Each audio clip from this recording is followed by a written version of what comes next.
Funding for the 2001 Iowa High School Wrestling Championships was provided by Friends of Iowa Public Television. By Allied Insurance, a member of Nationwide Insurance, proud to be a supporter of Iowa's outstanding high school athletes. By Medicab Pharmacy, your locally owned and operated community pharmacy, proudly serving Iowans for nearly 30 years from 57 Iowa locations. Medicab Pharmacy will always make time for you. By Musco Lighting, the sports lighting specialist, providing lighting systems for you, your project, and your community. By Hammer Strength, producing unique strength training products since 1988.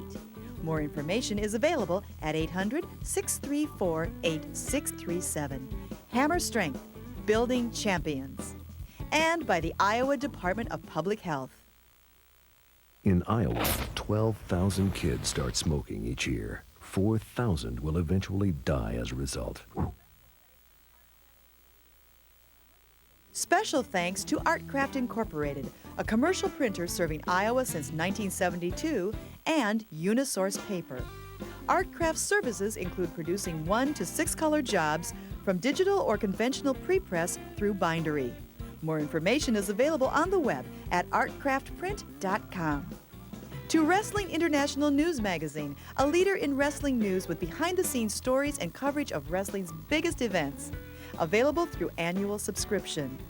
And to Intermat Wrestling, the ultimate wrestling resource.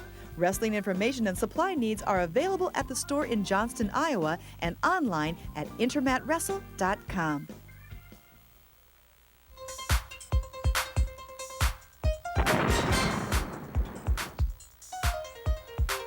Iowa Public Television Sports presents our 30th anniversary coverage of the Iowa High School Wrestling Championships. Tonight, 42 gladiators will realize their dream, a state title. Hello everyone, I'm Tim Johnson, and a reminder that in just about a half an hour we'll be drawing for those 2 NCAA tickets. And I'd like to welcome my partner. He was a champion coach and a champion wrestler for the Iowa State Cyclones, Jim Gibbons. Jim, you wrestled here, you won here. What's it like? I tell you what, I still get goosebumps every year coming down here to the barn. But we're going to be excited. We're going to crown 42 champions tonight. But these champions we're going to produce here, or crown, are not going to be the only winners here. Hundreds of winners here. Guys who set their goals to qualify and place in the state tournament have already accomplished that. I couldn't be more excited. Well, they are all winners, and because the competitors wrestle on 3 mats simultaneously, the Iowa High School Athletic Association has predetermined which matches will be featured so we can be fair to all weight classes. Tonight, 2A, 103, 112, we'll skip 119, we'll talk about that, 125 and 215. In 3A, 130 through 145. In 1A, we'll bring in 119, go 152 through 189, and then we'll announce which one will be done at heavyweight. But we'll see all 42 matches tonight because we will insert on the screen simultaneously the other matches beside the featured ones. And when we're done with the featured ones, we'll go to the other ones. Also, Joe Gibbons and Dean Borg will be reporting, and we'll visit with them soon. One young man has an opportunity to really go with an elite crowd tonight. You mentioned that elite crowd. Jesse Sundell has an opportunity to do what 11 other people before him have done, become the 12th four-time state champion. He took it Bob Steenlich there back in the late 50s, early 60s, and all the way down to Eric Juergens, who wrestled for the University of Iowa here, 4-time state champion. So the highest honor possible. He's got a chance to make history tonight. Well, Jesse Sundell, there's a lot to be said about that young man. There certainly is. He was a 3-timer. Here you see him here using a neck wrench to counter off an opponent last year in the state finals to win his 3rd state title. Here he's a pinner. He has everything that it takes, and here you see him going for the fall. We're going to see it here from another angle, the same technique basically. Great defense, all right? He has what it takes, and when he gets on top of a guy, he makes it very difficult. Here you see him scoring the points. He's going to make some college coach very happy someday, a 3-time champion going for 4. Well, now let's join PA announcer Mo Kelly for tonight's opening ceremonies.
At this time, we direct your attention to center mat for the singing of the national anthem.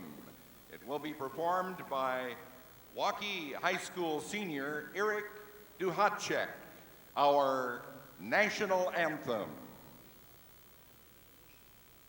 Oh, say, can you see by the dawn's early light what so proudly we held at the twilight's last gleaming, whose broad stripes and bright stars through the perilous fight o'er the ramparts we watched with so gallantly streaming, and the rockets' red glare, the bombs bursting in air, gave proof through the night that our flag was still there. Oh, say does that star-spangled banner yet wave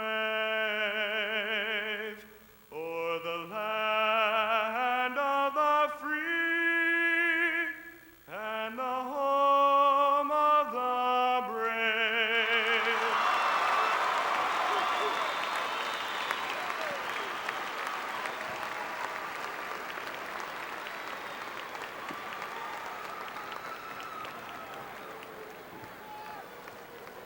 Test one. Well, that's an outstanding ceremony right there where all those wrestlers come out. It's got to be a wonderful feeling for each of them. You know, I've been to a lot of state championships before, but I don't think that no state championship matches the Iowa State Championship as far as the color and pageantry. You know, just that march of champions and packed house, the tradition.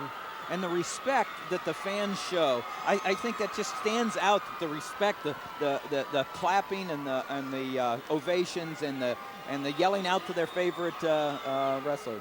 Yeah. Well, right now, let's join Joe Gibbons. Joe, you were a four-timer. You know this feeling. Absolutely, yeah. It was 20 years ago tonight that I won my fourth state title, and so I know some of the feelings that Jesse Sundale will be going through tonight. I know he's excited about this match. I know he's thought about it for a long time, and I think he's going to put on a championship performance. But there's two other guys here that are going to put on a performance tonight and try to make history themselves. The first is Josh Watts from Davenport Assumption. He's going to be going for his third state championship tonight. He's also going to go after career win number 189. He currently has 188 wins, and that's the Iowa High School state record. Also going after history tonight will be Cody Koenig, a senior, 152-pound senior from Underwood.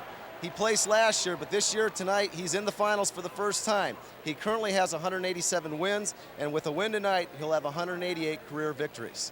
I'm with Dean Borg here, and we're going to take a look at the Class 3A, 2A, and 1A team standings. Well, Joe, there isn't much suspense. We know who's going to win in each of those classes, but there's still a lot of tension here because in Belle Plaine, they've got two wrestlers in the finals, and they're the team standings, and there can be some changes there depending on what happens tonight. But Belle Plaine has won it. Absolutely. At the top, Belle Plaine, coached by Bob Yelich, they've got it wrapped up.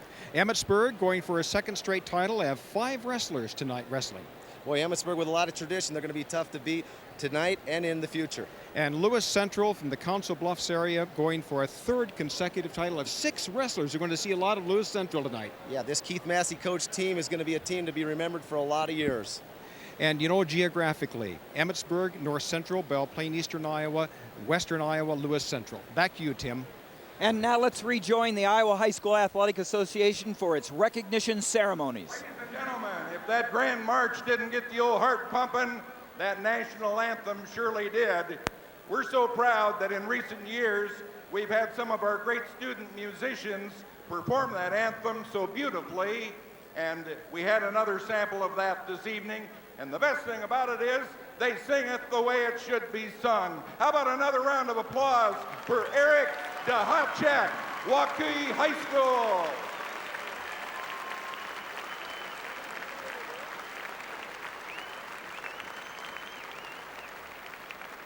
You've seen You've seen all the media that have been here for our tournament this year.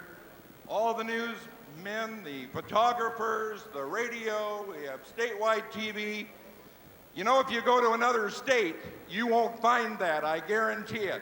They do a tremendous job of coverage of our young student athletes.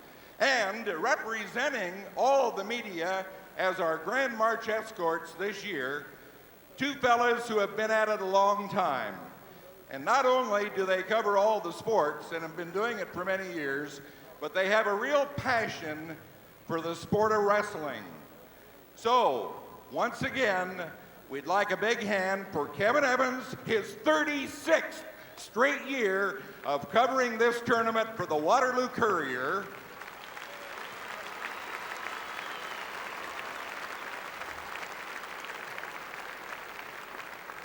And Dan McCool of the Des Moines Register, who's been covering since 1984.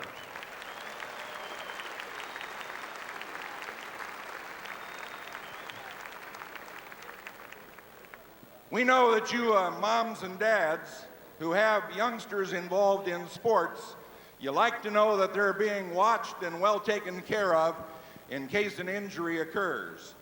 We have a doctor that has for 20 years been coming to this tournament, watching every match, taking care of all those injuries, watching after those student athletes to make sure that they're well taken care of in case they have a problem. This is the end, his final year as our tournament doctor. We want to recognize Dr. Jim Hardinger for the great job he's done through the years.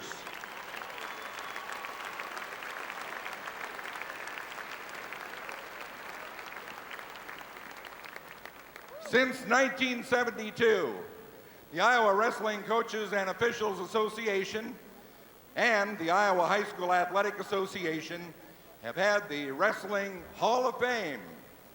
We induct 6 new members in our Hall of Fame this year, 3 coaches and 3 competitors.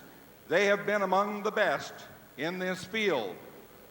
Presenting the awards representing the Iowa High School Athletic Association, 2 members of the Board of Control. The current chairman of the board is Steve Waterman, Superintendent Osceola Clark, and the vice chairman is Lee Wise, Superintendent at MFL Marmac. And our first Hall of Famer started coaching a bit when he was going to school in North Carolina. And then he decided to come home. He originally was from Griswold, where he wrestled in high school.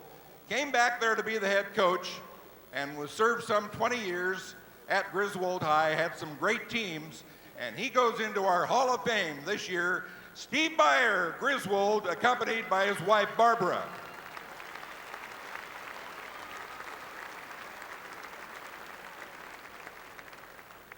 Dr. Norman Borlaug, runner-up in our 1932 tournament as a representative of Cresco High School. He went on and wrestled at the University of Minnesota. Dr. Borlaug is 86 years old, and he doesn't know when to quit. He is all over the world. He was in California today. He said, "I'll try my best to get there, but it'll depend on flights." He didn't make it, we're sorry to say. I've got to mention that Dr. Borlaug was a plant pathologist. He went all over the world for many, many years, still does, and helps poor countries learn how to feed themselves. One United States magazine said he perhaps has saved more human lives than anybody in the world through his work. We salute him. We're sorry he can't be here, but we do want to introduce to you, representing Dr. Borlaug, his sister's grandson, Bill Reed, who is the head coach at Newton, and he will receive the award for Dr. Norman Borlaug, who credits wrestling, by the way, for any success he has achieved in his lifetime.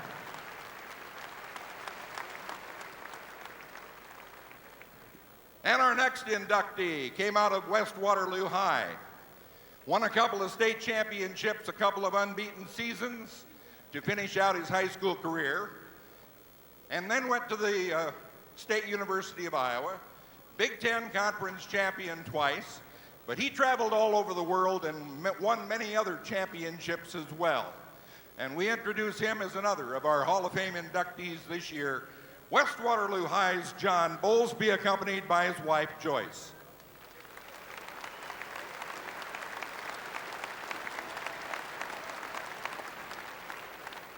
Another coach who put in a lot of time. At Woodbury Central mostly, although he started out at Plainfield, picked up over 200 wins.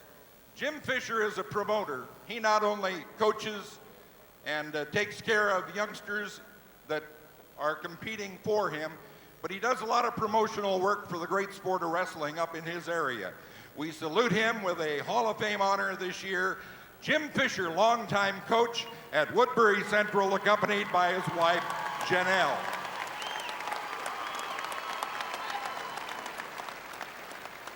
Next up is another two-time state champion, unbeaten his last 2 years in high school. And then he went on to Iowa State University, where he won a Big 8 championship and finished in the NCAA championships as a three-time All-American. Welcome Perry Hummel from Dowling, West Des Moines, another of our Hall of Famers.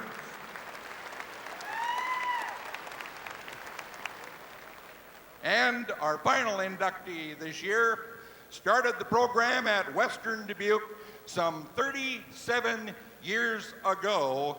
And guess what? He is second now on the all-time win list for Iowa high school wrestling coaches. I believe it's 342 dual meet victories in his long career. Hall of Famer Western Dubuque Tom Kilberg, accompanied by his wife Kathy. Another big hand for the Hall of Famers this year.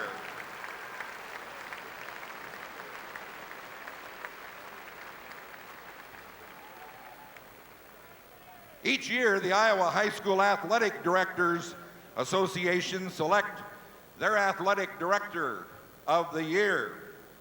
Presenting the award on behalf of High V for the Iowa Athletic Directors Association are a couple of the vice presidents of that group, Roger Campbell of Centerville and Bob Garms, the AD at Elkader Central.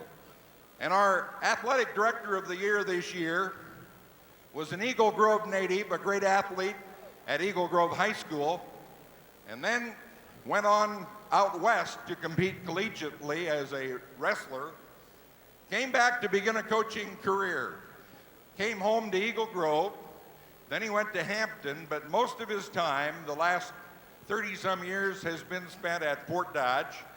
He has a wrestling background, as we mentioned, as a competitor, but also as a coach. He coached 2 Fort Dodge teams to state championships and was named Coach of the Year a couple of times. As an athletic director, he's done a tremendous job, not only for the Iowa High School Athletic Association, but the Iowa Girls Athletic Union. They hold the state's girls swimming meet at Fort Dodge, the girls softball meet there, and our state cross-country meet. And Don Miller does a lot of the work, a lot of the organizing for those great events. Our AD of the Year from Fort Dodge, Don Miller.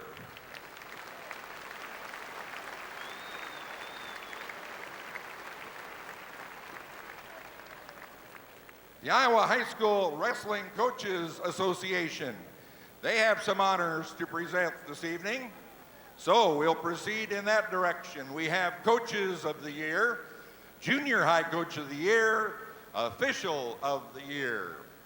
Now, these selections are made by those who belong to the Iowa Wrestling and Officials and Coaches Association, and they have selected their honorees for tonight's proceedings. To do the honors on behalf of that organization, we have the president, I guess the outgoing president, Wes Creason of Indianola, the incoming president of the organization, Tom Smalley of Lamar's.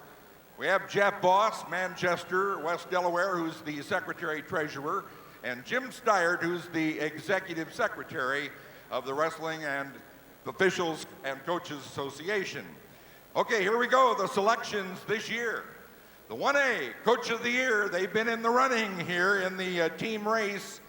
Bedford, Gail Christensen, the Coach of the Year, accompanied by his wife Laura. His assistant coach is Rod Willits.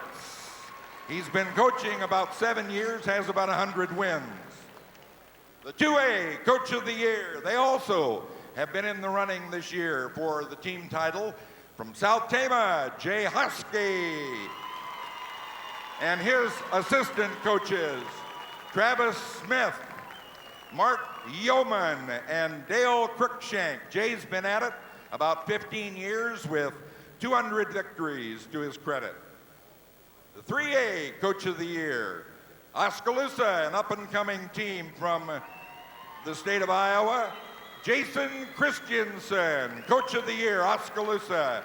He's been at it about 10 years at 2 different schools, and his assistants are Jeremy White, Phil James, and Willie Kryl.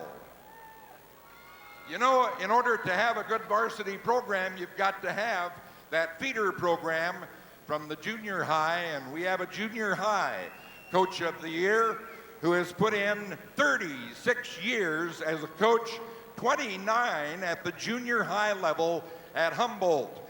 Larry Leibold of Humboldt.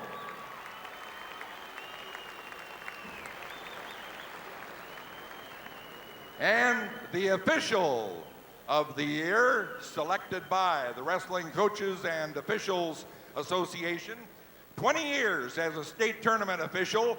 You'll see him working a little later this evening. 26 years altogether as a wrestling official, Jim Christensen of Greenfield, accompanied by his wife, Kathy.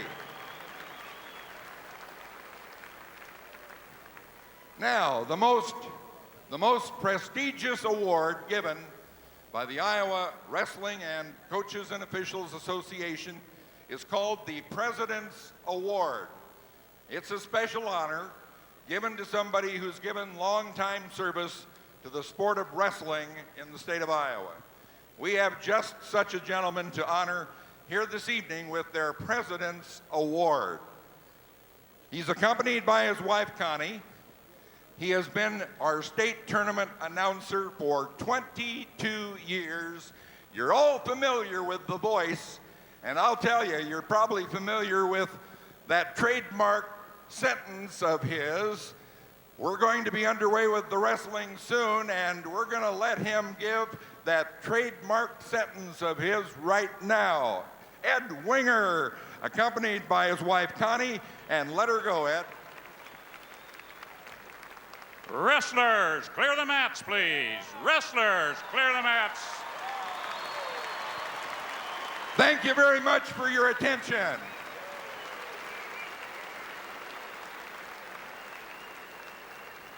Our congratulations to all of tonight's winners. We've got a short break before the finals start as the mats are being cleaned and the athletes are getting ready.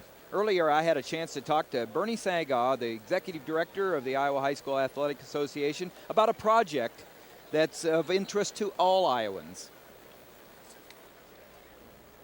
We have with us longtime executive director of the Iowa High School Athletic Association, Bernie Sagaw.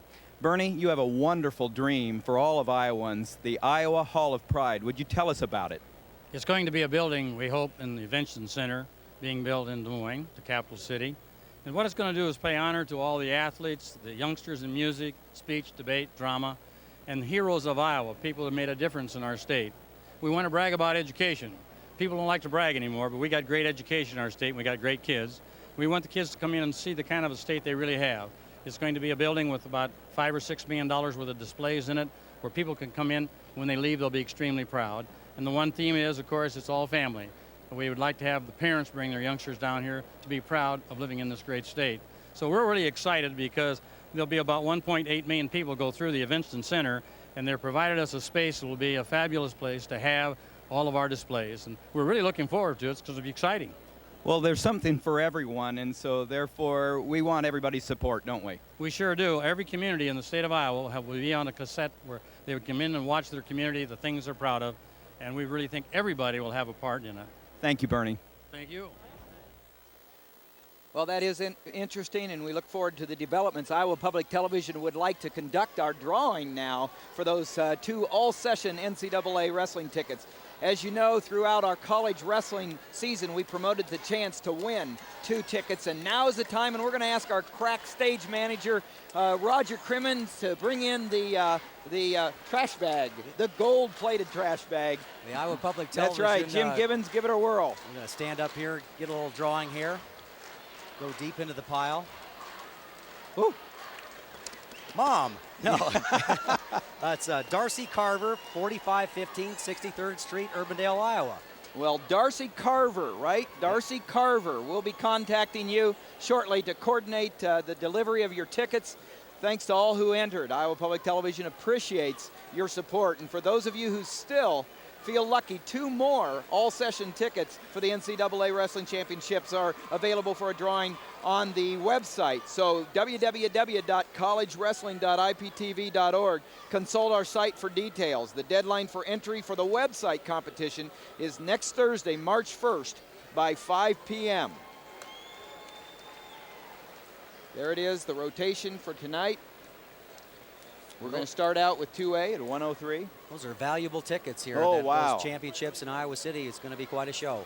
Yep, and right now we're, well, earlier we did have a chance, Jim, you had a chance to talk to your friend and teammate Perry Hummel about his being inducted into the Hall of Fame. Certainly did. I'm here with Hall of Fame inductee, 2001 Hall of Fame inductee Perry Hummel, my old college roommate. So Perry, 2-time state champion, 59-match winning streak. It's got to be a great feel walking into the Hall of Fame. Well, thank you, Jim. It's quite an honor and very humble experience here. Really, it's just great to be down here after, 20 years? So it's a lot of fun. Yeah. Well, you wrestled for a great program in West Des Moines, Dowling High School, and Coach Bob Dara, and you're the first one of his wrestlers to go into the Hall of Fame. Tell us about your thoughts in the program at Dowling there and wrestling under Coach Dara. Well, Bob, he's a great coach, great motivator. He's the one that got me out for wrestling my freshman year in high school. He was quite an honor to wrestle for him. He did a lot for me, taught me a lot of wrestling, took me to a lot of freestyle tournaments in the summer. Really, he's a lot of my success. Yeah, well, congratulations on your induction in the Hall, and great job. Thanks, Jim. Well, Jim, I think Perry Hummel was one of the best high school wrestlers ever. I mean, he was dominant. Yeah, he was a great high school wrestler, and he was a great roommate, too. One of the things that I learned coming home from my sophomore year was to start hanging around with the winners and the guys that worked hard, and he was one of the hardest workers we ever had at Iowa State. Well, look at the match scoring. Of course, take down 2 points, escape 1, reversal 2, near fall 2. If you get them close enough to the mat, you hold them for a couple of seconds, and then a little more for longer. And then a team score, first place 16. So the winners tonight will get 4 more points if they win, see?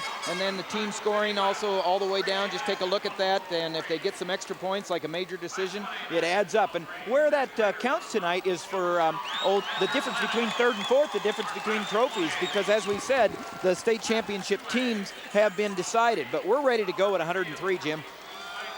And that's a 2A that we're going to start with. Albert McNeil from Northeast Goose Lake and Dustin Feiner from Emmitsburg, Armstrong, Ringstead. And then you look at the others, 1A, Mac Ryder and Adam Bender. Ryder from Don Bosco, Bender from Lennox. Braden McDonough from Des Moines Lincoln, and Jake Halverson from Iowa City West. And our feature, Albert McNeil from Goose Lake. Dustin Feiner from Emmitsburg, Armstrong, Ringstead. McNeil, there we go.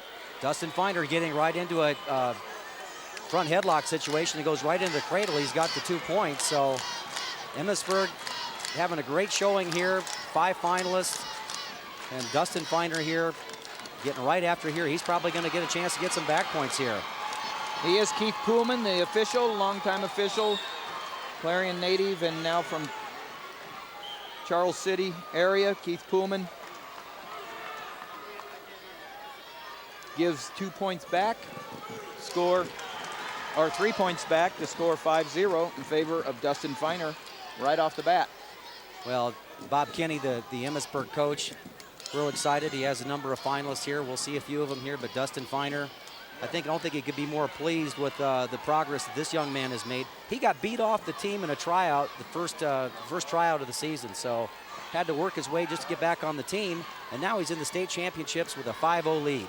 36-2 is his record this year. That's Feiner following an opportunity missed by Albert McNeil, and you're looking at Feiner in the black and gold, E-Hawks on the back, in control right now of Albert McNeil from Northeast Goose Lake. He's really doing a good job in the top position. Now he's coming into a far side cradle. You can notice how he's got his opponent's left shoulder down on the mat. That's kind of the key to that technique. If he can get the point of the shoulder down to the mat, it really puts a lot of pressure on. Both sophomores, both young men are sophomores here in the state finals at 2A. It's our first match of the evening for the Iowa High School Wrestling Championships. I'm Tim Johnson along with Jim Gibbons. You see up in the 1A, that's Mac Ryder, Adam Bender. Ryder from Don Bosco, Bender from Lenox. And in 3A, Brandon McDonough from Des Moines Lincoln, Jake Halverson from Iowa City West. And Feiner really tough in the top position here. He's got the left leg in, gets a 1 count now. Referee Keith Pullman just gave him a 1 count. Now it's 2, so he'll get 2 back points. So he'll jump out to a 7-0 lead. And now maybe into a headlock. Nope. Yep, he's got a headlock now. Can he Not bring enough it time around? left, I don't think. Time? That was 2 more then. And so the score is 7-0 in favor of Feiner after the first period. The score on the 3A match between McDonough and Halverson is 2-2. You started the second period. And the score in the 1A match is 0-0 between Ryder and Bender. Mac Ryder, last year's state champion at this weight class. Ryder is the nephew of Mike and Bev Chapman. Mike Chapman, longtime wrestling promoter, and Mike and Bev done such a great job with the Wrestling Institute and the museum. They also provide the ratings or rankings for us for Win Magazine. So he's one of the great promoters of the sport, and he and his wife have been a great team for many, many years for the benefit of our sport. Scoring opportunity again for Feiner for the E-Hawks, Emmetsburg, Armstrong, Ringstead. You look at scoring again.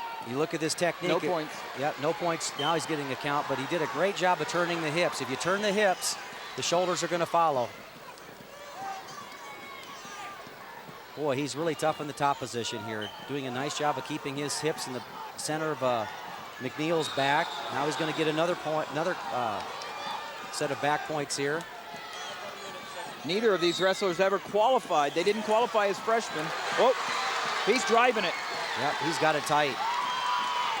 And so does Ryder from Bosco, has it tight on Bender right now with a kind of a neck wrench situation. But you're looking at Dustin Feiner in control over Albert McNeil. 11-0 is the score, 40 seconds left in the second period for the Emmetsburg E-Hawk. Well, he's really tough in the top position. Notice how he's got his opponent's left shoulder to the mat. And that's really, it makes all the difference in the world when you're trying to turn him over. Now he's turning the hips, and the shoulders will follow a little bit easier if you have to get the hips turned. Constant pressure here with about 15 seconds into the match. It's been all Dustin Feiner.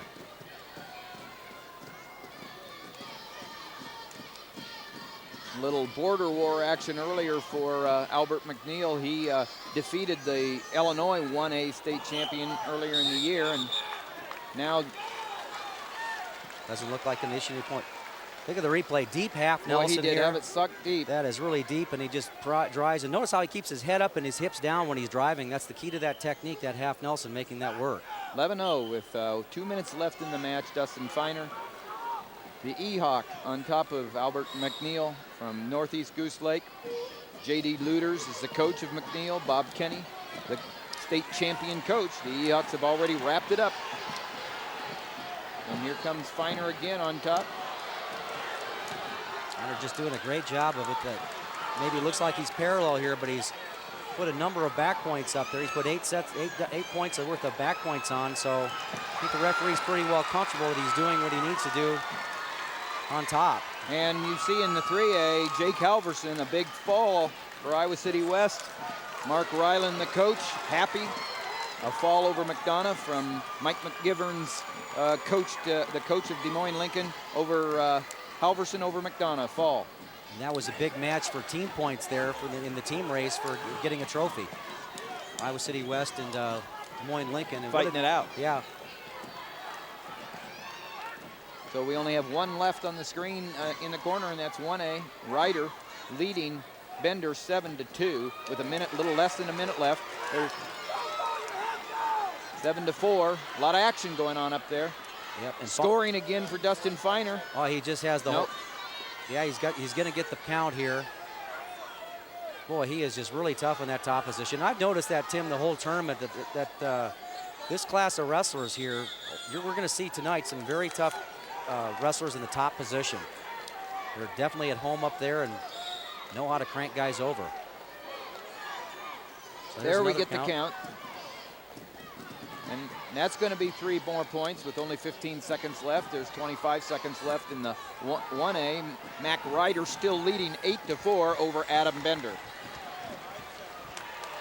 So here cranking over here, Dustin Feiner. He's going to... Big win for him, 14-0. 14-0 is the score. And Dustin Feiner, Emmitsburg Armstrong Ringstead's first champion of the evening. They've already won the team. Coach Bob Kenny, congratulations to him. What a dominant performance that was. Mac Ryder wins in 1A. The final score 13-4 over Adam Bender. Ryder, coached by Tom Kettman of Don Bosco Gilbertville, over Adam Bender of Lennox, coached by Aaron McGuire. A happy Bob Kenny and Dustin Feiner. Well, you mentioned Mac Ryder over there. I had a chance to watch his match. He was trailing 4-0 in the quarterfinals and got a fall. So wasn't all this easy here to get there. Let's go to Dean Borg. In Class A, I've just come off that match. 16-year-old sophomore Mac Ryder of Don Bosco Gilbertville is the champion in Class A at 103 pounds. 5 points in the second period, piled up another 6 to decision. Alan Bender of Lennox, 11-4. Joe? In Class 3A at 103 pounds, it was Brandon McDonough of Des Moines Lincoln going up against Jake Halverson, a sophomore from Iowa City West. Halverson was able to get 2 cradles, and in the third period, the cradle worked for a fall. So once again, your Class 3A 103-pound champion is Jake Halverson of Iowa City West. Well, speaking of Iowa City West, they've moved into third place, 69.5 points, 4.5 ahead of Des Moines Lincoln. So you were right there, Jim. That was a big match as far as a trophy, and Iowa City West is in that position. Iowa City High in second place, and of course Lewis Central already winning that. Now we're at 112, and our television match is Jacob Naig and Justin Swafford. Naig, again, Emmitsburg, Armstrong, Ringstead, and Justin Swafford from Mediapolis in southeast Iowa, coached by Dan Cummings. Swafford 43-1, Naig 32-4.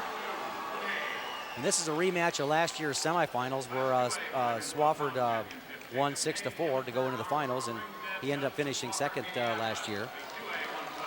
So here's the matchups right there. And at 1A, Aaron Helmrich from North Lynn, Corey Kalina, Belle Plaine, Nick Buter, Cedar Falls, last year's runner-up, Ryan Osgood, Mason City. Buter had to defeat the young man that beat him in last year's finals in the first round of this tournament to get here. And so Buter back again.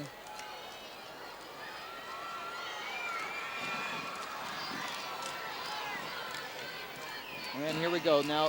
Whoa, here we go. There's the Mediapolis wrestler, Justin Swafford, waiting for Jacob Naig to get his sweats off and get out there on the mat. He's a little late coming. Well, it's a family act in the Swafford family. His brother placed at 152. 5th or 6th here. I didn't get a chance to see which one it was, but his dad was also a state qualifier.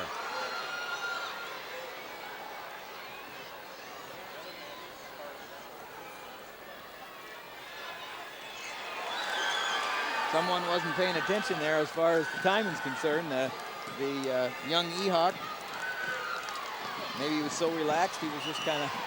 Yeah, just about anything could have happened. And here we go, 2A, 112, Jacob Neg, Justin Swafford. Swafford in the green band, Neg in the red band. Let's go, pick it up, let's go. Swafford is really has a lot of respect for Neg in this situation. He has to, I think the strategy was for Swafford to go out there and be real aggressive on the feet. He has a lot of respect for Neg from Emmetsburg in the top position, so he's gonna looks like he's gonna get 2 points here. So he's gonna jump out to a 2-0 lead. Swafford, like you said, a runner-up last year at 103 pounds. This year at 112. He's got a record of 43-1. His brother also placed, his older brother placed in the tournament for Mediapolis. Use it, let's And go. Jacob Neg pinned the defending state champion Dusty Pollard from Osage. And there was a pretty hotly contested team race for a while with Osage, but that was kind of put the icing on the cake when Neg was able to pin Pollard, their defending state champion. Well, Neg down 2-0 right now, 55 seconds left in the first period. Swafford from Mediapolis leading Neg from Emmetsburg Armstrong Ringstead 2-0 and riding him hard, Jim. Yes, he is. He really likes to go for the bar arms. He's more of a tight waist bar arm type wrestler. And you can see the other weight classes here as we're showing you. Well, here are the 1A and 3A. 1A, Aaron Helmrich from Northland Troy Mills, coached by Chris Anderson, and Corey Kalina, the state champion Belle Plaine, coached by Bob Ulick. And in 3A, looking at Nick Buter and Ryan Osgood. Buter coming on top of Ryan Osgood. And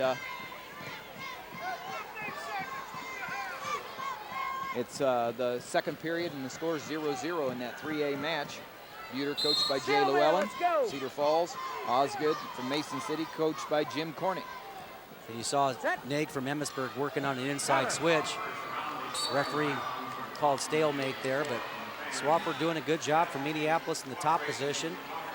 He likes these bar arms here, but he's not going to have much time with only one, with the period going down here. So here's Green to be your choice. Green defers. Red. looking at. Green defers. Red is down. All right, Neg's going to take the bottom position here. Here's last year's 1A returning champs, Mac Ryder from Don Bosco, Jesse Sundell, and Chris Thayer from Odebolt Arthur at 125. Got a little action going on close to a fall here with Helmrich from North Lynn having Kalina from Belle Plaine in big time trouble, already up 7-0 in 1A. And Kalina close to being pinned.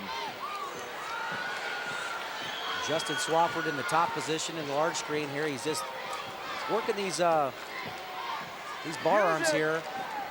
He's really tough on top. He really is. He's got, and what's making this technique work is how tight he is around the waist. But notice how he gets out and stays on his toes, gets out to the side. And he got the bottom end call for stalling, which is pretty rare in that situation. As Jim said earlier, this is a rematch of last year's semifinals when both were at 103 pounds. And Neg's going into that inside switch. He didn't have much success with it in the first period. He's got a little bit better position now, but look at the right hand of on the left hip. Isn't it? It's still there. That's what the controlling point here. Got a long time to hold it, though. The guy who has his head up will win this scramble, though, Tim. Nothing yet. Nothing yet on the shoulder. There's the head position. If Neg can get that right shoulder up, he'll get the points. And he did. Referee Bill Rotes making a good call there. That was a good call. And I chastised him about some of his bad calls earlier, but we kind of give each other a hard time back and forth. But one of the better officials out there. Both on the high school and on the NCAA, the college level. He's a veteran and a great asset to the sport.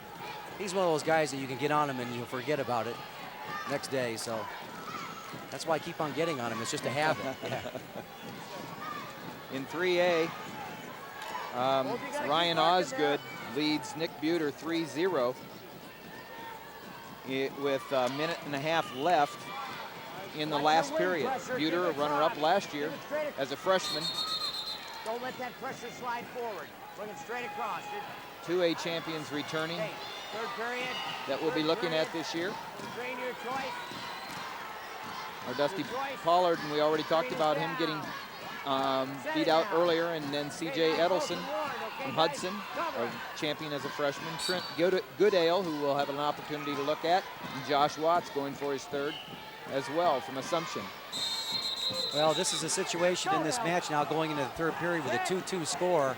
I talked to Dan Cummings, the Mediapolis coach, and he didn't have a, you know, they were wondering whether they were going to go ahead and take the down position. They really had a lot of respect for Naig in the top position. And there's a 1 count, but we got a good scramble going here, so looks like Swafford's going to come out in good shape here. But and he's cut across, so he is in pretty good shape there, isn't he? He's got to keep his head up and his hips down. His head's got to come up. You got to keep a wrinkle in the back of your neck here. Move up the guy. Naig does a great job of powering back into him. Boy. Oh, wow, what a turnaround in the 1A there. Wow. So now Naig has the cradle locked up. So Swafford in a tough position here. Scores 2-2. That was an interesting situation there with on the upper right-hand corner where Helmrich was up almost 11-1. There was a headlock, and then they called in the legal move. So I don't know what they're going to call, what the score will end up being. 11-6 right now. 25 seconds left. The score is on 3A. It's still 3-0 in favor of Ryan Osgood from Mason City over Nick Buter from Cedar Falls. See, you can hear referee Bill Rolls telling Naig to move up. He's already been called for stalling, so this is that danger zone here. You're riding in the top position with a 2-2 score, and you've already been warned for stalling in the underneath position. And no riding time. Yeah. That's the difference between high school and college. Naig doing a good job of barring up now. The left arm, Swafford underneath. Now he's coming up and around. Boy, he's tough here. Calls it a potentially dangerous situation. You can see that happening. Osgood holds on to win 3-1 over Buter. Osgood, Mason City's state champion now over Buter. 2 years in a row, state runner-up for Cedar Falls. Scramble situation here, roll through type attempt. 15 seconds left in the period. Naig coming back. He's going to get 2 points off of that. You can see the angle of the shoulders. Boy, what a way to win the state title. And wow. Getting back points with 15 seconds left. You're in the top position. Wow. Jacob Naig. Within about 20 seconds, 2 wrestlers get their second runner-up finish as sophomores, and Jacob Naig gets revenge for last year's semifinal loss that kept him out of the finals. Yeah, I'm sure he's been thinking about this match all year, so. Great battle. Great battle, great wrestling, and now at 1A, there's finishing up a match here where Helmrich from Northwind beats Kalina from Belle Plaine 14-6. So the champions are Helmrich, Naig, and Osgood. You know, let's go to awards.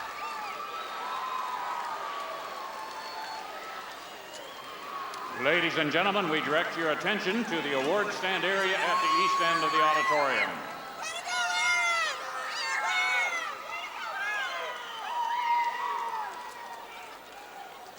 Presenting the Class 1A 103-pound awards, Coach Tom Ketterman of Don Bosco, Gilbertville. 6th place, Tony Hager, Ogden. It's all together. 5th place, Brett Ray, Orient Maxburg. 4th place, Jake Kruckenberg, Newman Catholic, Mason City. 3rd place, Dan Davila, Underwood. Runner-up, Adam Bender, Lennox.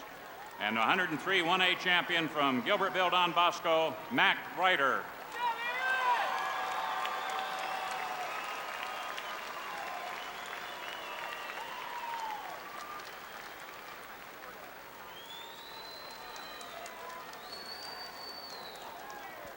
Mark Ryder, Dean Borg. 112 pounds, 2 unbeaten wrestlers, 38-0 records. Aaron Helmrich of Northland Troy Mills, decision Corey Kalina, Belle Plaine, 14-6. Helmrich, the champion, piled up 10 near-fall points in the first 2 periods and went on to win 14-6. Joe? Go ahead. All right, in Class 3 at 112 pounds, Okay. Okay. Presenting the Class 2A 103-pound awards, Coach Bob Kinney of Emmetsburg Armstrong Ringstead. 6th place, Robbie McIntyre, West Liberty. 5th place, Peter Stroh, Columbus Waterloo. 4th place, Boone Hayes, Creston. 3rd place, Justin Hansen, Humboldt. Runner-up, Albert McNeil, Northeast Goose Lake. And the 103-pound 2A champion from Emmetsburg Armstrong Ringstead, Dustin Feiner.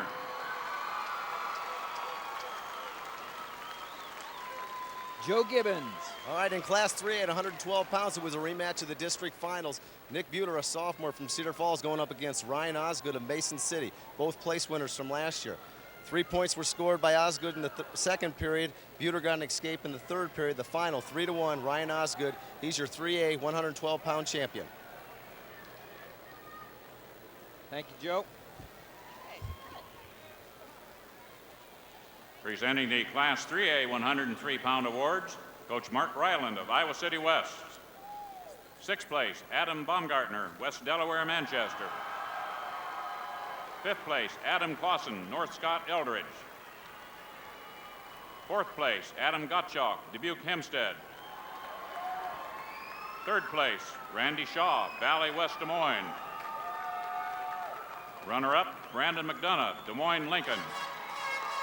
And the 103-pound 3A champion from Iowa City West, Jake Halverson.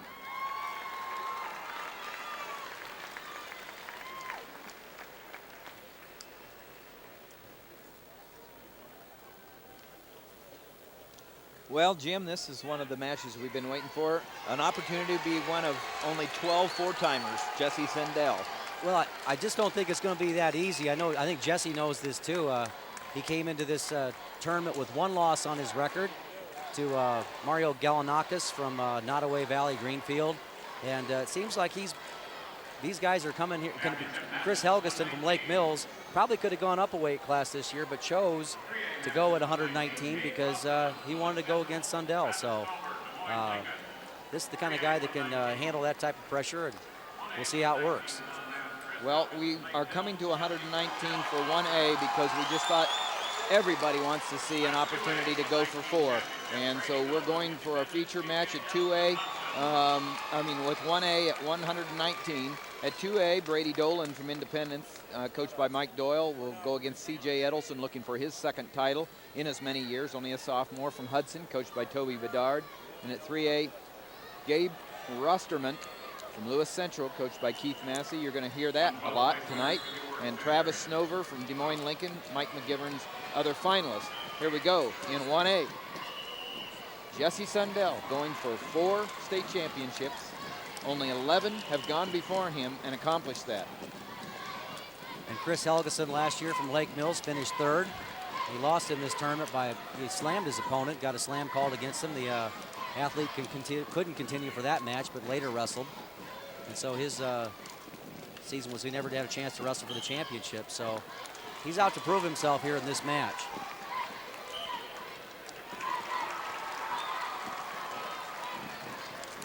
Senior Chris Helgeson as well, obviously Jesse Sendell.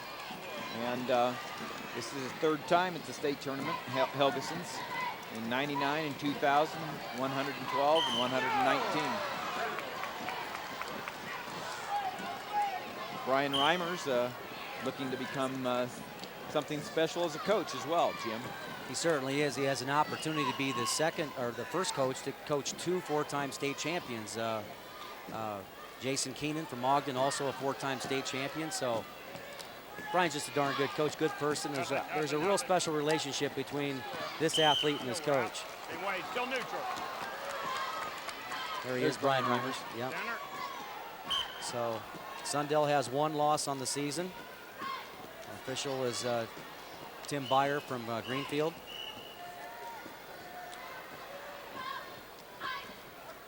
No score, 43 seconds left in the first period.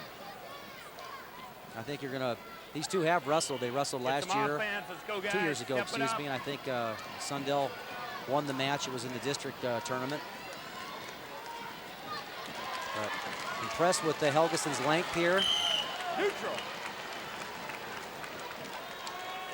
You know, anybody that has read the Des Moines Register and saw that Jesse Sundell, also a very accomplished rodeo competitor. His dad, a 4-time state rodeo champion. Takedown for the underdog. Maybe not in his mind, but in everybody else's, Chris Helgeson. Well, certainly not in his mind. He chose to be here. That was a great job of Sundell with 7 seconds left, popping up to his feet and scoring an escape with 2 seconds left. Put himself back in it. I like that type of action here. Scored 2-1 at the end of the first period. 2-1. Jim Gibbons, my commentator calling it earlier, as a 4-time state champ. Steenleach, Kerber, Morningstar, Gibbons, Randall, Schwab, Knight, Light, McGinnis, Keenan, and Jurgens. And Sundell hoping that his name will be added to it, but not if Helgeson has something to say about it. Nice switch attempt by Helgeson. Now he's in a roll situation. And he gets the 2 points reversal. And he looks tough on top. Now, he came here to wrestle today. I had the feeling that this was going to be a tough match just by watching the two. Helgeson hasn't come out to disappoint. 4-1 the score, minute 40 left in the second period. Chris Helgeson from Lake Mills. Jamie Ball, there you're looking at him. Jamie Ball, the coach, looking to be the coach that denies Jesse Sundell his 4th title. Jesse Sundell 33-1, almost finished his career undefeated, but got beaten in the sectionals for the first time in his career. And there you see why that he hasn't lost except for one time. He's a tenacious competitor himself. Reverses Helgeson for 2 points, makes the score 4-3. Still Helgeson's favor. Certainly is, but this is where Sundell is really tough in the top position. He likes to work the cradle. Very poised wrestler. He's looking back over the corner. Here's the reversal. Catches Helgeson a little bit high, just bucks him off, and then does a good job of keeping his head up and fouls Helgeson around and gets the 2 points. In 2A, we have Brady Dolan up there in the corner from Independence. C.J. Edelson from Hudson going against each other. In 3A, Gabe Rosterman from Lewis Central, Travis Snover from Des Moines Lincoln. Scores 6-2 in 2A in favor of C.J. Edelson, 6-2 with 20 seconds left in the second period. And the score in 3A, Rosterman leads 5-1 over Snover with 54 seconds left in the second period. Well, now Sundell's got a ball and chain hooked up. You see how his left wrist is tied up Helgeson's right wrist. That's what we call a ball and chain type technique. Whoa! Now this back point potential here and possibly a fall. That's it. That's 4. Oh, that's 4 state titles, wow, boys. what a big way. Yes. Woo! Man. And he caught him and in a roll through situation, and wow. Look at the emotion here. Man. Yeah. There's your man. Yeah, he's a man. Yep. Everybody to their feet. Every 4-time state champion that has ever won in Iowa has received a standing ovation, and Jesse Sundell joins them. And there's Brian Reimers. Right, Brian Reimers. Like I said, I know that emotion. Right, there's a special bond. You've been there as a coach, Tim, and coaching the Randall boys. And yes, it's a special opportunity, and until it's over with, it's not over, see? Certainly isn't. Well, what a... Wow. I'm here to tell you, Helgeson was in this match. There it is. History in the making, the ball and chain type technique, but look how he keeps his head up and Boom. wings him in there. And now he puts the right leg in on his left leg, arches, and wow. Could have been there all day. And he knew he was in a match. I mean, there was doubt. Yeah, there was. You could see he was struggling with his poise there. And Reimer's reaction right wow. there. First coach to ever have 2 4-timers. Way to go, coach. Congratulations. Oh. I love that emotion. Way to put it into it. Keep coaching, coach. That's right. What these coaches do for these young men is they certainly don't get compensated for all the things they do in these young people's lives. In 2A with a minute left, C.J. Edelson having an easy time of it, 12-2. A minute left in the third period. C.J. Edelson, only a sophomore, looks like he's on his way, and we're going to go there and look at it right now. Minute left. C.J. Edelson from Hudson, 39-0, looking to be 40-0. And Brady Dolan, 38-6 from Independence.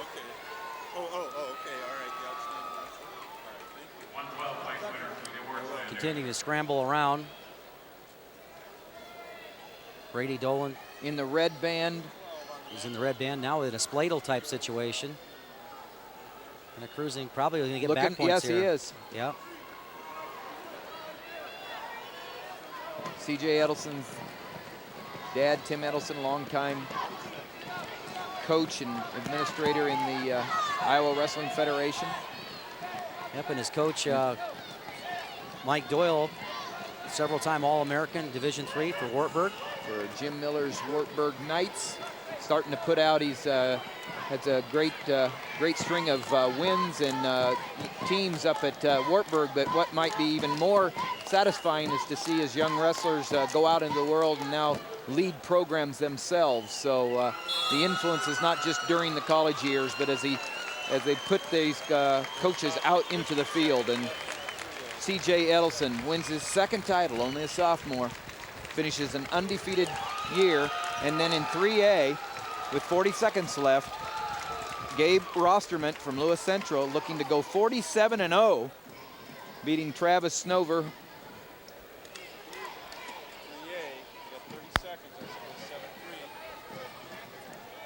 You can, there we are, right there, and in the red, Gabe Rosterman hanging on. 19 seconds left. It looks like he will, unless something big happens. Lewis Central's Gabe Rosterman over Travis Snover from Des Moines Lincoln. 19 seconds left, though. Lincoln wrestler, Snover down by 4. Needs a big move, and we've seen him already tonight. Big moves. I'll take this opportunity right here. You know, this is the Lewis Central show here, probably from here on out, but what a job Mike McGivern has done in Des Moines Lincoln here. He's done a good job of putting these guys and these athletes in contention, and had state champions and now runner-up finish here for Snover. And good program being developed there at Des Moines Lincoln. Starting to develop a little bit of a tradition.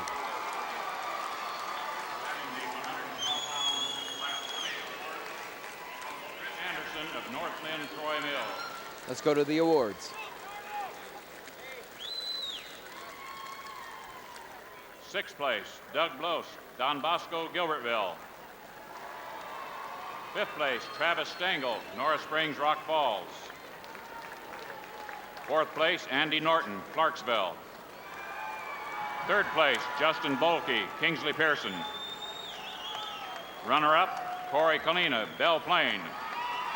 And the 112-pound 1A champion from North Lynn, Troy Mills, Aaron Helmrich.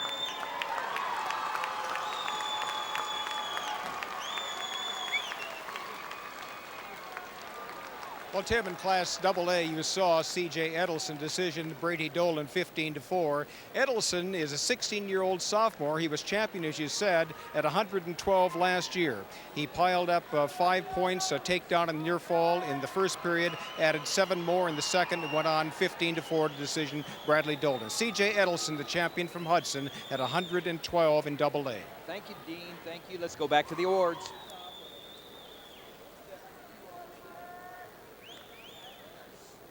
Presenting the Class 2A 112-pound awards, Coach Bob Kenny of Emmitsburg Armstrong Ringstead. Sixth place, Dustin Snodgrass, Mount Vernon. Fifth place, Andre Avila, Assumption Davenport. Fourth place, Mosa Fay, Anamosa. Third place, Brad Gregory, Glenwood. Runner-up, Justin Swafford, Mediapolis. And the Class 2A 112-pound state champion from Emmitsburg Armstrong Ringstead, Jacob Neg. All right, in Class 3 at 119 pounds. Oh, okay. Let's go, Joe Gibbons. All right, in Class 3 at 119 pounds, it was Gabe Rostermuth of Council Bluffs Lewis Central, a finalist last year up against Travis Snover, a Des Moines Lincoln junior. Most of the points were scored in the first period as Rostermuth got a takedown and a near fall, and he held on till the end, winning by a final score of 7-3. So he's going to be your state champion this year at 3A, 119 pounds. And back to the awards for 3A. Presenting the Class 3A 112-pound awards, Coach Jim Cornick of Mason City. Sixth place, Kyle Blood, Cedar Rapids, Kennedy. Fifth place, Dominic Moyer, Oskaloosa. Fourth place, Sean Alexander, Ankeny. Third place, Tim Gorman, Valley, West Des Moines. Runner-up, Nick Buter, Cedar Falls. And the 3A 112-pound state champion from Mason City, Ryan Osgood.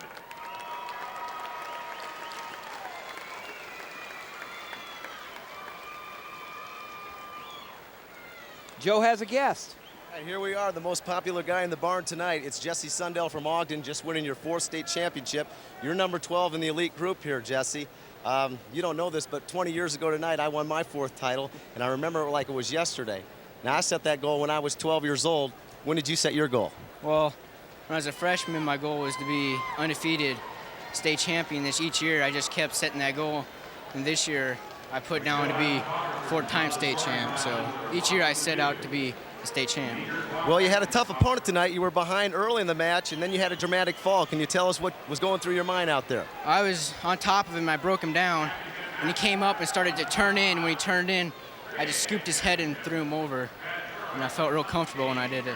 All right, well, congratulations once again, Jesse. You're one of the few, so good luck in the future. Thank you. Thanks, Joe. You're one of the few, too. Good to have 2 4-timers next to each other. Now we're ready for a 125. Jim, we're going to our television match. Our feature is Trent Goodale, undefeated, defending state champion from Osage, coached by Brent Jennings, Michael Billings from Clear Lake. And then in 1A, Chris Thayer, Jeremy Johnson, and in 3A, Chad Serwick from Muscatine, and Jeremy Meyer from Newton. Well, Trent Goodale is one of the feature fellas here going for his 3rd state title here. These 2 wrestlers have wrestled 12 times in the last 3 years, so it's one of those situations where Billings is looking for, has probably earned a little bit of respect over that process, probably by tightening up the scores. So talked to Coach Gary Weber from Clear Lake, and they know they got their hands full out here with Goodale, particularly with his confidence. He's been here before, but well, that puts a record into perspective with Michael Billings being 30-5, and this year 4 of those losses coming to Goodale. So you can see that he just lives in the same area, and there's Goodale, 2 points. Takedown, 2-0 already. You're looking at 1A and 3A. 1A, Chris Thayer from Odebolt Arthur, Jeremy Johnson from Clarksville, and 3A, Chad Serwick from Muscatine, Jeremy Meyer from Newton. well, that's one of the disadvantages of living in north central Iowa. When you're a wrestler, you live close to Osage. So great following here. They filled up 2.5, 3 sections. I remember commenting they had 2 wrestlers down here 2 years ago, and they had 3 sections filled. They love their wrestling in north central Iowa, and particularly in Osage. And they're easy to spot too with the green, and you're right. They stand out and they're loyal. Goodale on top. Less than a minute left in the first period. Goodale leads 2-0. Early takedown gave him that lead. In 1A, the score is 2-0 in favor of Chris Thayer over Jeremy Johnson. And in 3A, it's still scoreless with 35 seconds left in the first period between Serwick and Meyer. So you look at Goodale, he does a lot of work with the inside wrist. Now he's got a 2-on-1. And he can pin too, can he? Yes, he can. He's real strong. I mean, look at the size of his legs, and he's certainly got a college build. Kind of has that Schwab look. The Schwab's a coach from Osage, and something good in the water in Osage, I suppose. They built very strong athletes there, so I know they work at it. Spend a lot of time in the off season in the weight room and during the season. Green, your choice. Green. First period ends. After that early takedown, Goodale rode Billings out and now chooses down to begin the second period. Top cover. See what kind of move Goodale has here. Well, coaches are they're impressed with Billings' scrambling ability. He's going to have to do that. Over. Oh, there's a chance. Oh, wow. Almost got it. No points for back points, and Goodale gets a reversal. Scores 4-0 now early in the second period. Look at the switch attempt here by Goodale, and then Billings just steps right over it. Right, in good shape, gets a 1 count, but at that point, Goodale just explodes back and gets the reversal and comes out the back door. Goes back to that controlling ride. And like we said, it's not just that Goodale doesn't just sit around. He looks for the opportunity to put you on his back. Goodale coached by Brent Jennings. And Billings coached by Gary Weber. There's the team standings. Emmetsburg, Armstrong, Ringstead way out in front. Davenport Assumption, one of the great teams of the last decade. 92 points in second place. South Tama has an edge on Osage right now. Osage, Goodale would, if he pins, that would put him in third place, Jim. That would put him at 78.5. Right. And so South Tama has had a good showing here the last couple of years. Paul Bradley, their feature wrestler at 171, has already signed and committed to go to University of Iowa. So a good wrestling program. So you've got Goodale here. The referee's going to get on him here because he's just riding the wrist. There's Coach Gary Weber. Yeah, Gary Weber. And Clear Lake. 19 years as a head coach, 13 at Clear Lake. You see what that stall warning did. It forced Goodale to put the leg in, get a little more aggressive on top, and he's the benefit for it. So I like the fact that was a well-planned stall warning because it forced the wrestler to get more aggressive, and now we're seeing more back points. We were talking about a lot of Iowa young men staying in the state and coaching. Gary Weber's an example of someone that came from out of state. He was a New York prep wrestler and came to Upper Iowa College and stayed in the great state of Iowa. And so Upper Iowa, another Iowa Conference school, putting out a top-notch coach. There's Goodale looking to put them in third place, Jim. He almost has the cradle locked up there. He does have it locked up. He's going to get back points. Now he's going to settle back. It's a question of whether he has enough room to work, and the referee's going to call it off, actually because the period ended. So it's an 8-0 score. It's your choice. He's going to get bonus points here for his team. In 1A, Jeremy Johnson trails Chris Thayer 4-2. That's Thayer out in front 4-2 with 33 seconds left in the second period. And in 3A, scores 1-0 in favor of Jeremy Meyer over Chad Serwick. Meyer from Newton, Serwick from Muscatine. We got blood someplace. Well, that looks awful familiar there. Osage Green Devils snapping a guy down and spinning around. Wow, the Schwab brothers. We got a little blood there, and a little timeout, and so we'll just take a look at what's going on at these others. And again, with 15 seconds left in the second period, Thayer leads Johnson. Thayer from Otoboda Arthur, Johnson from Clarksville. And in 3A, it's 3-0 now. Jeremy Meyer out front, the Newton wrestler out front of the Muscatine, Chad Serwick. Bottom set, freeze. Red Green fans, find out how you might win a chance to be in Red's new movie and help us beat Utah to win our 5th straight championship as best fans in America. Join us Saturday, March 3rd when Ranger Gord and Winston Rothschild are here to live for Red Green's Iowans. On March 10th, as Mike Hammer presents Red Green Big Screen. And I watch Red Green. You're a big Green. Yeah, you're I like Red Green. It's funny. Beat Saturday Night Live. Minute 20 left in the third period. Goodale out in front, 10-0.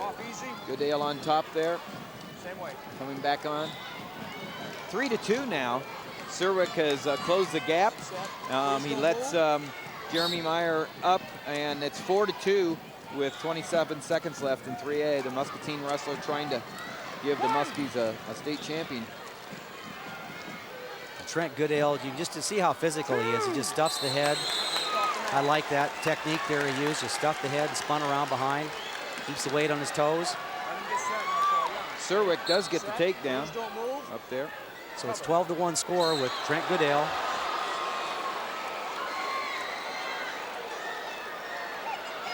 But he wasn't able to keep him down, and the winner there, Bill Reed's Jeremy Meyer, wins it for Newton over the Muscatine wrestler Chad Serwick. Goodale in great shape, 12-1, 35 seconds left in the match. He's just tough. I mean, he must have one heck of a grip because he's owned Billings' left wrist at this stage. But it's not going to be enough for them to overtake South Tama for third place. They're going to come up point or so short. South team have brought a full complement of wrestlers to the tournament this year. So 17 seconds left in the third. Trent Goodale, that amount of time away from his third state title. Good, solid, tight waist ride. You know, and this is a young man that came awful close to winning 4 also. His freshman year at 103, finished second. There's the 3-timer right there. Kind of workman-like fashion. He acknowledges his fans. 3 times he has been able to do that. There you have him. Goodale from Osage, the winner at 125 pounds in 2A, winning 12-1. 5th time that he's beaten Billings this year. And Billings doesn't have anything to hang his head about.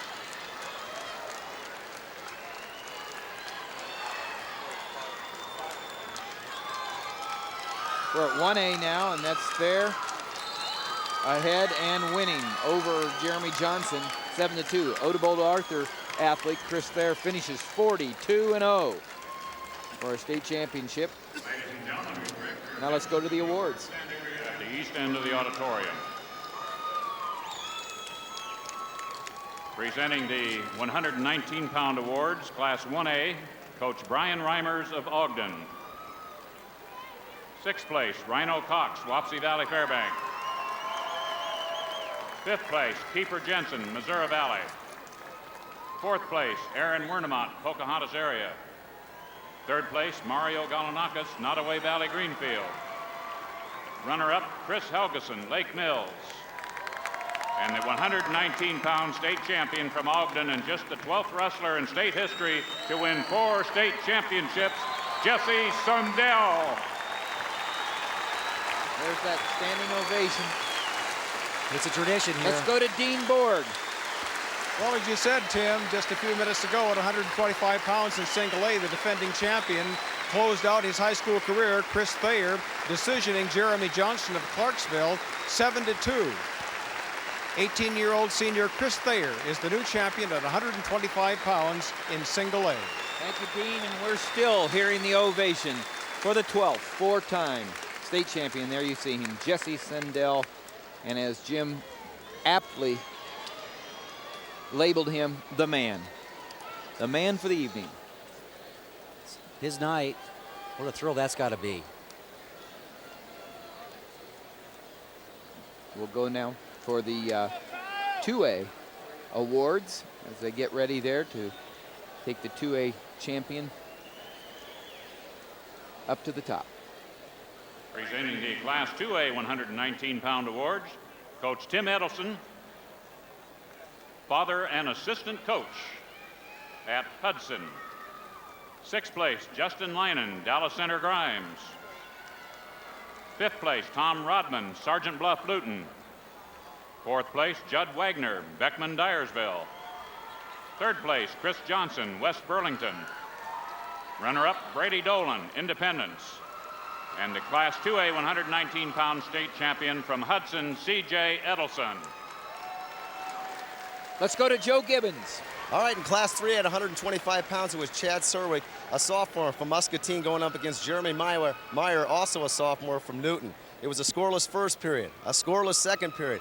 Then in third period, it all opened up as there was escapes and takedowns. But with 10 seconds left, Jeremy Meyer of Newton gets the escape and the win, 5-4. So he's your state champion in 3A at 125 pounds. Thank you, Joe. Happy Coach Bill Reed. And now the 3A awards.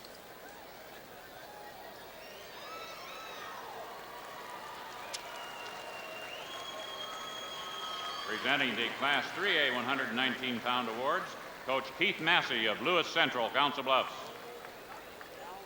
6th place, Mike Russell, Cedar Rapids, Kennedy. 5th place, Dan Glissman, Knoxville. 4th place, Justin German, Harlan. 3rd place, John Asinius, Lamar's. Runner-up, Travis Snover, Des Moines, Lincoln. And the 3A 119-pound state champion from Lewis Central, Gabe Rostermunt. Let's go to Joe Gibbons with a guest. All right, I got a rarity here. It's Trent Goodale from Osage. He just wins his 3rd state championship here tonight. Trent, congratulations. Your opponent tonight is someone familiar to you. I hear that you wrestled him 4 times this year. Yeah, I have wrestled him 4 times at a normal dual tournament, and then our dual tournament, sectionals and districts, and then tonight the finals makes it 5. So we know each other pretty well. How'd you feel about your performance tonight? I was happy with it. It's the best I've wrestled him this year. I would have liked to go for the pin or technical fall, but I mean, nobody's perfect, so I'll be happy with what I did. Well, congratulations. It was a dominating tournament for you. We look forward to watching in the future. Thank you, Joe. And now we're ready for the 130-pound, and we'll call it the Lewis Central. Here's the rotation again. We're at 3A, 130 through 145, and you're going to be hearing a lot about the team champions, Lewis Central. 1A, Kyle Burkle, North Lynn, Lane Greedy from Sydney. 2A, Trevor Arbogast from Davenport Central, Michael Wells from Clarinda, and our feature match, Anthony Wilson, Iowa City versus Chad Davis, Lewis Central. That's a rematch from last year's 119-pound championship. So here we are, 2 weights up, or 3 weights up, I guess 2, and here we go. Well, it's a rematch of last year's match where Chad Davis won 15-8 from Lewis Central in the blue singlet there. He's got, you know, a year later, probably think that with the coaching staff there at Iowa City, they probably strategize a little bit more to try to keep the match a little tighter. We'll see how that works. Both athletes stalking each other. It wasn't an easy route for Davis, the defending champion, as he won in overtime last night. Yeah. There's the standings, and there still is a race, or there was a race. I think Lincoln's had their 2 finalists, right? Yes, they have. I think that kind of sews it up there for Iowa City West. They'll take home a 3rd place trophy. See in this match, Anthony Watson likes to work in space. Kind of touch and go type techniques where Chad Davis likes to maybe work off the ties a little bit, works his short offense.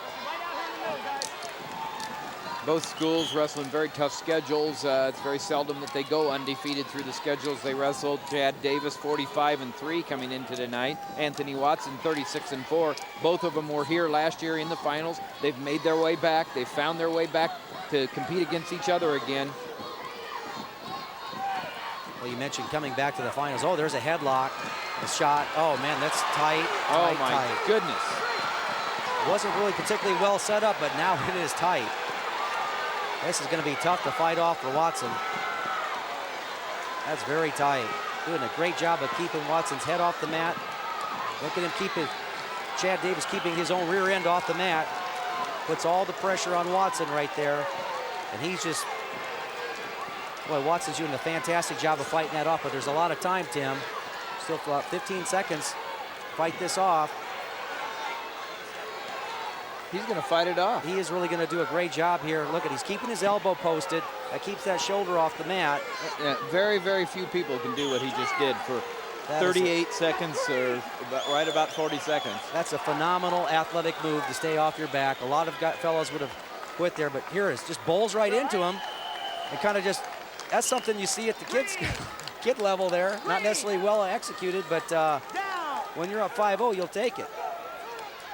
5-0 at the end of the first period. Chad Davis in front of Anthony Watson. So Watson got a big hole to come back from, but he's happy to come. He's happy to be in a position to try to come back. Yes, he is. Watson's going to go ahead and give Davis another point. Now behind 6-0. Well, we mentioned about 4-timers here. Davis has been a 4-time finalist. Won the championship, of course, last year, but finished second twice before that. So actually second once. So he's. Yeah, he was second in 98, second in 99. We've seen 2 wrestlers tonight, Swafford from Mediapolis and Buter from Cedar Falls, be in that situation. Chad Davis just kept on coming. Yes, he did. Wins it last year as a junior back, and I'll tell you what, yeah, he's proven he's a tough competitor. Action! Action! Yep. Anthony Watson comes up into a double leg attempt here, drives through, so he's getting himself back in the match, doing what he needs to do.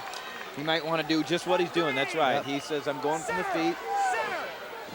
Score 7-2. 1:14 left in the period, so there's another double leg attempt, and he got it. He got it. That's 2. Anthony Watson has come here. He's showing me something here. To use a phrase that Gable uses all the time, he's showing me something right here, coming off his back and getting 2 straight takedowns. That's great. Poise. It's called poise, and he knows where he's at. He knows what he has to do. Looks pretty fresh, too, really. You can tell that Davis has a lot of respect for his free shots there. Kind of pawing at the forehead. Yeah, he really is a lot more effective, Watson is, from staying out, isn't he? Yeah, working in space, and this is where Davis works pretty well. Now, great job by Davis working in a fireman's type, carry type situation. He's going to give up the points. 1 count there. Well, tried to work for the big move, Watson did, and Davis kind of settled back down and got the points. Well, he's really got himself a hold now. Yeah. Looked like 12-4. Looked like he was digging himself out of that hole for a while, but that last takedown and back points. So going from 5 points down to 8 points down now. Scores 12-4. Yeah, 12-4 in favor of Davis over Watson. In 2A, Wells from Clarinda leads Arbogast from Assumption 5-2 with less than a minute left in the second period. And with 45 seconds left in the second period, scores 2-2 on the 1A between Burkle and Greedy.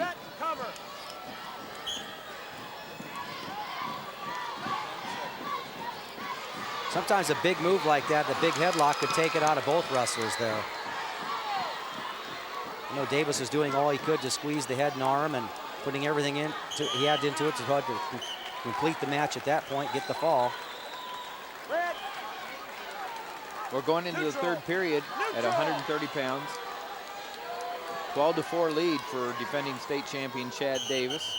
Rematch of last year's 119-pound championship match. You're looking at Anthony Watson, should be Watson.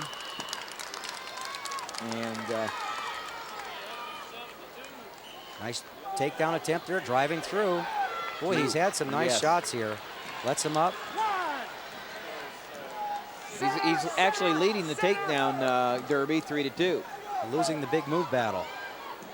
Nice duck under attempt there by Davis. They go off the mat. And again, anytime they get in close, Davis has the advantage, doesn't he? Yeah, he does. Looks like we're going to have a little bit of a injury time for a little bit of blood. In 1A, the score is 3-2 in favor of Burkle over Greedy. Burkle from Northland, Troy Mills. Greedy from Sydney.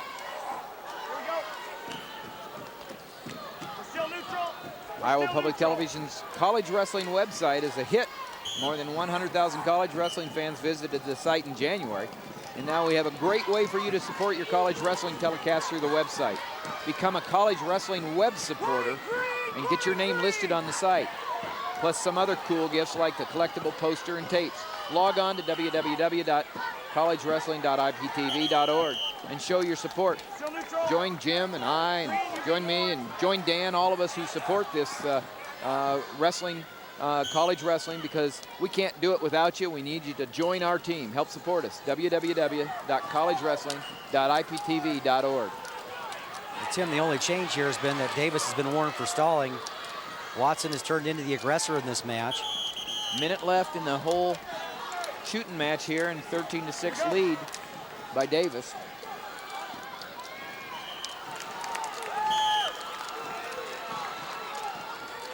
Nice takedown attempt there, getting a lot of penetration. Having to travel a long way to get that single leg shot.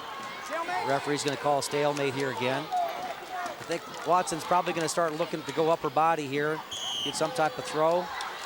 Takedowns just aren't quite enough, and you see Davis here, good low square stance, lowering his level, dropping in on the leg, kind of half-hearted shot there. He's in on the leg. We'll see if he just tries to finish it out here and ride out to win. 35 seconds left in the match. Davis in on it and in good shape with a 7-point lead. Yeah, he's milking the clock here. 31 seconds left. What I like what I see from Davis here, he just keeps a good low position. He's about a half a head lower than Watson. 1 point, stalling call and a takedown. So there's another takedown attempt by Watson. Should get it. Nope, nice. We're going to go off the mat with 17 seconds left, so the score's 14-9. There's Keith Massey, hoping to get Chad Davis a victory here. If they win this match here, they've set the record in 3A for the amount of points set by a team, so quite an accomplishment by the Lewis Central program. Overtaking the record by some great Bettendorf teams, the Bettendorf team of 1982. So a lot of people thought that record would never be broken. That was a great team. I remember I was coaching that year and at Mount Vernon, and Frank Freeman, the coach there at Bettendorf, tremendous team. Here, a big move here potentially, but Davis, good position, looking for the 2 points. Watson give it up. Yeah. Whoa! There's no point. We're going to close it down right there. 16-9 score. But I tell you what, Mr. Watson can be proud of himself. He went out there and represented himself pretty well. He was dead in the water. Yes, he was. And he swam out hard, and it was upstream all the way, but he never gave up. Fine performance by both wrestlers. Two-time state champion, Chad Davis. Four-time finalist. Whoa. Got a little controversy up here in 2A. We'll see it.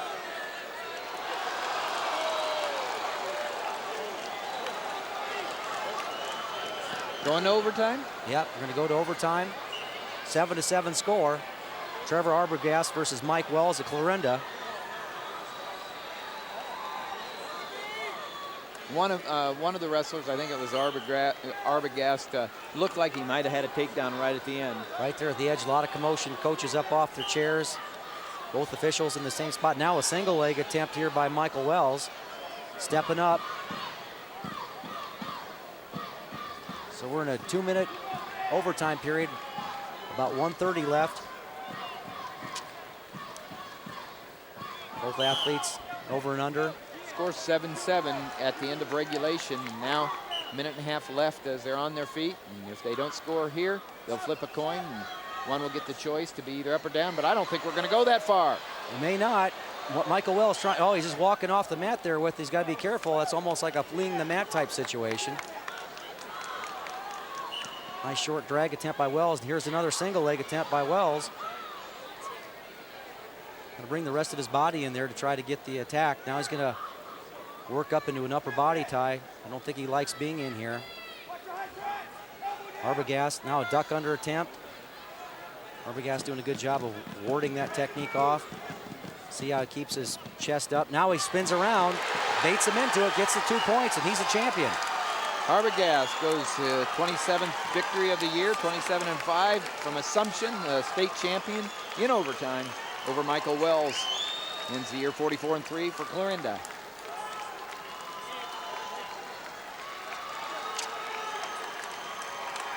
Trevor Arbogast. Go to the awards.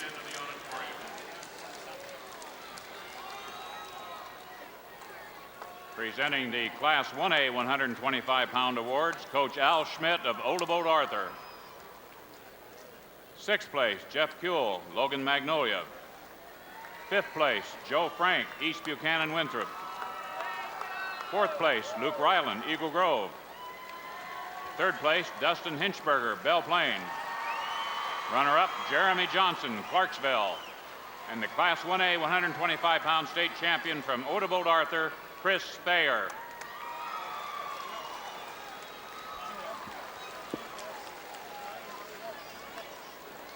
Let's go to Dean Borg. In Class A at 130 pounds, the champion is Kyle Burkle, North Lynn, Troy Mills, just north of Cedar Rapids. He's only a 16-year-old sophomore, and he was wrestling a 19-year-old senior, but he decisioned Lane Greedy 5-3. The champion, Kyle Burkle of North Lynn. Thank you, Dean. And now for the 2A awards. Presenting the Class 2A 125-pound awards, Coach Brent Jennings of Osage. 6th place, Mitch Zimolik, South Tama County. 5th place, Ruben Chavez, West Liberty. Fourth place, Willie Harris, Creston. Third place, Maury Noonan, Emmitsburg Armstrong Ringstead. Runner-up, Michael Billings, Clear Lake. And the Class 2A 125-pound champion from Osage, Trent Goodale.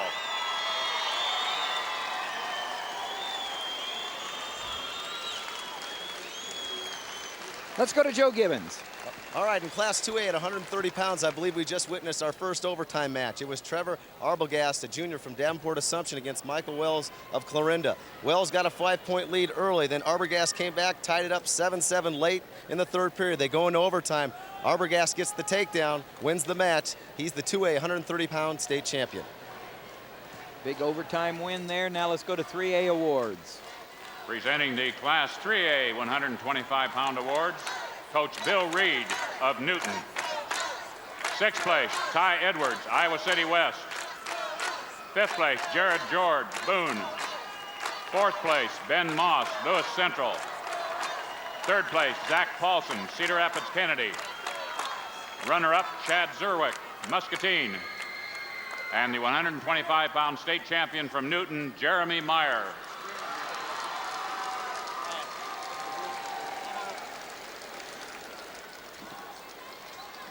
Let's go to Dean Borg, who's with the winning coach from Emmitsburg, Armstrong Ringstead.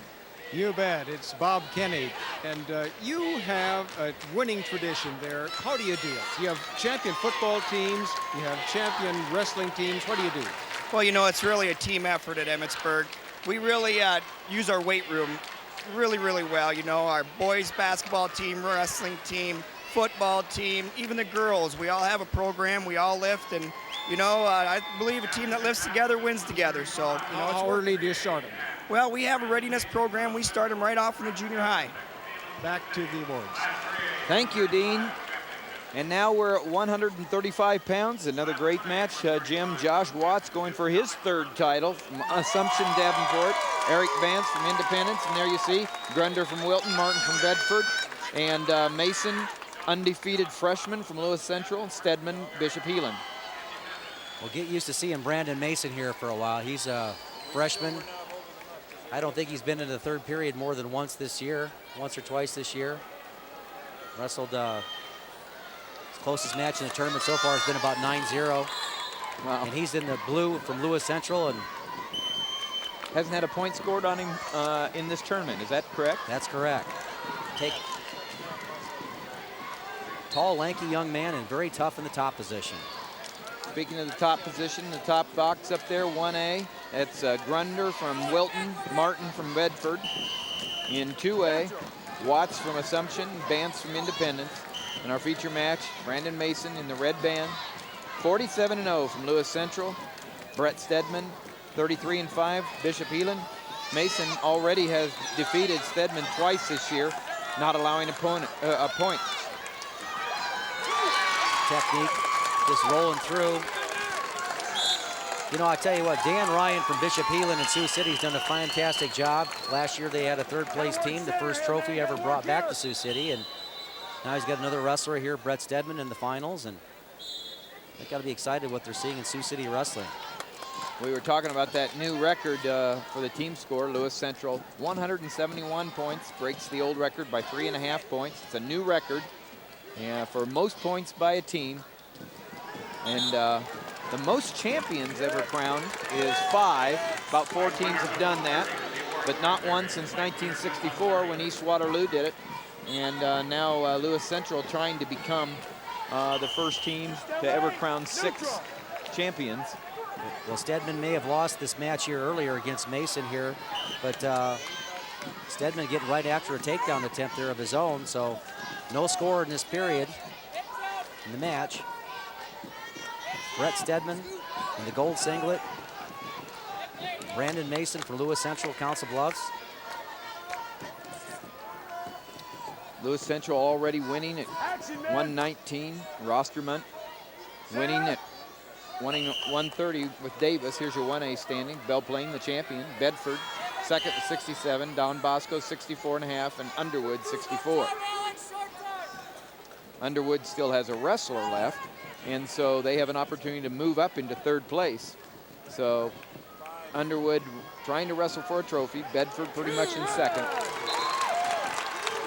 And you saw a takedown there right at the end of the period by Brandon Mason. Oh, you got the leg in, bud. Got parallel, and you heard the referee say he got the leg in right at the end there with about 1 second left, so he gave him the 2 points. So Red down.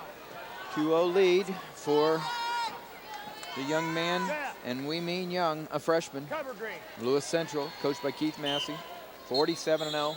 Amazing. He's on his way to possibly being the all-time winningest, avoid any injuries. Watch the leg.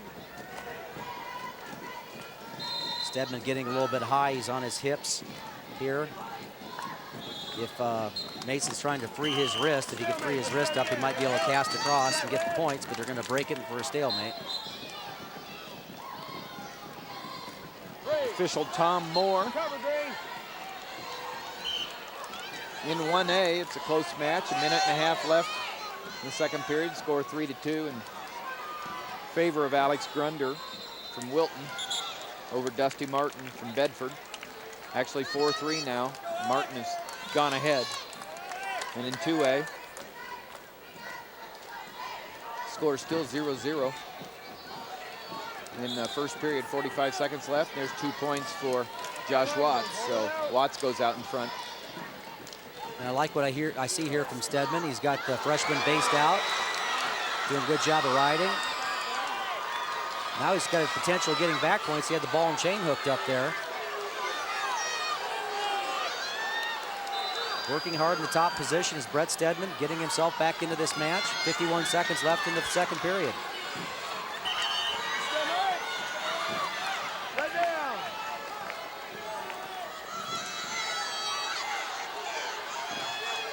Set. Green cover. Good hard ride there by Stedman over Mason. Doing a nice job and making Mason really work underneath in the down position.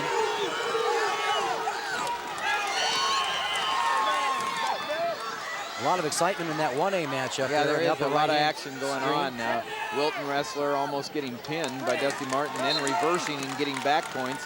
So the score is 9-8 in favor of Martin with 13 seconds left in the second period. And with 23 seconds left in this period here, Brandon Mason from Lewis Central Council Bluffs has just gotten warned for stalling. And they called, that's 2-0, just a stall warning, 8 seconds left. But I think that's what Stedman wants here. He wants to take some starch out of the freshman here. He's done an excellent job of riding. No point. Green. Top, bottom, neutral. And now it's Stedman's choice. And I think he's going to go ahead and choose the down position.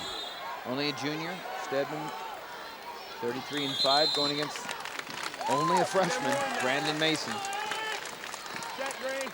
Mason's strength is this top position, but I think Stedman knows that, but he's got to find a way to score points. We'll see if he can continue to move. And this is where Mason really gets strong. Right in his top position, stuffing the head. He's got a good length in his body, doesn't he? Really does. He's 5'11". A lot of height there for a 135-pounder. He's going to be a big, big boy.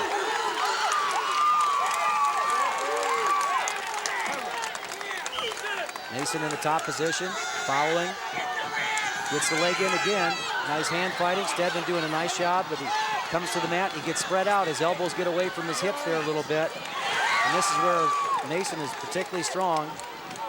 Has both legs in.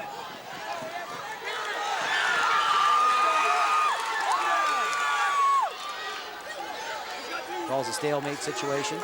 Still only 2-0, minute 15 left in the third period. Mason leading 2-0, has not yet given up a point in this state tournament. A little closer match than he has had. Should be, it's the state finals. Yeah, wrestling the best. He's got a lot of poise in that top position there, Tim. He really likes to crank on the arms.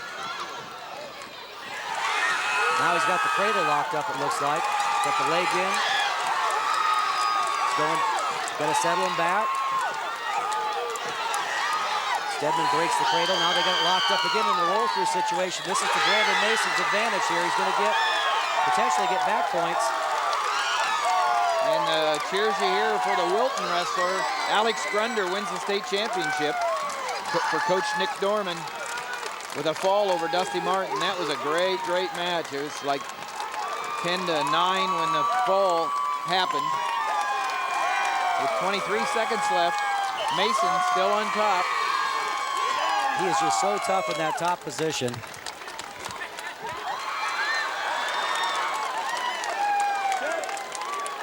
Little coach's celebration gone awry. So up there in the top screen, but now Mason working from a sit out is getting a little bit high here. A lot of poise. Getting a little bit, his hips offside, about 5 seconds left. And Stedman only one turnaround from tying it up. Boy, I tell you, that freshman wins his first. It wasn't easy, though. No, it wasn't. But I'll tell you what, he had to ride hard. That was an outstanding performance on his part there. And so how about that? Lewis Central, 3 champions and possibly 3 more to come. Third period, scores 5-0 in the, there's your champion, Brandon Mason. And in 2A, 5-0 in favor of Josh Watts from Davenport Assumption, looking to go 43-0 and get his 3rd state championship. Yep. One's a freshman. The winner. Yeah. Watts in the red band, and Eric Vance from Independence in the maroon and the green band.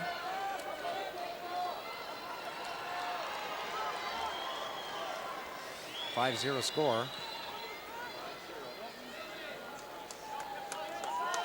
And he's going to set the record here also. Winningest wrestler in the history of Iowa high school wrestling. 189 wins, right? That's 189, yeah. It will be. And he'll have an opportunity to add to that at the state dual meet tournament because Davenport Assumption is qualified for that. So probably get 3 or 4 matches in that. So pad his record. A record that a young man we just watched wrestle, Brandon Mason, would have an opportunity at being 48-0 as a freshman. Multiply that, and you've got someone in 3 years that will be knocking on the door. There's your career wins right there. Josh Watts, 188 currently, going for his 189. You heard Jim Gibbons say that he's going to have dual meet competition yet because Davenport Assumption is qualified for that state series. And we have another young man that's trying to break the old record yet tonight, Koenig. But it won't be a record for the books. How many matches did you have in high school? 112 total. Wow. I had 3 years, I had 77 matches. So about the same, but it used to be about 25 a year. See? Jack Mendenhall, my old coach at Ames, just didn't like to travel that much. Yeah, well, you know, that's what it was. 20 years ago, they were 25 a year. Now it's close to 50.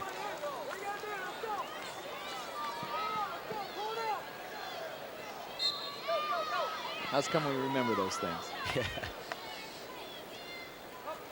When I can't remember where I'm at half the time. Yeah. But we are right here at 135 pounds, the end of the 2A championship match with Josh Watts going to win his 3rd championship for Davenport Assumption.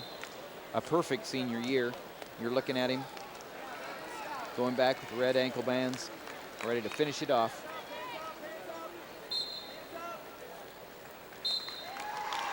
There he is.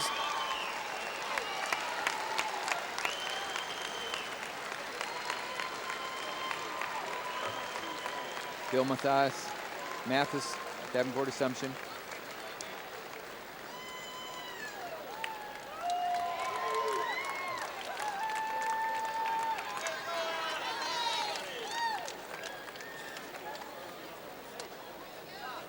Let's go to the awards. Ladies and gentlemen, we direct your attention to the award stand area at the east end of the auditorium.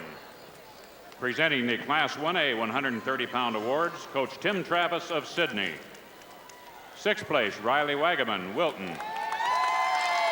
5th place, Tyson Beat, Odebolt Arthur. Fourth place, Thomas Sweeney, St. Albert, Council Bluffs. Third, Tyler Greiser, Ogden. Runner-up, Kyle Burkle, North Lynn, Troy Mills. And the 130-pound state champion from Sydney, Lane Greedy.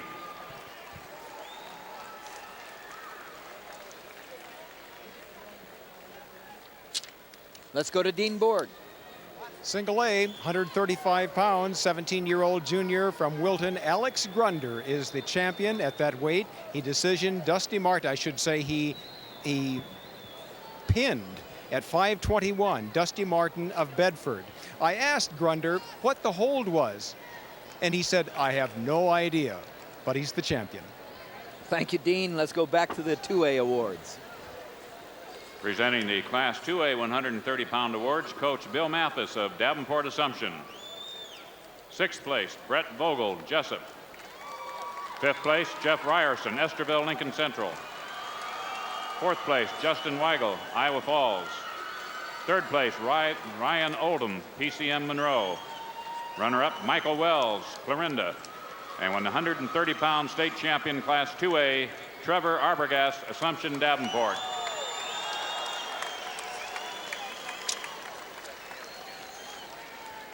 Okay, Joe, what do you got for us? All right, in Class 2A at 135 pounds, we had a history match again. It was Josh Watts of Davenport Assumption, two-time defending champion, going for his third title against Eric Bantz of Independence.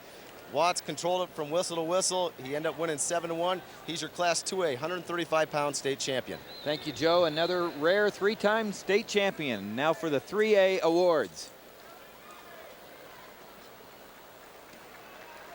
Presenting the Class 3A 130-pound awards, Assistant Coach Gary McCall of Lewis Central. Sixth place, Edgar Haynes, Cedar Rapids, Washington. Fifth place, Josh Peterson, Clinton. Fourth place, Brad Stockton, Iowa City West. Third place, Patrick Alabone, Bishop Heelan, Sioux City.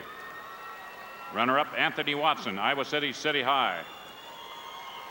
And the Class 3A 130-pound champion and a four-time finalist, Chad Davis, Lewis Central. We're back to you, Joe, with a guest. All right, we're with the guy that made history tonight in two ways. It's Josh Watts from Davenport Assumption. He wins his third state championship. There's few guys that have done that. But Josh, you also set the career win mark at 189 victories for a career. Your feeling on setting that mark? I'm glad I was able to set that mark. It was a goal of mine ever since I realized I could reach it. I'm very happy with reaching it. Well, I know you got a few more matches in the dual meet tournament, so we wish you luck and wish you luck at UNI. Thank you. Thank you, Joe. And now we're at 140 pounds. Our feature match, Trent Paulson and John Tucker. Paulson from Lewis Central, Tucker from Ames. At 1A, we'll have, here's your update of career winners. We talked to you about it. Josh Watts now 189. Cody Koenig, who we'll see a little bit later, tied with a former friend and a former Underwood wrestler. Blue Wall, Tyler McGinnis from Shenandoah, Mark Lander from Underwood. Underwood, they do like to travel. Yes, they do. Every Saturday, they're putting 4, 5, 6 matches in, probably.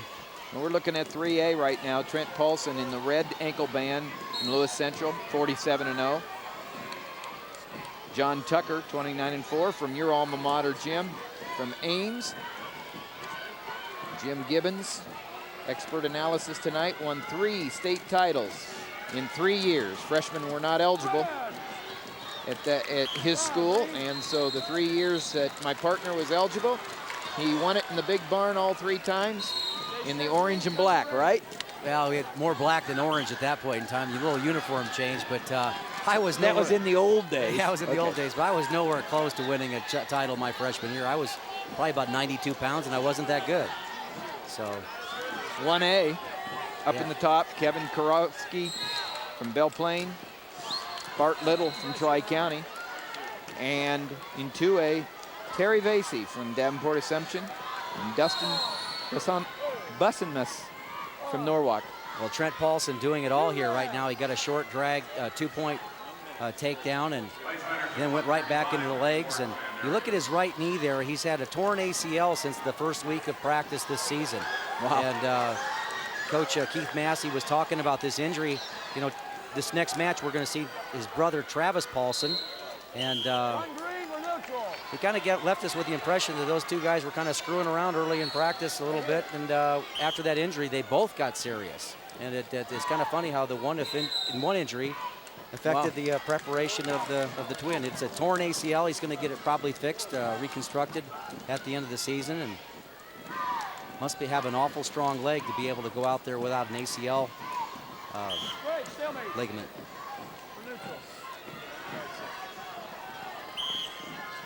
Scores 4-1 in favor of Paulson, Trent Paulson, in the middle of a perfect campaign, 47-0 for Lewis Central, Coach Keith Massey. How about Keith Massey, Coach? He's done a tremendous job as a coach, and how has this team and the program got to this point, really? Well, the commitment that the people in Southwest Iowa have made to their club program, that Panther Club that they have in Council Bluffs, and they kind of have an open architecture that they take in people from the whole area that want to get good at wrestling at all levels. And I'm sure that they have the high schoolers teaching the grade schoolers and the schoolboys. And just everybody gets better when you have an open architecture, I think. And a lot of sharing there. And they just flat out probably put more time into it than most guys do. What do you mean by open architecture? Well, what I'm saying is that it's not just a closed club, just our people in this geography or this school. You might see 2 or 3 schools. I know that Louis Curtis from Underwood works with them, and the whole area has gotten better. And they really have, and you've seen it. I mean, it's happened in the last 10 years, really. It really has. And so the result of building a program from youth group on up is very evident in our state finals every year now for the past several years. Lewis Central, Underwood, and other Southwest. Harlan had a good year this year.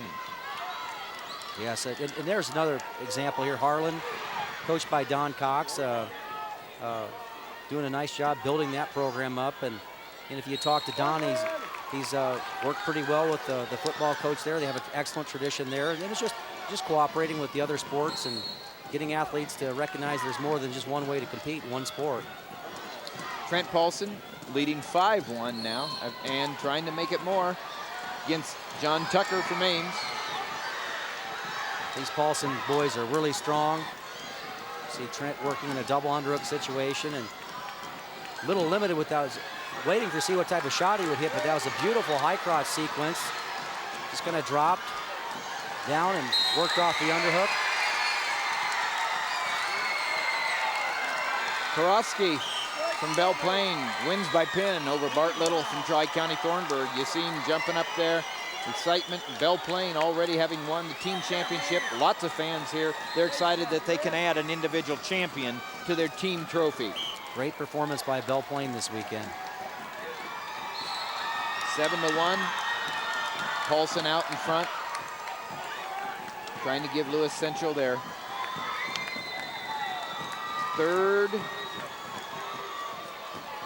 fourth champion. Yeah. Fourth champion. That's pretty amazing. With 2 left. So they have a chance to become the record holders. I think you mentioned before that the team with the most individual champions was East Waterloo. Well, there are 4 that have had 5 champions. The last one to do it was East Waterloo in 1964. So they're trying to make it 6, which no team has ever done. What a night for your program when you can put 6 guys in the finalists, but they all have real legitimate chances of winning. And right now, going for their 4th, it's Trent Paulson. He's out in front 7-1 with very little time left in the second period.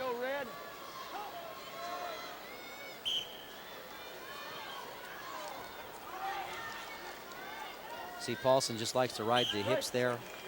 The right thing to do at the end of the period. We're going to move to the 3rd period. It's Tucker's choice. He's going to take the top position to get back into this match. He's trailing 7-1, so he must have some confidence that he can turn Paulson. Paulson comes immediately into a standing switch, and Tucker comes back with the legs.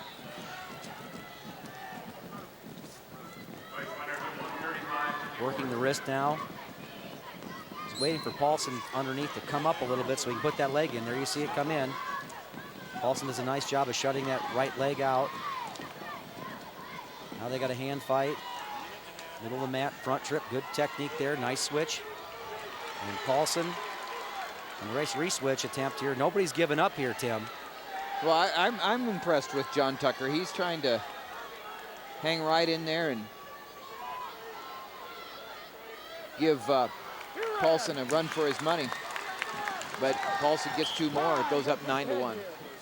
Got the headgear pulled up over his eyes there a little bit. So 1:13 left. It's all Paulson at this stage here, a 9-1 lead.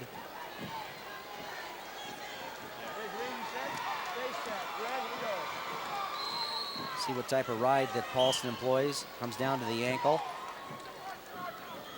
Switches back. Working the crossface. Now he puts a leg in of his own. Let's see if he can work this technique. Brings the arm in. Now he's going to probably try to come in through the roll through in there, get the tilt. Didn't quite have it. Now he works back into what we call guillotine. We'll see Paulson's, he lost the leg here.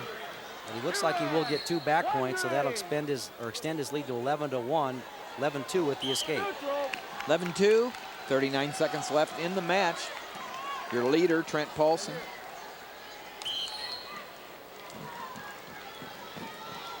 Paulson just keeping good position, stays aggressive. This is his 3rd time at the state tournament, and he was 3rd in 99 and 2nd last year, and only a junior going for his 1st title. He jumped in on a single leg there and just finish it off with a duck under technique, well executed. Got the legs in.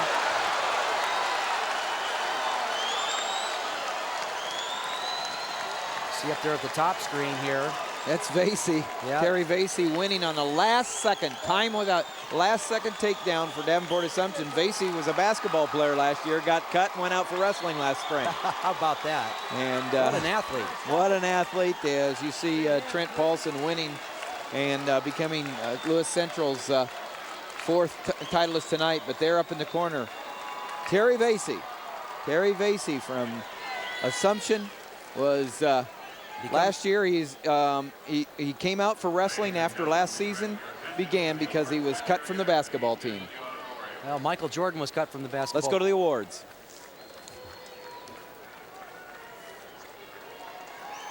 Presenting the Class 1A 135-pound awards, Coach Nick Dorman of Wilton. 6th place, Tim Langenit, Rock Valley. 5th place, Justin Weiland, North Cedar Stanwood. 4th place, Mike Bonander, West Lyon Inwood. 3rd place, Danny Ebling, Green. Runner-up, Dusty Martin, Bedford. And the 135-pound 1A state champion from Wilton, Alex Grunder.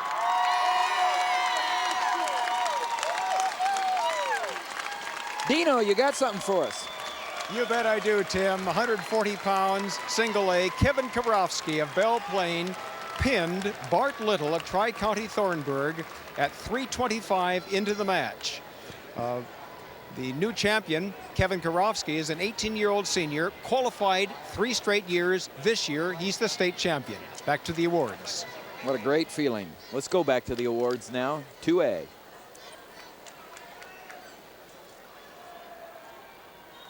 Presenting the Class 2A 135-pound awards, Coach Bill Mathis of Davenport Assumption. 6th place, Ian Alkey, West Liberty. 5th place, Ryan Bach, Clear Lake. 4th place, Brett Karkosh, South Tama County. 3rd place, Scott Truca, Crestwood Cresco.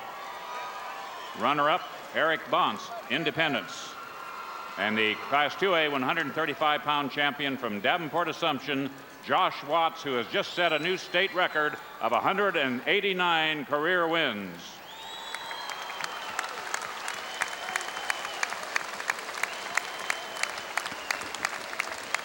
Joe.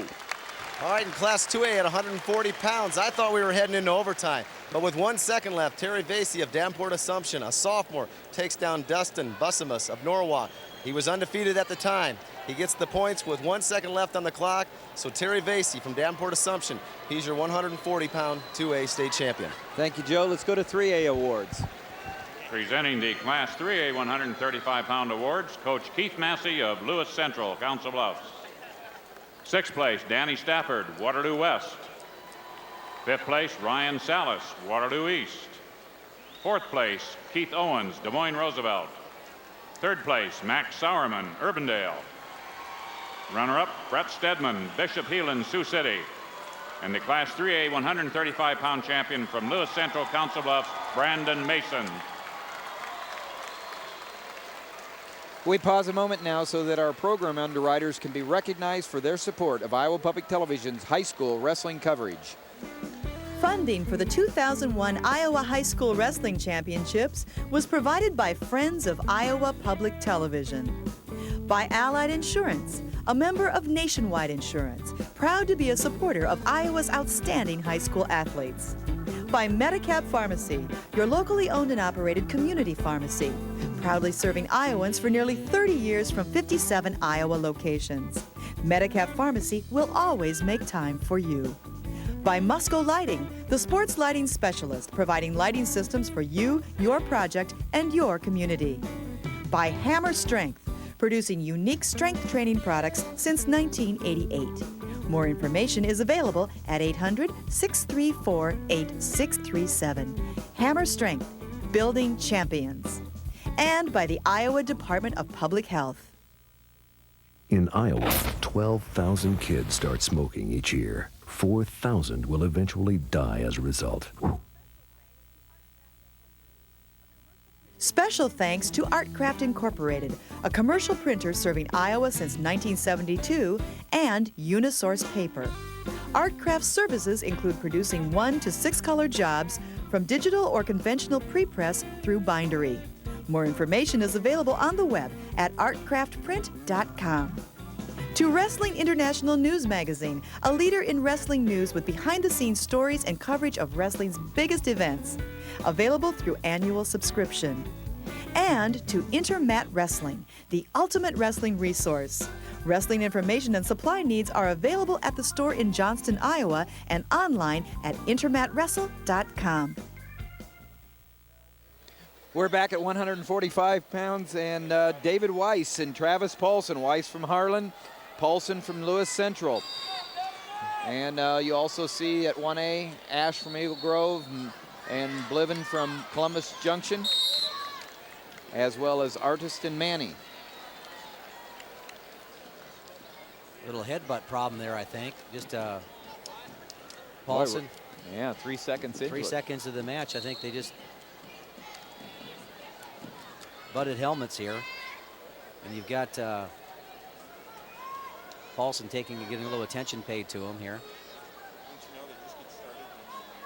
I tell you what, we have the Iowa State training staff here. They've been down here for years and years, and also the Iowa, the Mercy training staff here helping out, assisting the athletes through the course of the tournament, not only with training and the tape jobs and that type of thing. And not a lot of schools, some schools are not able to bring their trainers along, and it's nice to have those people around. Sure is. In 1A, Brad Ash, Dustin Bliven, you see in the 1A up in the top, that's Eagle Grove and Columbus Junction. And in 2A, Kirk Artist and Clint Manning there. In the bottom one, 5-0, Artist is ahead of Manning. Tell you what, if you like to see throws. Excuse me, Jim. Festival begins next Saturday on Iowa Public Television.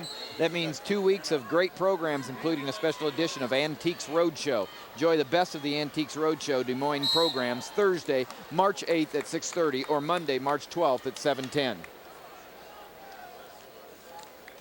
And well, I was talking about the throws here. You look at Dustin Bliven here. He's in the dark blue singlet, actually the blue singlet from Columbus Junction in 1A. He goes at you the whole match, double overhooks. He just wants to throw. If you like seeing throws, just stay glued to that 1A mat up there. Bliven from Columbus Junction. He was at L&M last year, Louisa Muscatine, and now at Columbus Junction and up against Ash from Eagle Grove. And interesting down on 2A, Artist and Manny. Manny has beaten Artist 3 times this year. Artist out in front right now, 5-3 in their finals match. So Manny answered that 5 points with an escape takedown of his own. Let's go. Come on, let's go right here. I was talking to my friend Jim Bruck, who former coach at Harlan and former teammate of mine. He said he was telling me about Manny and Artist, and he said, and I refereed all 3 of those matches. He said, and so if it's turned around tonight, somebody may be pointing a finger back at me. But 5-3 as they go a little break there. Break on 1A, and in our match right now the score is 0-0 with less than a minute left in the first period between David Weiss, dad Gary Weiss, there from Harlan, qualified for the state a couple of times but never placed, and here he has a son in the finals, and I'm sure that he is quite proud. Well, I made a mistake here earlier. I mentioned that Trent Paulson had the ACL problem, but it's clearly Travis Paulson. You look at that right knee, and no wonder Trent looks so good. But Travis is the one with the torn ACL joint. You can tell by the brace on his right knee.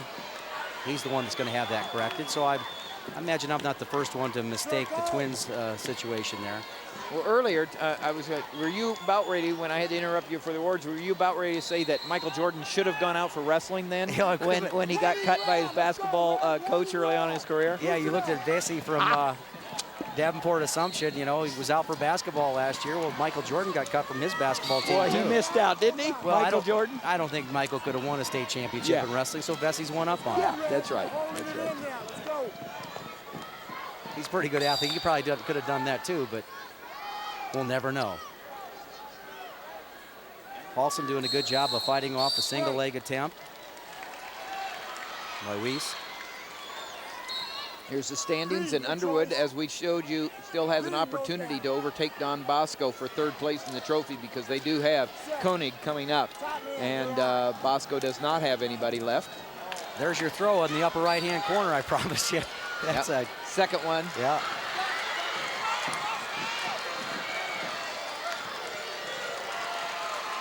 Paulson working hard here. Big match. He's in the top position. There's no score in the match. Weiss kind of working back around him. I don't think Paulson really wants to be doing a lot of riding here with that inside leg, but he's doing a good job of fighting the wrists. I don't got any control there yet, Tom. Look how he's got that wrist in a Stop it, guys. Let's go again. You're tough still down, situation. The dude. referee's going to call a stalemate. Still 0-0. Stop bottom. Top. Cover.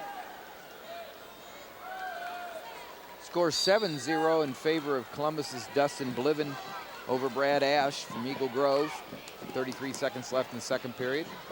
Match is also stopped on the 2A mat with Artis lead, holding a slim 7-6 lead over Manny, the man that has beaten him 3 times this year. Artis from Glenwood, Manny from Winterset. Nice turn in off of that sit out. There's an escape.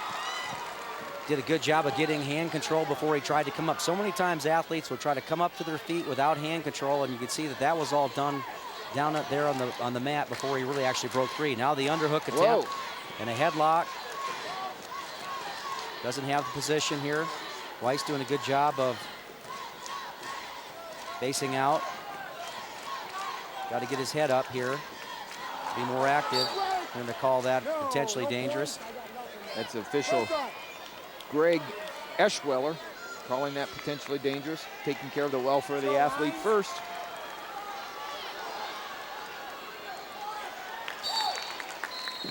Both these Paulson brothers keep good low position. Notice how they don't get taken out of their stance.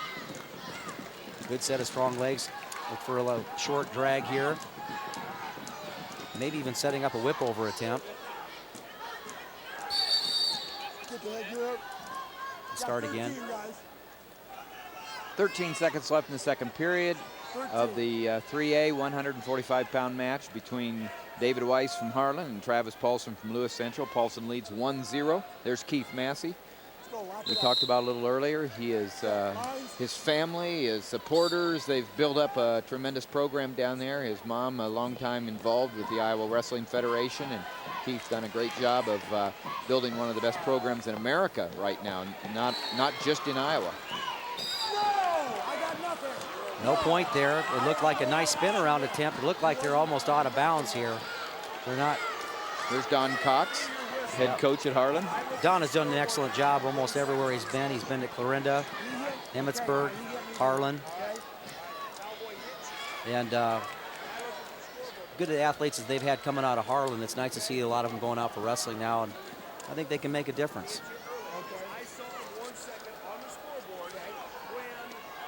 I blew my whistle, but he relaxed then. So you hear these officials discussing this. No points. The mat judge said he saw 1 second left on the... There's the 2A standings, Jim. Emmitsburg out front, and South Tama holding on to second place. Davenport Assumption third. There's 3A.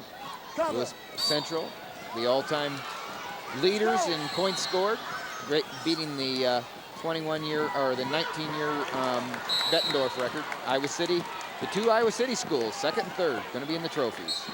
This is a nice single leg attempt here by Weiss. You can see how Paulson's going to drag him off the edge of the mat, but he's got to try to counter this like he's in the middle of the mat, because he's going to sacrifice position.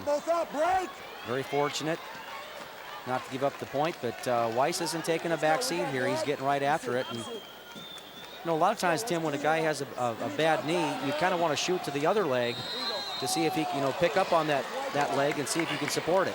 That's a good point, Jim. And sometimes you think about attacking the bad leg, but that other leg is where you get all the support then. Right. And so you're listening to the expert analysis of former national champion from Iowa State and the coach of the Iowa State Cyclones last time they won an NCAA wrestling championship, Jim Gibbons. I'm Tim Johnson. We're bringing you the 2001 Iowa High School Wrestling Championships, the best high school wrestling championships in America, here from Veterans Auditorium, Des Moines, Iowa. We're at 145 pounds. You're looking at Gary Weiss in the red band and Travis Paulson in the green band, and Paulson and Weiss are all tied up 1-1. There's 1:15 left in the match, and takedown will probably win it. Yeah, takedown probably will win it. There's this high crotch attempt by Paulson. Now he snaps down. Tell you what, Weiss is doing a good job of fighting and staying neutral in this front headlock position. Notice how he squared up, but he kind of looked to go to the edge there. There's no points being given. He's got Paulson's doing a nice job right there of hooking the leg, and he gets the two. Weiss wanted off the mat in that situation, but lost leverage, and Paulson scooped the leg up and got the 2 points. Very poised. Here we go. 45. So there's 45 seconds left in the third period. Paulson's in the top position. Here's the replay here. See the hand fighting going on here? He reaches in the back of the leg right there and scoots him back to the center of the mat and scoops the near leg and gets the points. It's a good call. 9-6 in favor of Artist over Manny, trying to get that first victory in 4 tries. Artist from Glenwood over Manny from Winterset up in the corner there.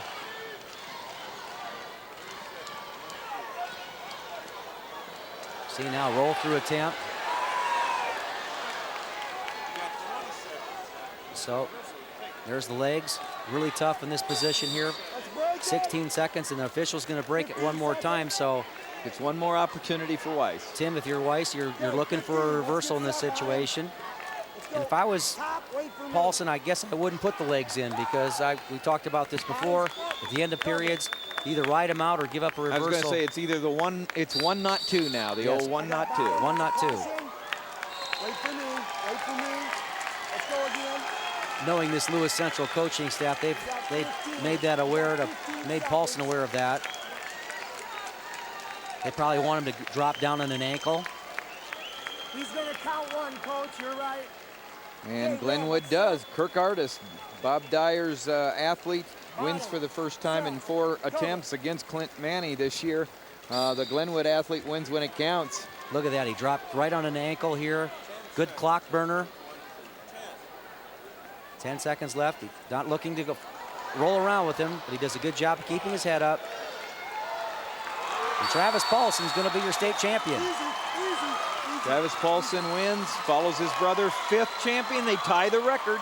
They tie the record. It's been done 4 times. East Waterloo did it last in 1964. They're the only team to ever do it twice, 5. But Council Bluffs, Lewis Central Council Bluffs can become the first team ever to win 6 individual championships in one tournament. Let's go to the awards. Ladies and gentlemen, we direct your attention to the award stand area at the east end of the auditorium. Presenting the Class 1A 140-pound awards, Coach Bob Yalick of Belle Plaine. 6th place, Shane Ralston, Comanche. 5th place, Tyler Patterson, Orient Maxburg. 4th place, Aaron Destival, Wapsie Valley Fairbank. 3rd place, Dana Vogt, Twin River Valley Bode. Runner-up, Bart Lettle, Tri-County Thornburg. And the 1A 140-pound state champion from Belle Plaine, Kevin Karofsky. Dean Borg. At 145 pounds in single A, Dustin Blevin of Columbus Junction's been at the state tournament 4 years. He was state runner-up last year. He's champion now. Dustin Blevin with a pin at 524 over Brad Ashe of Eagle Grove. Thank you, Dean. AA awards.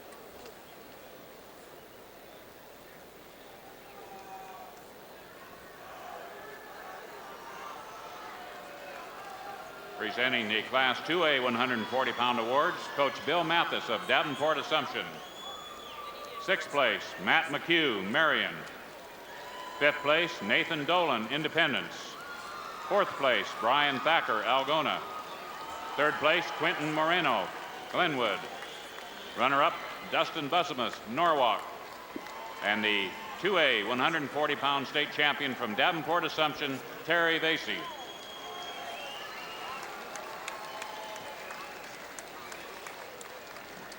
Gibby, what do you got for us? All right, in Class 2A at 145 pounds, it was Kirk Artis of Glenwood against Clint Manning of Winterset, a rematch of the district finals. Artis got a takedown in the first period, a near fall cradle also in the first period, and he got a cradle in the second period. He got too much of a lead. Manning couldn't catch up. Again, Kurt Artis wins 14-8. He's your 2A 145 state champion. Thank you, Joe Gibbons. Now go to 3A awards. Presenting the Class 3A 140-pound awards, Coach Keith Massey of Lewis Central. 6th place, Jacob Smith, Iowa City City High. 5th place, Greg Green, North Scott Eldridge. 4th place, Robbie Hysinius, Spencer. 3rd place, Jeremy Gable, Lamar's. Runner-up, John Tucker, Ames. And the 3A 140-pound state champion from Lewis Central, Trent Paulson. Let's go to Dean Borg, who's with Bob Yelik, the victorious Belle Plaine coach. You bet. Congratulations, Bob. Thanks, Dean. What's the strength of a team? You know, individual wrestlers compete. What's the strength of a team? Team unity, I think, really builds a strong foundation. And these guys have stuck together for a long time, several years. And, you know, they believed in themselves. They worked hard with each other year in and year out. And I think the unity of the team was what helped our team this year. So it's coaching and wrestler mentoring. The coaching comes in. The kids, you know, the kids have to be there and they have to work hard, which our kids do. So it's great for the Belle Plaine kids. I'm excited for them. And, you know, what better way to end it? You bet. Congratulations, Coach. Tim?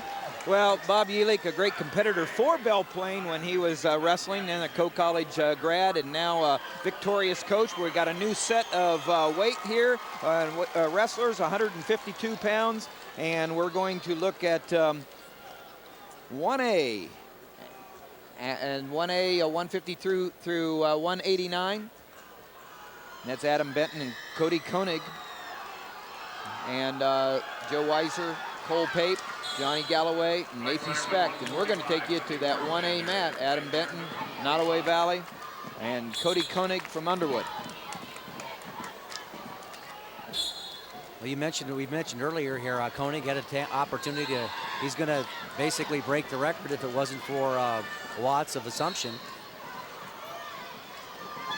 Koenig going for his 188th win.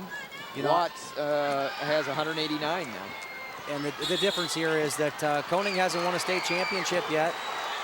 And I know you probably trade a lot of those wins for a state championship here tonight. First time in the finals. Cody Koenig, Underwood, 46-0. And this is for a state trophy for Underwood. A win will give Underwood third place and the trophy.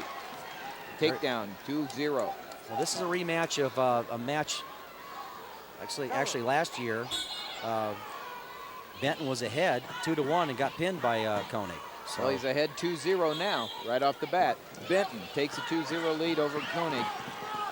Benton 31-4, coached by Tim Duff and Roy Benton. Koenig, coached by Matt Dyer. There's some really good matchups here at 1A, I think, in the upper weight classes here. Glad it just happened we have to have an opportunity to show these matches here for you, because I think there's some good matchups. There you see a single leg reversal almost situation here for Koenig. Looks like he's going to get it. 2 reversal makes the score 2-2. The other matches up there in 2A, Joe Weiser, Clark Osceola, undefeated. Cole Pape, also undefeated from Maquoketa, going for his 3rd state title. There's the reversal right here. Just kind of switched in and ended up in a single leg position and drove Benton over, tied it up 2-2. So 50 seconds left. Now is there an elevator situation? What we call switch, and there's 2 points. So it's a switcheroonie here, yeah, I'll tell you. I really like these matches here. They're evenly matched wrestlers and going after it. And an escape. Yep.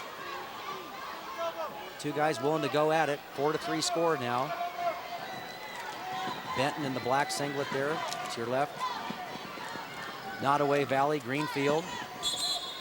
He is the nephew of his assistant coach, Rory Benton.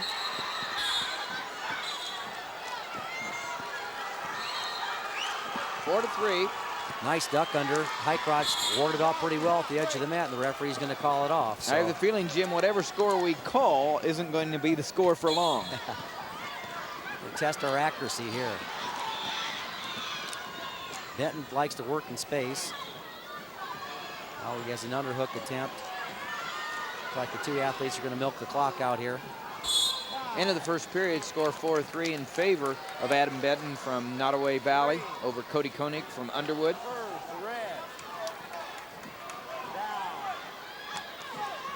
Benton's choice, he's going to take the down position.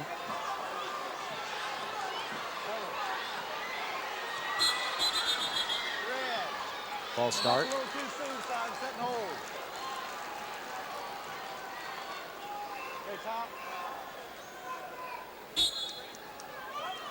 There's a switch attempt.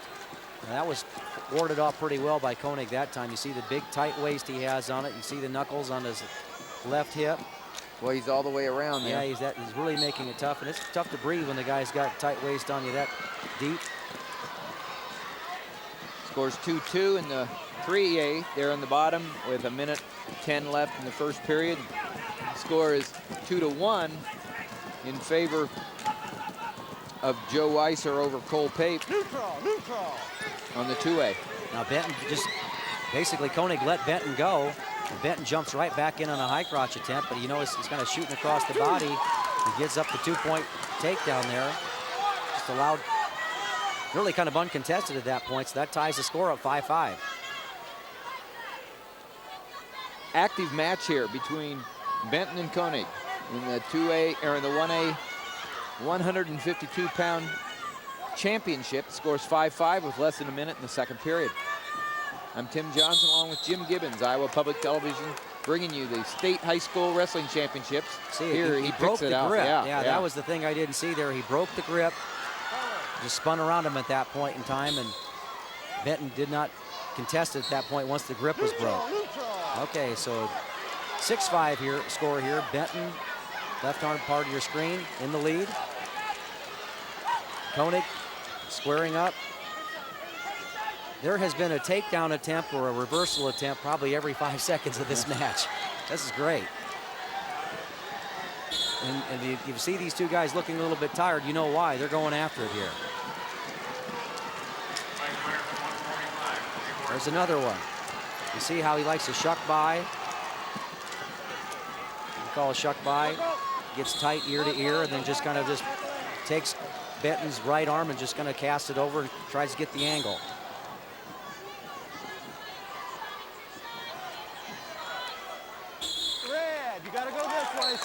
warning on Benton from Nottoway Valley. Yeah, that was kind of, I just don't see that much stalling in this match.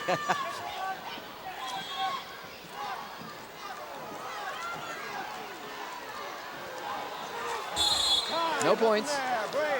More activity, but no points. Yep. Looks like Benton kind of landed pretty hard there. They're not going to give the points. Green choice, you choose down. Green down. Cover. 6-5. Third period. Adam Benton leading Cody Koenig.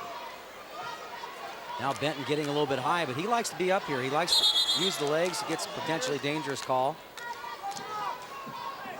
Now remember, Benton's been warned for stalling in the previous action, so he's got to be careful. He's got to be very aggressive here in the top position.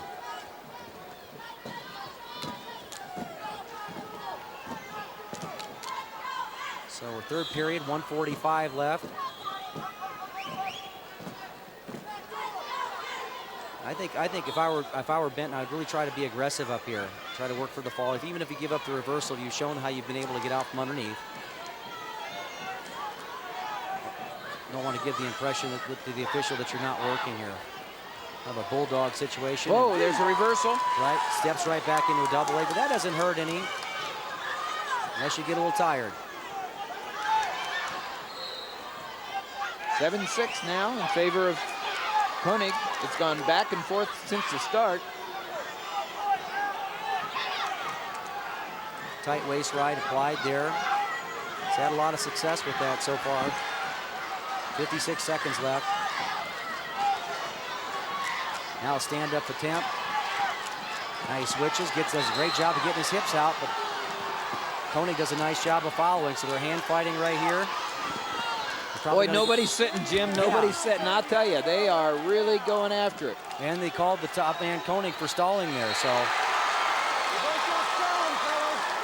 That was a close one. There, now he cuts it at 7-7. 7-7 score, so this match is going to be settled on the feet. Looks like at this stage. Both athletes moving in.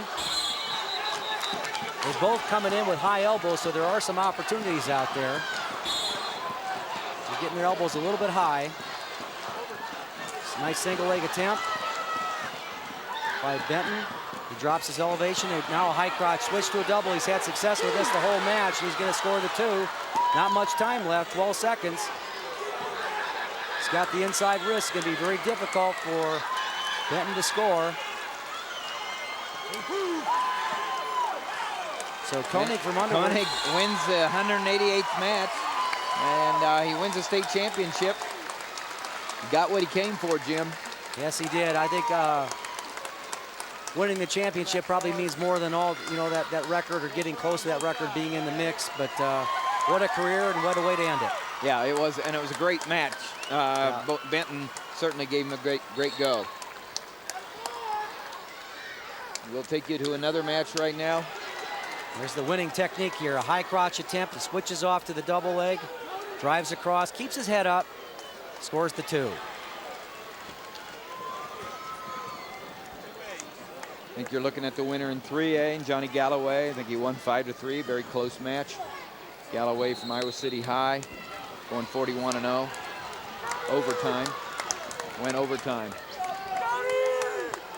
There's the reaction of the coaching staff there for Underwood. They've seen a lot of winning down here last few years. Yep. Now we're moving to the Cole Pape here from Makokata. He's 39-0. Looking for his third title. Third title, red singlet in the top position. He's got a 6-3 lead. 27 seconds left in the match. He's going against Joe Weiser, Clark Osceola. Working to get back points. Got a great chance. They're going to call it potentially dangerous. The official calls an injury time there.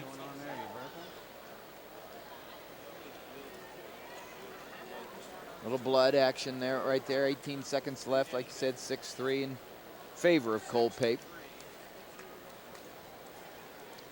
Remember, Iowa Public Television's college wrestling website is a hit. More than 100,000 college wrestling fans visited the site in January.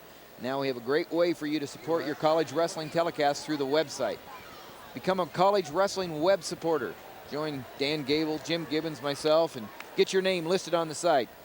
And plus some other cool gifts like the collectible poster and tapes. Log on to www.collegewrestling.iptv.org and show your support, because we can't do it without you. You know, we talked about 4-time state champions here, but Cole Pape here from Makokata had an opportunity also. Won it as a freshman and sophomore, lost last year, finished third at 140. He's going to come back and win his 3rd title. 5 seconds left in the match. 3-time winner from Makokata, and they've had a 4-time winner before, Eric Juergens. Eric Juergens. There you have it. 6-3, Pape over Weiser. These guys that win 3 titles, they seem pretty relaxed out there. That's maybe relief is a good word. Let's go to the awards. Ladies and gentlemen, we direct your attention to the award stand area at the east end of the auditorium. Presenting the Class 1A 145-pound awards, Coach Bill Plain of Columbus Junction. 6th place, Derek Duker, Lisbon. 5th place, Scott Linden, Woodbury Central, Mobile. 4th place, Heath Lamp, AHST, Avoca. 3rd place, Nathan Droghammer, North Lynn, Troy Mills. Runner-up, Brad Ashe, Eagle Grove. And the Class 1A 145-pound state champion from Columbus Junction, Dustin Blivens.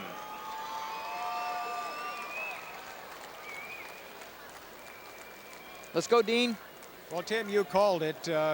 Cole Pape was tied 3-3 at the end of the 2 periods, but he went on to decision 6-3 over Joe Weiser of Clark Osceola. And we're going to be talking with Cole Pape in just a moment. Back to the awards. Thank you, Dean, and we'll go to 2A awards.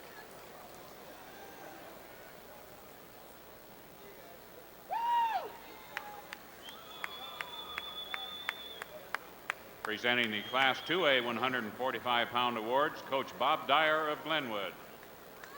6th place, Tony Hansen, New Hampton. 5th place, Nathan Van Dyke, South Tama County. 4th place, J.D. Negg, Emmitsburg Armstrong Ringstead. 3rd place, Jay Simon, West Liberty. Runner-up, Clint Manny, Winterset. And the Class 2A 145-pound champion from Glenwood, Kirk Artist.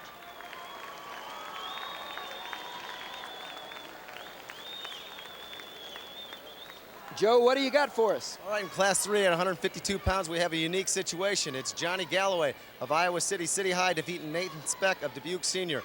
It was a tight match. It got tied up late, 3-3. They went into overtime, and Galloway hits a beautiful double to score the points. He's got 2 titles, one at Iowa City High, the other one at East Waterloo.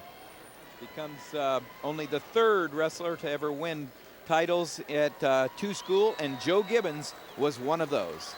Let's go to the awards. Class 3A 145-pound awards, Coach Keith Massey of Lewis Central. 6th place, Adam Ward, Pleasant Valley. 5th place, Ben Stedman, Bishop Heelan, Sioux City. 4th place, Matt Vasey, Des Moines, Lincoln. 3rd place, Matt Davis, Dubuque Senior. Runner-up, David Weiss, Harlem. And the 3A 145-pound state champion from Lewis Central, Travis Paulson. Let's go to Dean, who's with 3-time winner Cole Pape. And Cole, first question I want to ask you is, 2-time state champion, lost last year, 3rd. How do you psychologically come back? Well, every time you step out there, you want to be the best. Last year was pretty disappointing not reaching my goals. Just tried working hard this year to get back where I was before that, and I did all right. What colleges are you looking at? I'm either looking at Iowa or Nebraska. Congratulations. Thanks. Tim? Thank you, Dean. I guess he did do all right. Cole Pape, 3-time state champion. Now we're at 160 pounds. Lots going on here. Our feature match is Aaron Kaufman and Garrett South. We also got Ryan Sturm and Ben Miller. And look at that 3A, Jim. Blake Anderson, Caleb Twitter from Cedar Falls. If Anderson wins, Lewis Central becomes the first team in Iowa history to have 6 champions in one state tournament. Well, that's quite an accomplishment. You mentioned there's been several other schools that have done it in the past, but it's basically running the table. I heard kind of a funny story about Lewis Central athletes. Their second string 135-pounder went all the way up to 171 and made it to state. Wow. So a lot of competition in that room.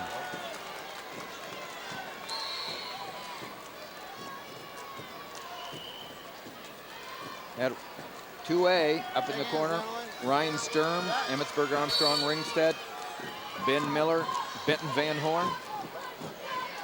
And in 3A, right there in the corner, Blake Anderson, undefeated, Lewis Central. Sound like a broken record, don't I? Caleb Twitto from Cedar Falls.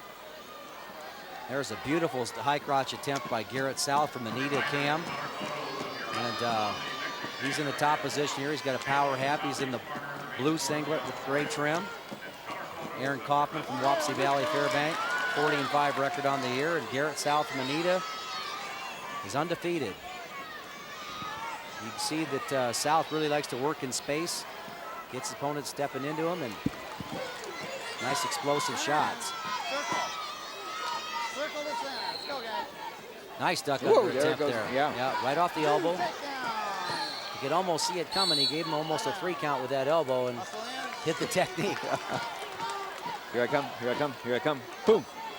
Well, if you're not going to move, I'll hit it. Stay set. Cover.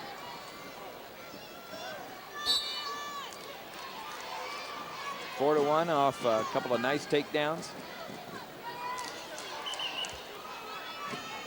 It's a little different set. Nice job of peeling the hands there by Kaufman. One red, neutral. He's trying to get back in the match, still in it. Working. Center in. When you would get taken down as cleanly as he has, you kind of be a little bit weary about walking right into him. So. Work your center, guys. Work your center. 30 seconds left in the first period. 4 to 2. Right out here, guys. Circle Favor of Garrett South from Anita over Aaron Kaufman from Wapsie Valley Fairbank. South coached by Rex Meerhoff. Aaron Kaufman by Chris Davis. I like what South is doing here. See how he has his head up underneath there? He's got the wrinkle in the back of his neck in that front headlock position. Just trying to stay square. Not really much you can do there. He's hoping to get a stalemate, not give his opponent the angle, Kaufman.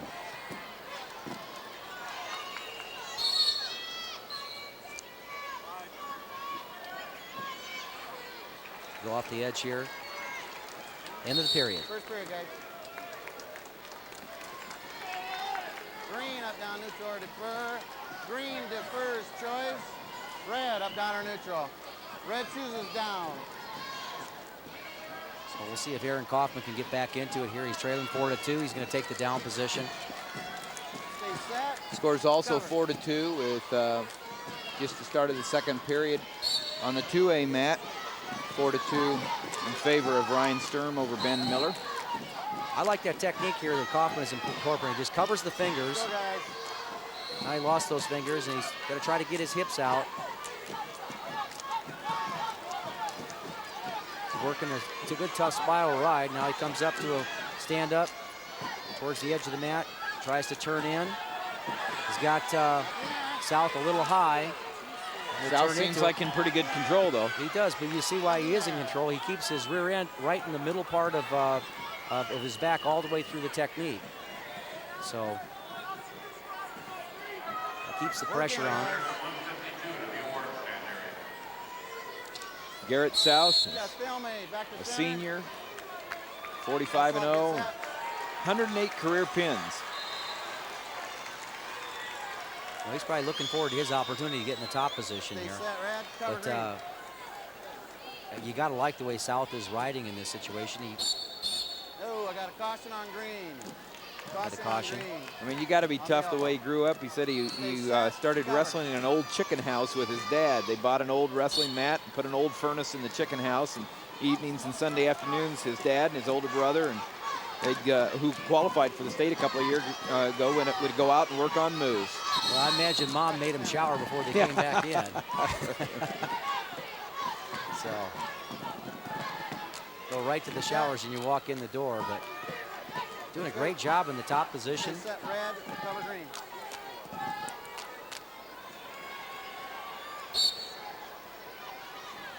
There, he's got the power half situation there. He's coming back, he's settling back, he's going to get the back points there. He's got it lifting his head up off the mat. That's what's making this technique work. Now he's got the wrist locked, and that's going to be there for a long time. He's got 45 seconds to work with. He's got the full count. He's going to try to work up into getting the legs in now. It'll be a good technique. But a good leg man is always comfortable keeping his hips in the good part of his back. He probably wants to settle back a little bit more than that. And he's going to do that. Now Kaufman looking for a big move. He just turned into it. Now he's got both legs locked. Almost the same situation Sundell was in earlier. Kaufman does a good job of working his shoulders to the edge of the mat, but he was in real trouble there. Yes, he was. 37 out of those 108. Garrett South had 37 pins so far this year out of his 45 wins. So he feels awful comfortable. Cover. We have an optional start. Optional start. Cover. See, some athletes use that optional start to get a little bit better jam on them. Now, far side cradle. So they give up this escape. Oh, he didn't give it up. Yeah. Boy, he just stayed right on it. Yeah. No change, guys. He knew where he was in the period. Green, up, down, or neutral. We're talking about Green, Garrett two, South, who down.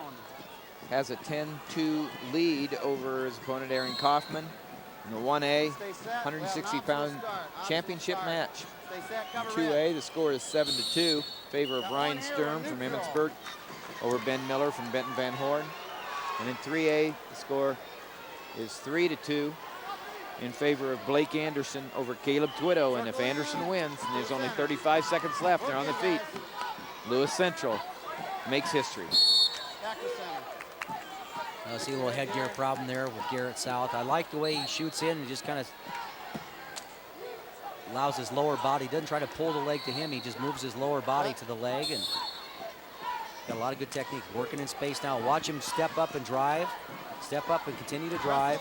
It's not done with the arms, it's done with the legs, moving the legs in. So now he's up on his feet, good opportunity to finish. He's back to the toe, if he can elevate it. Sets him back down, nice technique. Close match in 3A. It's Twito, not Twitto, sorry. Caleb Twito, just close, but whoa. And Blake Anderson gets the takedown, and Lewis Central makes history. First team, Keith Massey, Lewis Central, Council Bluffs. 6 champions, no team has ever done it. Here's the takedown attempt here by Garrett South. Notice how he lowers his level, drives across. And those are things that will work at any level. Working a good power half here, 1:05 left in the third period, 13-2 score. Go, John, keep hustling. Yeah, he's kind of in no man's land here. He knows it's going to be tough to turn Kaufman. Let him go. I guess he's going to let him go and not get warned for stalling. 13-3 now. Been dominant on his feet now. High crotch attempt. Allows Kaufman to kind of cut corners on him here. Sees how he's in a bad position here, so he's just doing this basically on strength. Kaufman needs to get his right leg back. Get on his toes and move around, so the referee's going to call the stalemate.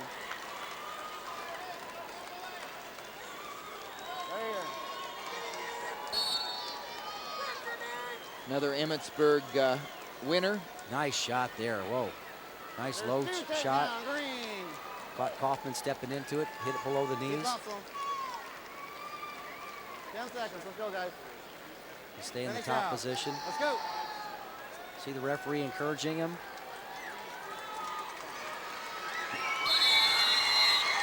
There's your champion. Garrett South.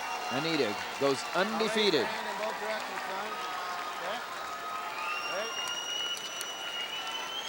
Let's go to the awards. Ladies and gentlemen, we direct your attention to the award stand area at the east end of the auditorium.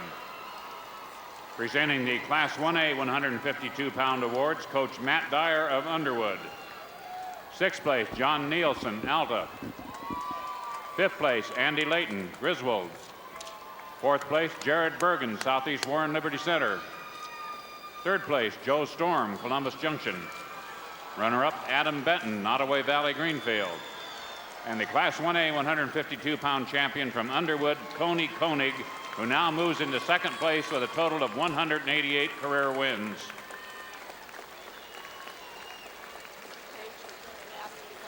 Dean, what do you got for us?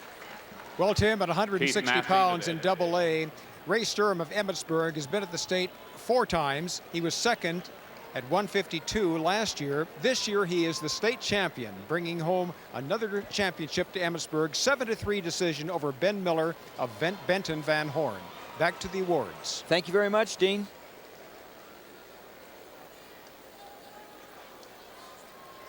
Presenting the Class 2A 152-pound awards, Coach Jeff Tampier of Maquoketa. Sixth place, Josh Schwafford, Mediapolis. Fifth place, Danny Ellsbury, South Tama County. Fourth place, Cody Downing, Creston. Third place, Matt Doble, Clear Lake. Runner-up, Joe Weiser, Clark, Osceola. And the Class 2A 152-pound champion from Maquoketa, Cole Pate.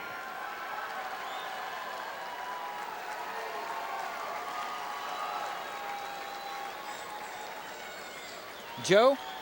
Yeah, we have another match involving history here tonight at Class 3A, 160 pounds. Blake Anderson comes back to defend his state championship.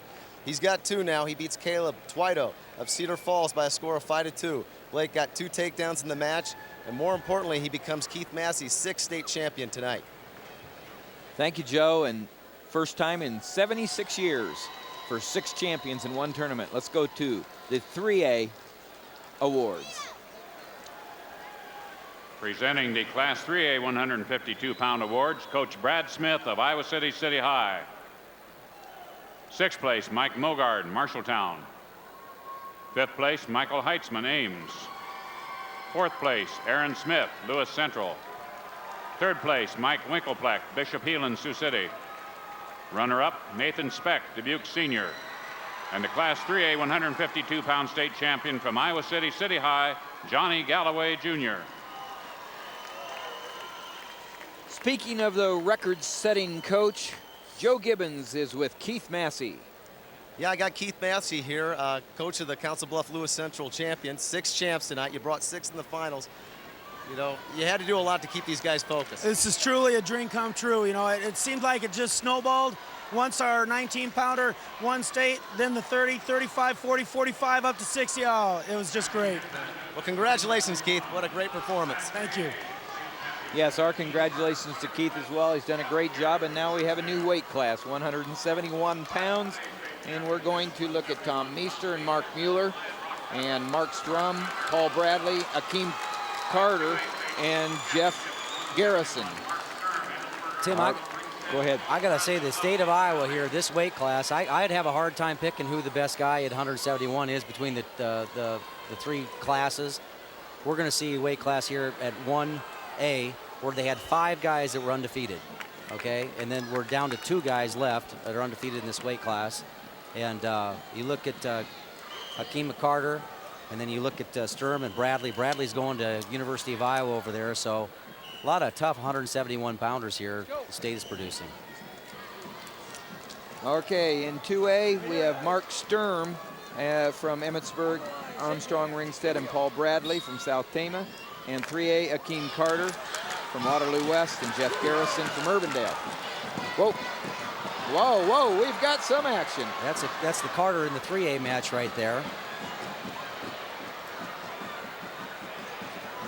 Oh, what? Oh. Yeah, we're back to 1A. Meester, the Central Line Rock Rabbits. This guy is really tough in the top position. He's in the purple singlet here. He's going against Mark Mueller from Postville. 2 different styles. Mueller more shorter and stockier. And you mentioned both undefeated, both 42-0. Good wrestlers here. Mueller, what you'll notice in the top position, he just works you over. He just really has an attitude in the top position. Goes hard. Everything's hard.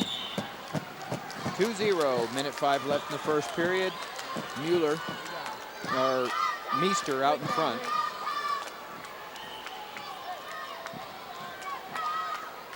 Had an opportunity to talk to several of the college coaches during the course of the 3-day week, and they're going to have a hard time picking who's the best guy in this this area here. Meester tough in the top position.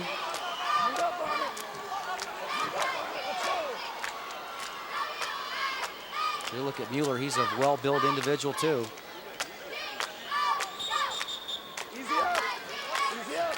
Central Lion Rock Rapids. Tom Meester, coached by Hank Grant, and Postville, Mark Mueller, coached by Tracy Decker.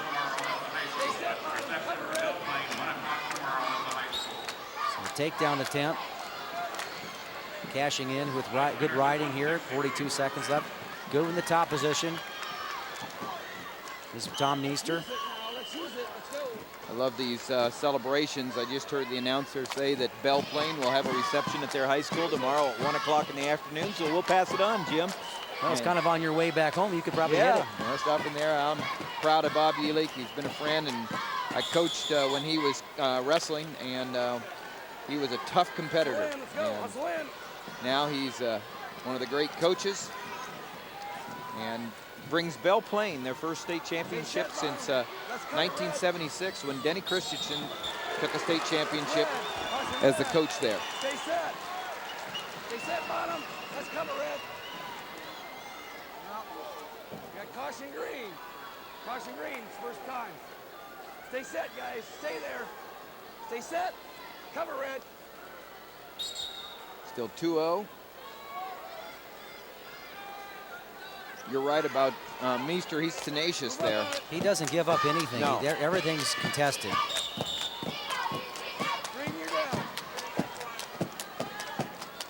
Therefore, you get a lot of starts and stops in the match. He doesn't give up any escapes. And here we have 8 seconds left in the bout. He's not anywhere close to stalling. He's been very aggressive in the top position. But Mueller's a pretty good athlete on his own right. He gets an escape there, so 8 seconds left in the match. They start in the referee's position, and Mueller's able to get points. And we always talk about that, Tim, about points. There's Jimmy Zaleski, the Iowa wrestling coach. Looking for his 4th straight NCAA wrestling championship as a coach since taking over for Dan Gable. He's got a tough call. Who's the toughest guy in this crowd here? 6 guys.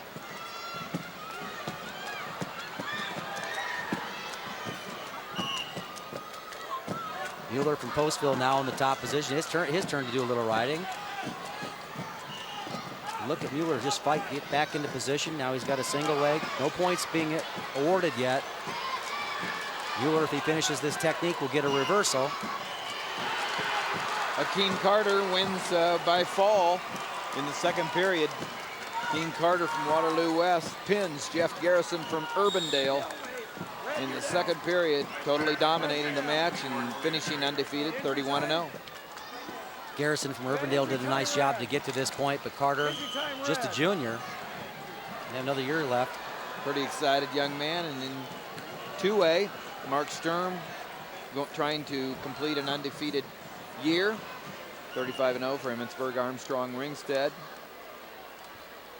Paul Bradley, it's 3-3 in that match that you're looking at up there in the corner. 3-3. Almost time running out. 5 seconds, 7 seconds left in the second period. Red-Green fans, which my partner Jim is one, find out how you might win a chance to be in Red's new movie and help us beat Utah to win our 5th straight championship as best fans in America. Join us Saturday, March 3rd, when Ranger Gord and Winston Rothschilds are here live for Red Green's Iowans. And on March 10th, as Mike Hammer presents Red Green Big Screen. Tune in. Tim, I didn't say I was a fan. I watched the show, okay? That's the difference. So, a few chuckles in there. So you're going to escape from Meester, so it's 3-1. We're all fans of Iowa Public Television, and we're excited that this is our 30th year of bringing Iowa high school wrestling championships into the homes of all Iowans and surrounding states. And we're just, we know that a lot of people are watching tonight just to find that one young man from the community that you live in or close by. And a lot of pride, a lot of excitement, a lot of opportunity to watch great wrestling. Well, you're looking at 4 wrestlers here in the 2 screens, and there's 1 loss amongst the 4 wrestlers. And close call there on the edge. Mark Mueller from Postville looked like he almost had the points, but his knees landed off the mat. The referee was right there to call it. You know, that referee is Rich Stillman, and Rich Stillman was the 3-time state champion for Emmitsburg. Now a nice single leg attempt by Meester.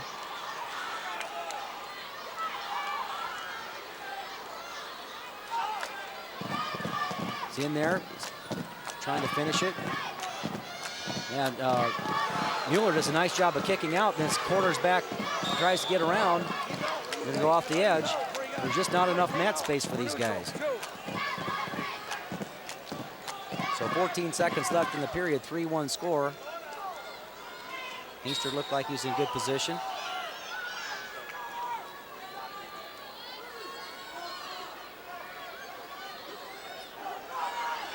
Here, nice double leg shot, working off the underhook. Coach Hank Grant encouraging his wrestler Tom Meester. Tracy Decker doing the same for Mark Mueller.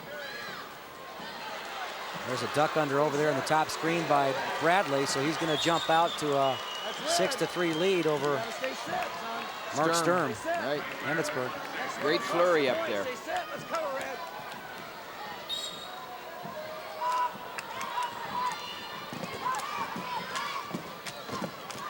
Mark Mueller working hard. He's got the escape, it looks like. The referee's been a little slow to call that. Now they call him up. So 3-2 score, 1:43 left. So nice duck under there by Mueller. He couldn't get all the way around. Meester fights it back. Inside trip attempt. Good action. Good action. Still 3-2 lead for Tom Meester over Mark Mueller. Minute 36 left in the match. And it's 6-4 in the top of your screen. Man in the black and gold over there from Emmitsburg is trailing Mark Sturm.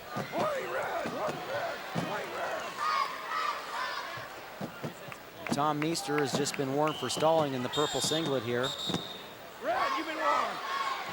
Central line. So 1:20 left. 3-2 score. You notice how Mueller's starting to take a little bit better position, getting some better shots off. He's pushing. Yes, he is. Doing a nice job. He's in on nice single. Meester's leg. Let's go. Let's work in. Well, you called this, Jim. This has been a great match, and both wrestlers giving it all.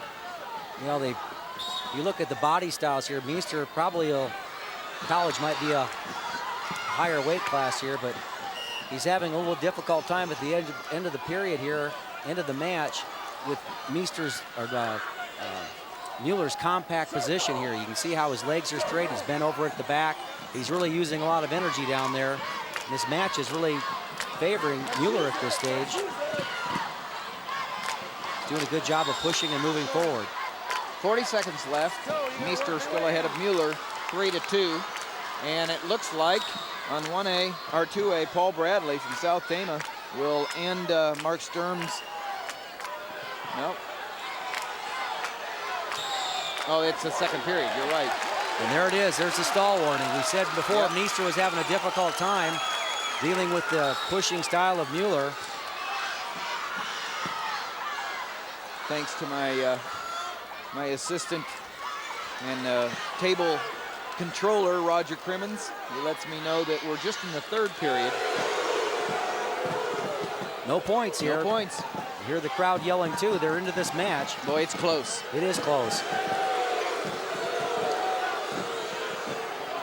He doesn't have the leg, both legs, does he? 2 seconds, 1 second. Wow. No points. It's close. Yeah, it really was close. But Meester did a good job of 2 points. I think it was a good call. You know, it's got the old two-cheek rule. Well, and why do you have 2 referees out there? I mean, it was a matter of why. I mean, if you're going to have 2, he had a better look at it. Well, that too, but you give the benefit of the doubt to the guy who took the shot. I mean, you know, if you give the benefit of the doubt to the guy who took the shot, 10 seconds left, Mueller's in on the leg. I was wondering what he was waiting for.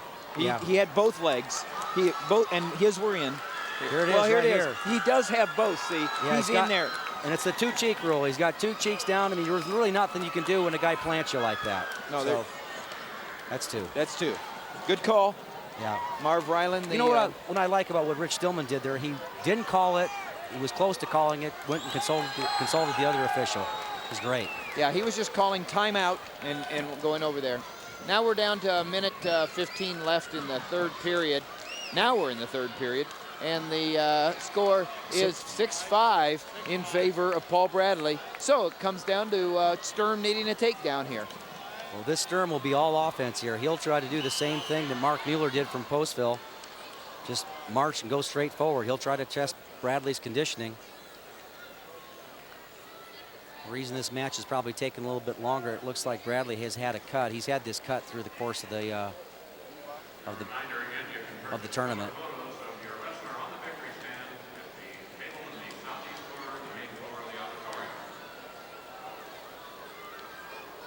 But the advantage here for Sturm is he can go get some coaching. Bob Kinney. Well, Festival begins next Saturday on Iowa Public Television. These 2 weeks of great programs will include some musical memories from the 50s and 60s. Enjoy the fun of doo-wop singing with our studio host, Mary Lou Metzger. Join us Friday, March 16th at 8 p.m.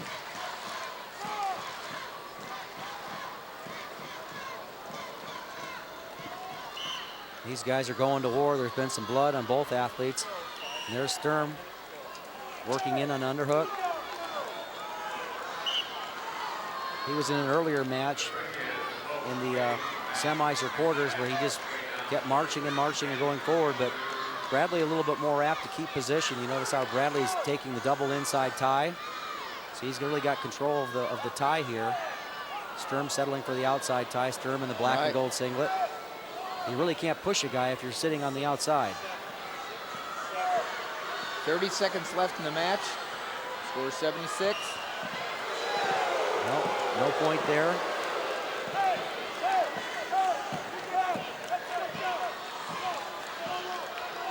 Sturm will test Bradley's conditioning here.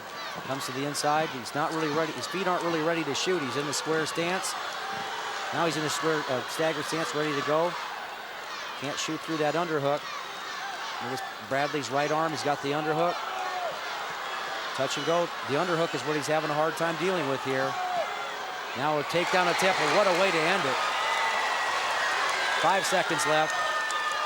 Bradley holding on here now, so he'll go up 9-6. Jay Hosky, the head coach of South Tama, has himself a state champion, it looks like. Paul Bradley going to give Mark Sturm his first loss of the year.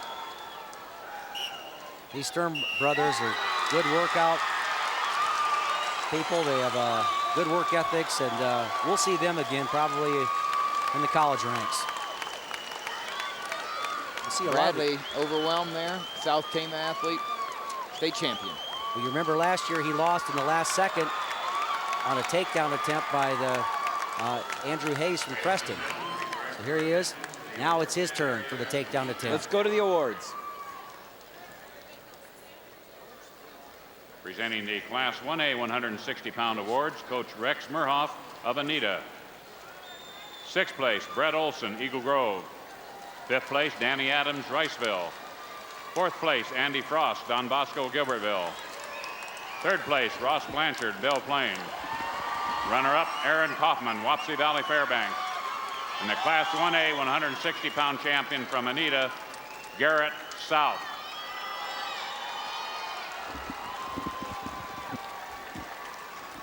Well, Dean, I bet you've got something for us. Well, I do, Tim. At 171 pounds in AA, I was just out talking to that new state champion, Paul Bradley. He told me he's committed to the University of Iowa. You saw it, you called it. He decisioned Mark Sturm of Emmitsburg 9-6 in that AA match. He's the new state champion. Sturm, incidentally, is the twin brother of the state champion just a way to go. Thank you very much, Dean. Let's go to the 2A awards. Presenting the Class 2A 160-pound awards, Coach Ryan Sturm, Emmitsburg Armstrong Ringstead. For Bob Kinney, Coach Bob Kinney of Emmitsburg. 6th place, Adam Alexander, Winterset.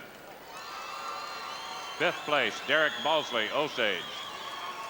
Fourth place, Jace Clark, Union LaPorte City. Third place, Adam McNeil, Northeast Goose Lake. Runner-up, Ben Miller, Benton Van Horn.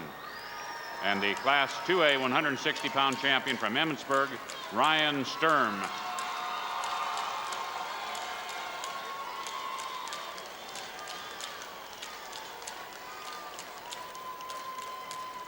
Well, let's hear what Joe Gibbons has for us. Yeah, in Class 3 at 171 pounds, it was Akeem Carter, a junior from Waterloo West, wrestling Jeff Garrison, a senior from Urbandale. Akeem won the match by a fall in the second period, avenging the third place that he got last year. This year, he's the champ with 1 year to go. Thank you very much, Joe, and now we'll go to 3A awards.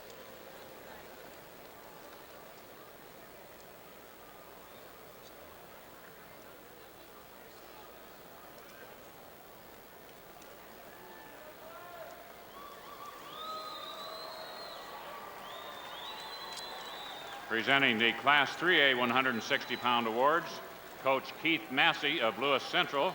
This award will also be presented in memory of the late two-time Iowa High School state champion, Louis Massey. Sixth place, Andy Reed, Southeast Polk Runnels. Fifth place, Kent Casebolt, Des Moines Roosevelt. Fourth place, Justin Jordan, Iowa City City High. Third place, Adam Fellers, Fort Dodge. Runner-up, Caleb Tweedo, Cedar Falls. 160-pound champion from Lewis Central, Blake Anderson.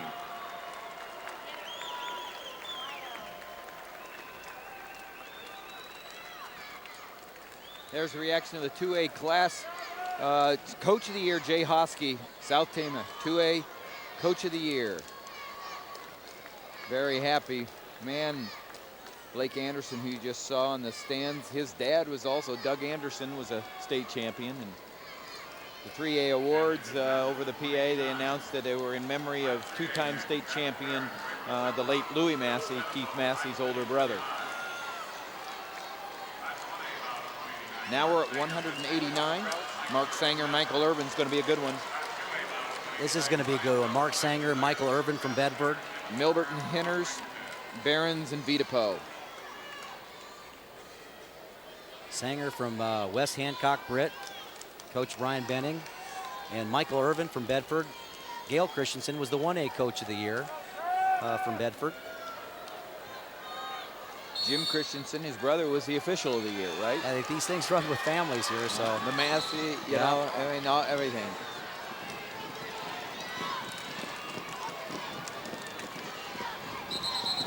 Two guys that like to get after here. They do, they do. Here we go, here we go.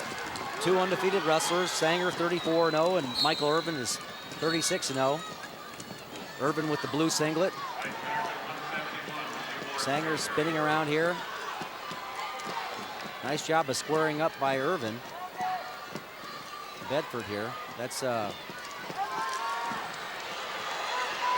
a nice job here. Get in the front headlock position. Not much action, but well, you just can never relax in these state championship matches. You can't wait for an official to call a stalemate. You've got to stay intense. Let the referee call the match. Both athletes shooting. In 2A, Brian Milbert, Beckman Dyersville, coached by Jim Durr. Travis Henners, Emmitsburg, coached by Bob Kenny. And then in 3A, in the lower corner there, Travis Behrens from Waverly Shell Rock, Joe Vitapo from Iowa City City High. Waverly Shell Rock wrestler goes out in front 2-0. Still 0-0 after a minute in the 2A. Michael Irvin underneath here, the near arm trapped of Mark Sanger. Has a Kelly position here. He's got that technique if he could just follow through with it. Sanger does a good job of warding him off. Puts it straight, uses his left arm there. Trying to work the inside part of the thigh, break him out. Now he comes back to the wrist. It's good stuff, whips him over. He's got it. Potentially, he can put a leg in. No points scored yet, I don't believe. There. He goes to 2 points when he gets the leg in. I think the referee did a nice job of waiting on that call. Dennis McGrath, the official. Oh, here, this is tight. It's over. This is over here. It's He over. gets the leg in. Wow. 3 times we've seen that today. Wow. Gets him in the double trouble. And there you see in section 21, half a Brit. And West Hancock. Mark Sanger, your state champion at 189 pounds in 1A. Wow.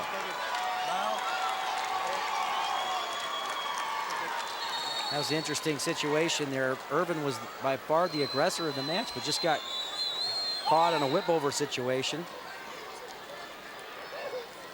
Here's your replay. He had the wrist trap. And the chin. And the chin. I mean, he had it dead there.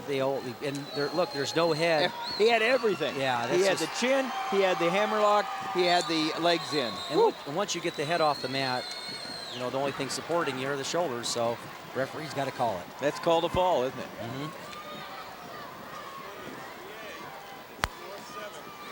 Score on 3A is 7-4 in favor of Joe Vitapo. Vitapo impressed me. He's been behind before. He was behind in the semis. He came from behind and won. He was behind just now in this match, and now he's ahead, 7-4. That's what we're looking at right now. Joe Vitapo on top, City High, 37-3 over Waverly Shell Rock's Travis Behrens, 38-2.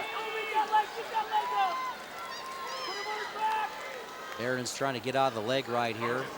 He's going to pop his hips out, try to get his hips away before that ankle comes in, and looks like the ankle is in now. Now it's a chance for Vitapo to get his hips back up on top into the small of Behrens' back. Doesn't quite have it, but he might be able to get back points here. Actually, he's fallen off to the side. He wasn't able to correct. Now that gave Behrens an opportunity to score here right at the edge of the mat. Got plenty of time. He's got 50 seconds to work, and he'll get a reversal. Whoa. So now the score is 7-5. 7-6. 7-6. And it looked like Vitapo was going to have an opportunity to get back up on top, but he just waited a little bit, and that gave Behrens an opportunity to get the reversal. 45 seconds left in the second period. We're at 189 pounds, 3A. Joe Vitapo leading Travis Behrens. Now scores 8-6, right back in. He came out the back door, did a nice job, but that's a great reaction here by Behrens, sprawling and squaring his hips. 8-6 is the score. We're halfway through the match, and these are 289 pounders really going at it, putting the points up.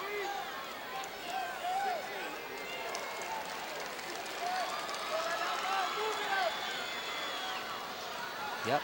Boy, I like that technique there. Whoa! Do you see that? His setup there was the first shot. Wow. And he goes right into a whip over. Now he's got an opportunity to put maybe both legs in. Gets over around the top. Boy, is Vitapo fighting it. These two are really going after it. Wow. What a great job that was. What I liked about that, he shot straight on. He waited for Vitapo to react, and then he went into the whip over. You could smell it coming. 11-8 now. Behrens goes out in front of Vitapo. Here it is. Here's the technique here. He just rolls over and just basically gets him an old back cow in catcher. and caught him. Yeah. I mean, and that was set up by initial shot. He shoots and then came right back after it. Gets the 3 back points. Big 5-point move, so he goes up 11-8. He's in the top position here. Behrens from Waverly Shell Rock. And don't count out Vitapo here, because Vitapo has shown me earlier that he can come back, and so it's 11-8, and Behrens is in control right now. Whoa. Whoa. Whoa. Tucked his head down. He's got Vitapo hanging his head a little bit. This is no place to rest on a guy who's as tough with the half Nelson. Boy, he is tough on top there. Good range there. And Vitapo had to fight off his back there a little bit. I'd be real surprised, like you say, that if he doesn't get back in this, because Brad Smith, coached wrestler, has got to be a pretty well-conditioned athlete.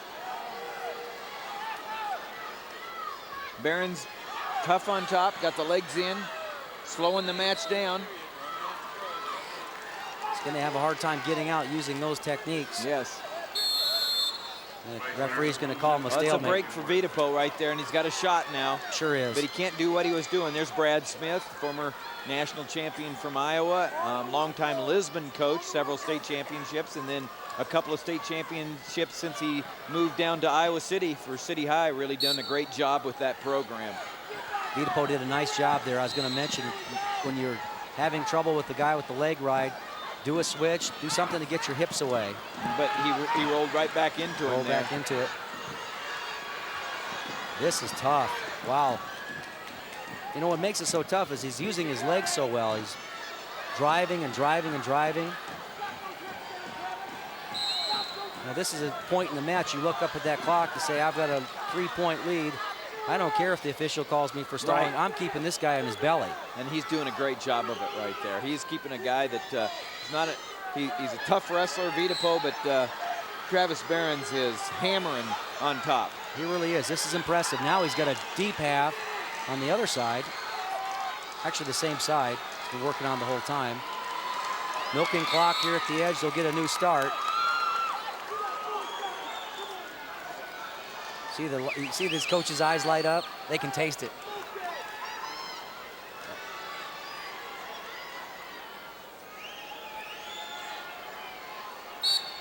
Travis Behrens drops down in an ankle. Nice job. Travis Behrens wins for Waverly Shell Rock, and Coach Rick Caldwell. Rick Caldwell, former Iowa Falls wrestler, and his dad was my golf coach in high school, and now Rick has a state champion as first-year coach at Waverly there. Helped Jim Miller at Wartburg and stayed right in town, and pretty excited. Switch attempt. He knows at this stage he's got it won. Pretty darn happy guy. That's what I'm talking about. The coach. Assistant coach there. Yeah. Assistant coach happy for Waverly. And head coach Rick Caldwell next to him. Pretty excited.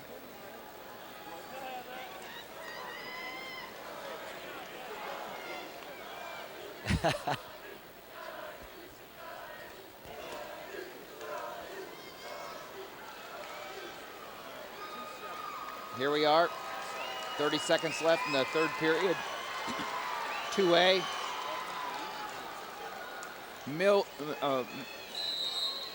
Milbert, Brian Milbert, Travis Henners. Henners got a commanding 8-2 lead here. Milbert undefeated on the season, but Travis Henners looks like he's going to hand him his first loss, so it's an 8-4 score now with 10 seconds left. In the top position, and Emmetsburg, Armstrong-Ringstead is going to have another champion. Bob Kenny winning in style, isn't he? Yeah, he is. Just like Lewis Central.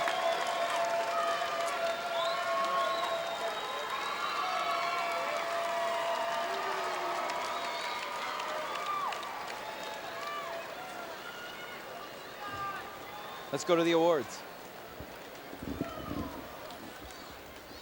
Ladies and gentlemen, we direct your attention to the award stand area at the east end of the auditorium. Presenting the Class 1A 171-pound awards, Coach Tracy Decker of Postville. Sixth place, Nick Gallagher, Belle Plaine. Fifth place, Eli Riley, West Monona, Ottawa. Fourth place, Josh Neer, Southeast Warren, Liberty Center. Third place, Wade Samo, Lennox. Runner-up, Tom Meester, Central Lyon, Rock Rapids. And the Class 1A 171-pound state champion from Postville, Mark Mueller.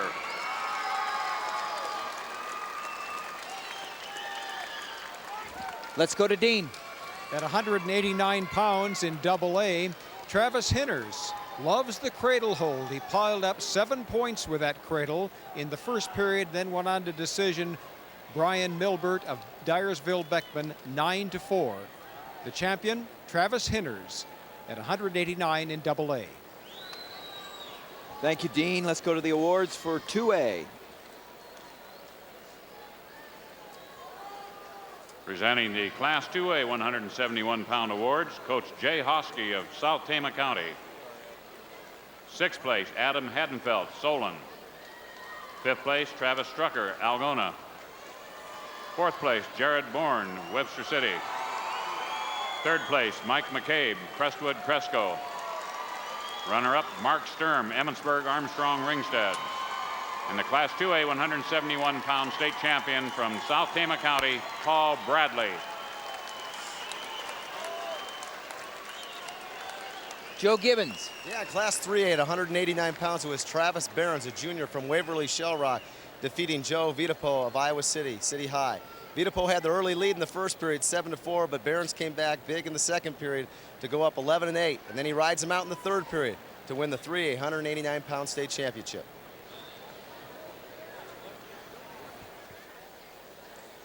Thank you, Joe. Let's go to 3A awards. Presenting the Class 3A 171-pound awards, assistant coach Dave Hackett of Waterloo West. 6th place, Dan Zapita, Des Moines Lincoln. 5th place, Chris Campbell, Iowa City, City High. 4th place, Mick Hager, Muscatine. 3rd place, Adam Buthe, Sioux City East. Runner-up, Jeff Garrison, Urbandale. And the 171-pound state champion, Class 3A from Waterloo West, Akeem Carter.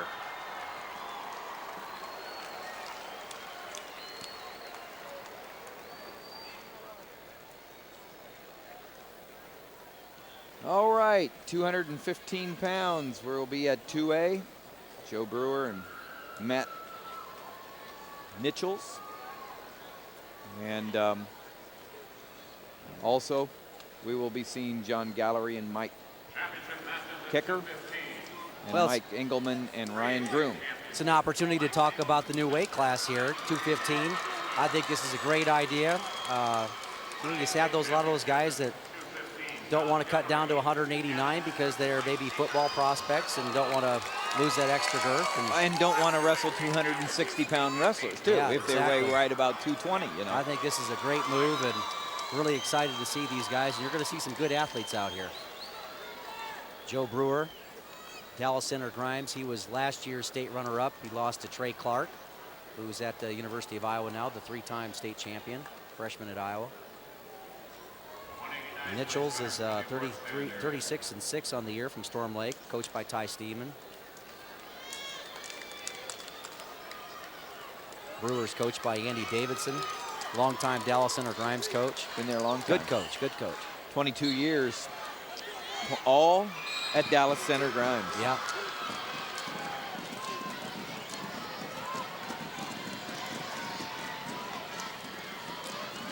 You're taking a look right now at Nichols and Brewer. Brewer in the red bands, Nichols in the green ankle bands and uniform and headgear. He's all green. Kai Seaman, former Emmitsburg wrestler, son of Ron, publisher of The Predicament for many, many years. Great service to our state. Work center, man. Work center.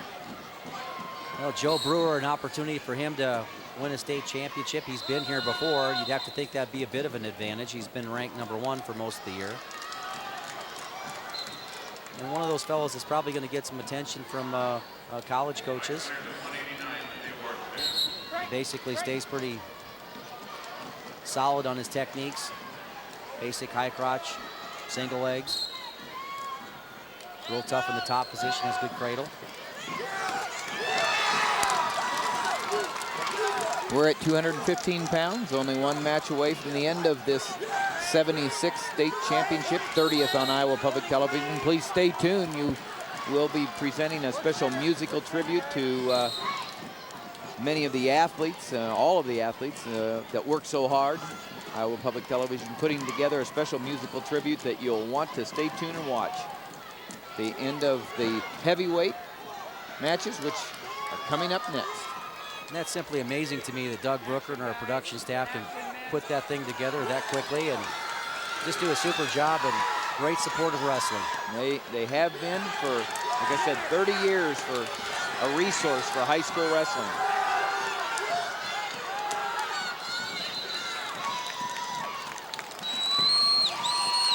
So Mitchell's has been warned for stalling in the green singlet. There's no score here. We're going to wind it down.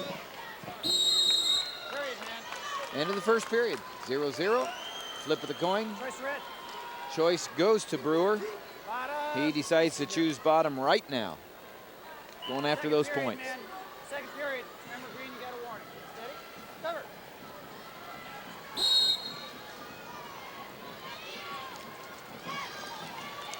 Brewer comes back up to his feet.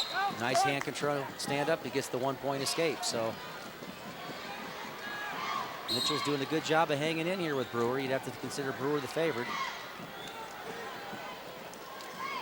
Let's update the standings. Belle Plaine, the winners. Underwood went all the way up to second place with that win by Koenig.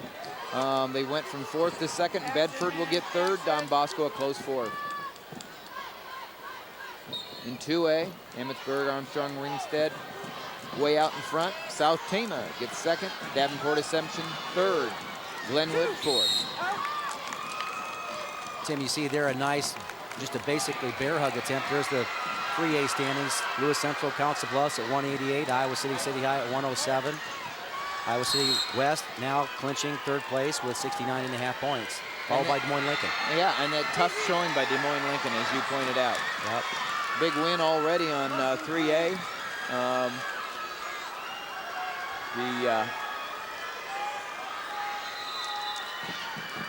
There's Joe Brewer. Nice job with what we call the butcher technique. He just comes, circles around the head. He's got that elbow trapped to his Mitchell's chest, and that's really tight there. He might, yep, he gets off. Comes out of it there. But after no scoring in the first period, Brewer jumps out to a 6-0 lead. When 3A, Mike Engelman ended it with a pin over Ryan Groom. Engelman from Spencer finishes undefeated, 42-0. Gives David Schaefer as the coach, a state champion, Jason Christensen, coach of the year in 3A. Was the coach of Ryan Groom, who finishes the runner-up. Brewer jumping in on an ankle ride there. Now he pins that right shoulder to the mat. He's just going to walk around the head again, and he collect the back points. Whoa, yeah. He's just got to be real strong there to be able to pull that off. Now he's going to drive through. He just got to get his chest down there. Get his chest down. Notice how his head up. Oh, that's tight. That's tight. That's tight. And that's a fall. You bet. It's a fall for Brewer. Brewer, the champion, finishes undefeated. There's 2 undefeated wrestlers. Engelman in AAA, Brewer in 2A, and we have 14 seconds left in the second period here on 1A with Gallery and Kecker. 7-2, Kecker leads. We have 11 seconds left in the second period. We'll be going to that. There's your champion, Brewer, from Dallas Center, Grimes. Jumps into the assistant coaches, and Andy Davidson now. Andy Davidson's thankful. He's been around long enough to know that might hurt his back. Yeah. He said, don't jump into mine. Well, yeah, so he had his wrestler just lifted him. Yeah. There he goes, the fall. Notice how Brewer keeps his head up, hips down, all the weights on the shoulders. And a little posing for us. There's Andy Davidson. 22 years at Dallas Center Grimes. Andy is a great fundamental coach. He has always, year in, year out, his guys are really schooled in the fundamentals. We're going to switch to 1A mat here. A lot of interesting stories in this 1A competition. We're going to, little rendition of Staying Alive, maybe. Get an opportunity. We have to see these Winthrop East Buchanan coaches. They made a promise to their squad. If we have a finalist, they're going to dress up in 1970s leisure suits. Well, I recognize Dave Steinkamp's because when I was coaching at Mount Vernon, we were in tournaments together, and that is the same suit that he wore back in 78, 79. I know it is. And so I hope we get a shot of it. His wrestler there on top, East Buchanan, Winthrop, John Gallery. But he's behind 9-4. Gallery's trailing 9-4. Been a good match to this point. Tight waist ride being applied by Gallery. The mat that's right in front of us here. I can smell the polyester from here. Well, there he is. Yeah, there they and you are. know, when he wore it, he Look was at about the green one. Well, Oh, yeah. And I remember Dave was about 3 years behind the times when he wore it then. Oh, and I'm, you know, that. Talk to my mom here, but that's what a great guy. That's my senior picture right there. Well, Dave Steinkamp's one of the great coaches in Iowa that has done a lot for the sport, and love his sense of humor. Well, you know, coaches bond with their athletes. They put things out there. I mean, I can't tell you the number of coaches that will shave their heads if the team achieves a certain level of proficiency, and obviously getting a wrestler in the state finals was a reason to celebrate. So I think that's great. Gallery's in a tough situation here. 27 seconds left. You're going to get another stall warning here. So he's going to fall behind, or he's going to close the... Actually, he got warned for stalling, and he's behind. So the score is now 10-5. And that's a familiar name, John Gallery. John is the brother of Nick and Robert Gallery, who are University of Iowa football players. They have played football, and so they get their name called quite a bit. John Gallery trying to turn around a 10-5 deficit, but he can't do it.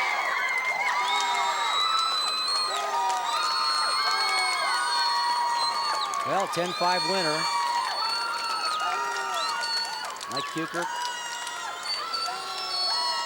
Polo. Mike Kuker wins. Yep. Lynn Kuker, his coach. You know, that's what it's all about. These coaches and the athletes, the celebration, and they put a lot of time in. That's a great feeling there. Have one of your own make it. Class 1A 189-pound awards, Coach Brian Benning of West Hancock Britt. Sixth place, Brett Paulson, Battle Creek, Ida Grove. Fifth place, Gabe Stoffer, Sumner. Fourth place, Adam Butelier, Durant. Third place, Sean Moorhead, Newman Catholic, Mason City. Runner-up, Michael Irvin, Bedford. And the Class 1A 189-pound champion from West Hancock Britt, Mark Sanger.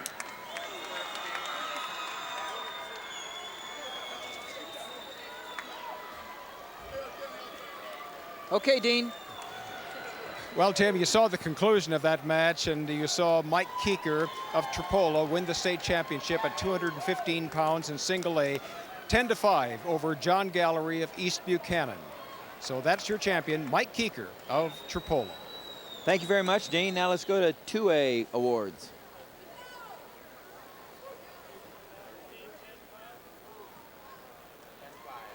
Presenting the Class 2A 189-pound awards, Coach Bob Kenny of Emmitsburg Armstrong Ringstead. Sixth place, Rodney Grapp, Glenwood. Fifth place, Josh Pesic, New Hampton. Fourth place, Jacob Brossamley, Aurelia. Third place, Matt Stevens, North Fayette, West Union. Second place, Brian Milbert, Beckman Dyersville. And the Class 2A 189-pound champion from Emmitsburg Armstrong Ringstead, Travis Inners.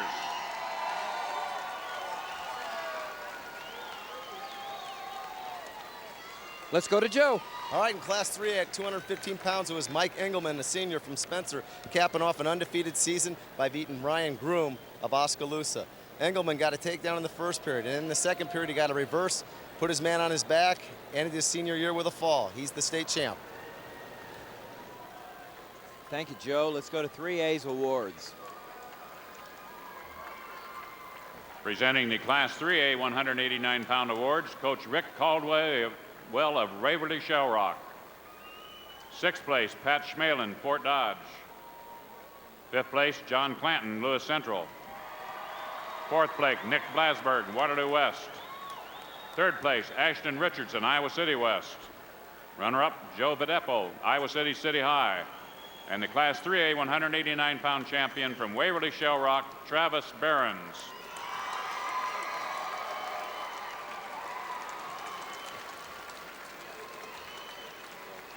Okay, we're ready for the last matches of the evening, heavyweight, and of course they're the ones that ended up the 76th annual high school championships. Darren Jacobson, Ryan Fuller, Prims and Hines, Klein and Sheedick, and we're going to go to 3A to see if Mike Sheedick can defend his title that he won last year. He's undefeated, 35-0, and we'll start out with 3A, Sheedick and Klein.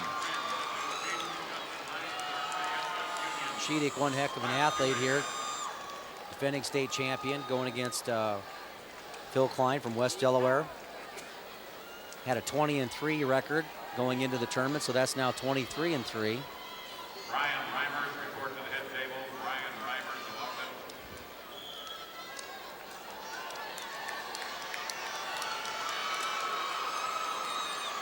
welcome. Okay, here we go. Mike Sheedick trying to stay perfect, coached by Chris Lembeck, former Lisbon coach, UNI wrestler. Xavier Cedar Rapids versus West Delaware's Phil Klein. In 1A, Darren Jacobson, Maple Valley, Anthony Odo, Ryan Fuller from Lisbon. And then in 2A, Adam Prinz, Sibley, Justin Hines, North Fayette, West Union. Cedar Rapids Xavier's the combined the old Cedar Rapids LaSalle and Regis. Regis, yeah. Right.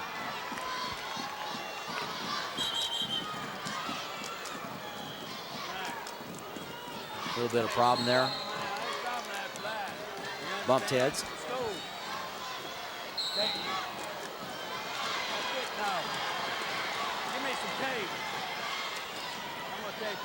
The official is now calling for a little bit of tape, so he's going to tape up his head. Actually going to tape the straps of the headgear together.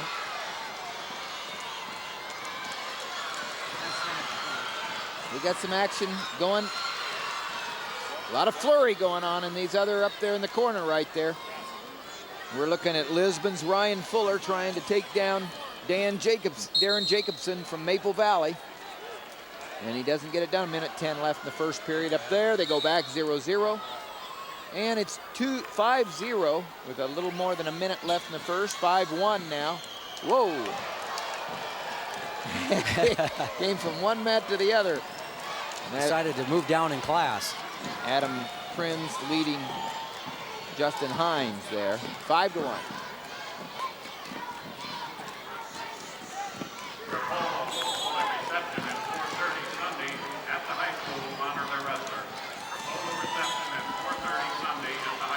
See Sheedick here just working in. He's really like his style here. Keeps a good low position. Working pretty hard. Phil Klein, West Delaware. Dark singlet, black singlet there. Really forcing the underhook. Now a duck under attempt. A lot of by action Sheedick. there. The score's still 0-0. 48 seconds left in the first period there. But they're Bigger, yeah, the bigger they are, the harder they fall. Yeah. Big guys rolling all over the place. Yeah, there here. is. I don't Going even from feel 2A safe, to and 1A. I'm about 20 yards away. So nice high crotch attempt there by Sheedick. He's got plenty of room, not enough room to work, and they're going to go off the mat. They went off the mat there, no points. Score still 0-0, 27 seconds left.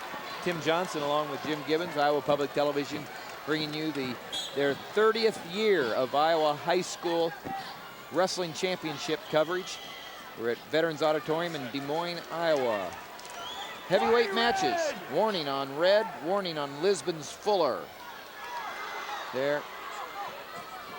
Or West Delaware. West Delaware's Klein there, yes. Yep, Sheedick's doing a nice job showing that high crotch about 2 or 3 times. There's Coach Lembeck. It's Fuller that we're looking at in the corner up there. And then Prinz and Hines in the lower one. Relax. Red. So Mike Sheedick, the defending state champion, got in a couple times. Hasn't really been able to cash in. So it's 0-0. He'll take the down position starting the second period.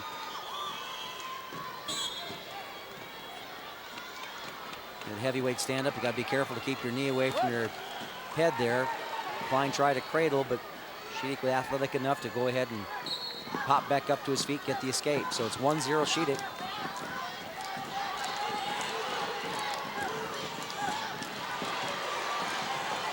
And I would guess that Phil Klein is right at, fairly close to the probably 260. Oh, nice double leg attempt there, but Klein's pretty athletic here. He's warded off a few good shots right at the edge of the mat.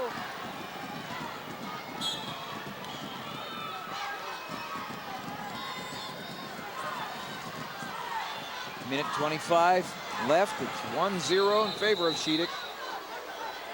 Looking for that takedown on the edge. Does not get it. Can't get both legs in. Probably about 1 or 2 more shots here by Sheedick, and you might see another stall warning, which would result in a point. He's got Klein standing up a little bit more. Nice duck under attempt. Now coming into a bear hug. It's Klein's best chance for an offensive technique there. Wasn't able to finish it off. A little bit different story than the 103-pounders. There's not as much real estate for these guys to work. Another nice duck under attempt. This time he's giving ground, so he's not probably going to get the benefit of the stall call there. Good time to remind everyone our winner for the 2 NCAA tournament tickets, Darcy Carver of Urbandale, Iowa.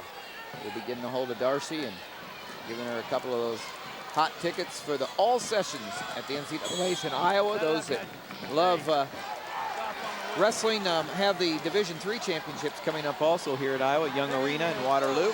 And that's a lot of great wrestling, a lot of Iowa schools involved. The Wartburg, Univistas, Upper Iowas, Luthers, Loris, Central, Simpson. And there's the stall warning. Favors Sheedick on Klein.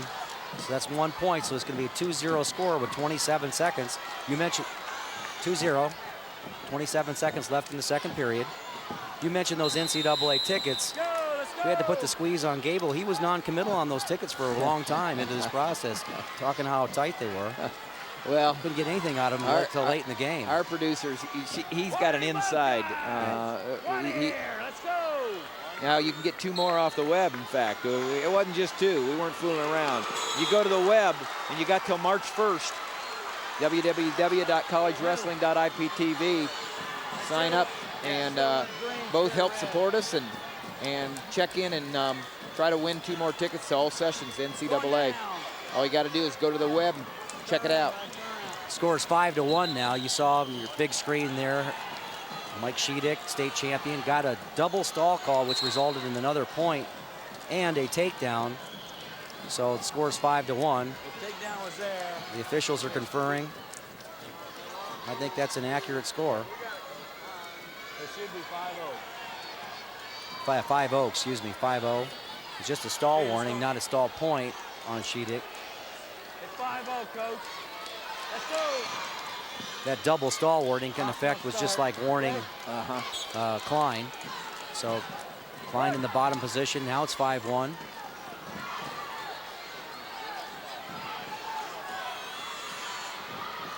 Should be 5-1, right? Yeah, 5-1's the score. And I think what you're going to see here is you're going to see Klein probably try to work the upper body ties, and when that happens, when he gets the tie that he likes and Sheedick doesn't like, you probably see him give ground and then drop into a high crotch or a duck under type technique. Right. A little hand fighting. I like what Sheedick's doing there. He doesn't like the collar tie, so he reaches back and just pulls it off. Keeps good position.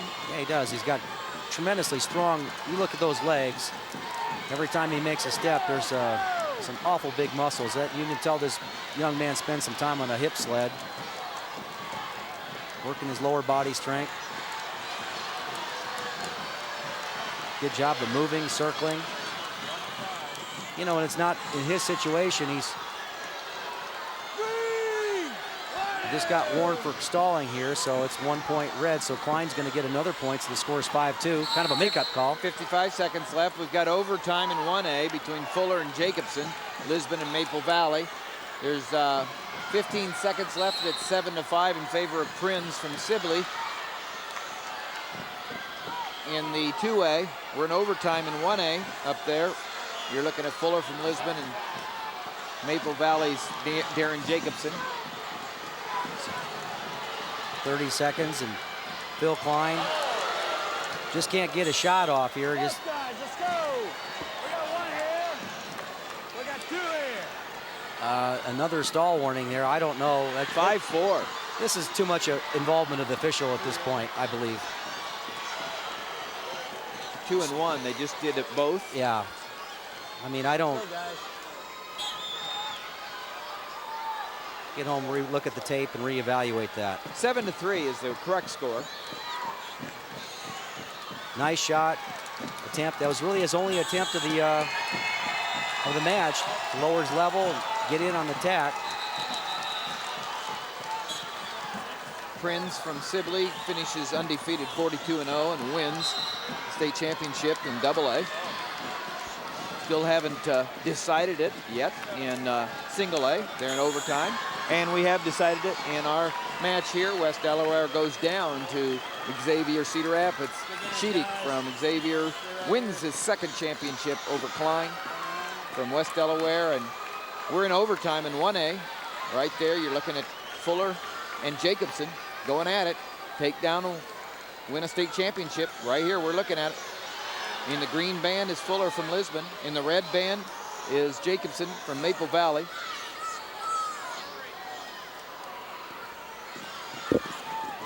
I was talking to the Maple Valley coaching staff and Jay Warren, and he promised me a low-scoring match, so he knew that both athletes would probably have a difficult time getting their offense off. And they're fighting, pummeling, 7 seconds left. It all comes down to flip. Here we go. Overtime match for the last match for a championship.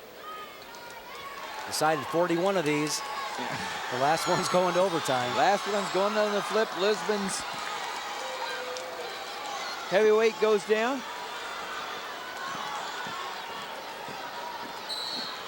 Chop the arm, comes up into the heavyweight stand-up, squares up, breaks and he free, gets it. And he's the state champion.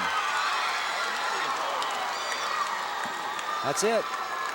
Ryan Fuller wins the final state championship individual match of the 76th Annual State High School Championships, our 30th year of covering them for Iowa Public Television. Let's go to the awards now for 215 pounds, single A. Presenting the Class 1A 215-pound awards, Coach Lynn Kuker of Tripola. 6th place, Jason Steinlicht, West Hancock Brett. 5th place, Matt Fields, North Cedar Stanwood. 4th place, Brett Christensen, Lennox. 3rd place, Jared Gray, Bedford. Runner-up, John Gallery, East Buchanan, Winthrop. And the Class 1A 215-pound champion from Tupola, Mike Kuker. Well, Dean? Well, Tim, what you saw there in that heavyweight match between Darren Jacobson of Maple Valley and Ryan Fuller of Lisbon was mostly matches of escapes. In fact, all the points were escapes. Both wrestlers spent most of their time on their feet in underhook position. There was an escape in the second period by Jacobson and an escape in the third period by Fuller. And then you saw the final one by Fuller that won it and made him a state champion. Thank you so much, Dean. Let's go to the awards now for 2A.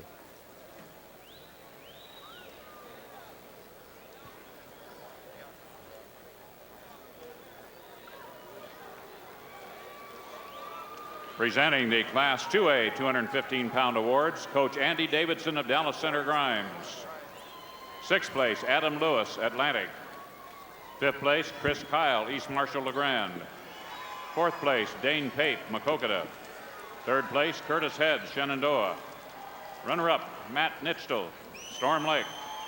And the 215-pound 2A champion from Dallas Center Grimes, Joe Brewer. One more report, Joe. Okay, in Class 2A at heavyweight, it was Adam Prinz, a senior from Sibley, Ochadan, completing a high school or his senior year undefeated by beating Justin Hines from North Fayette. Adam scored a takedown and near fall in the first period and held on to win 7-6.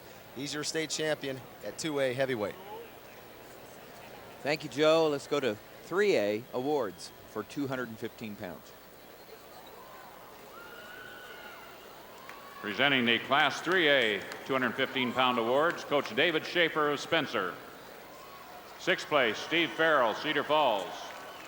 5th place, John Yeager, Decorah. 4th place, Matt Hall, Pleasant Valley. 3rd place, Adam Welbus, Dubuque Hempstead. Runner-up, Ryan Groom, Oskaloosa.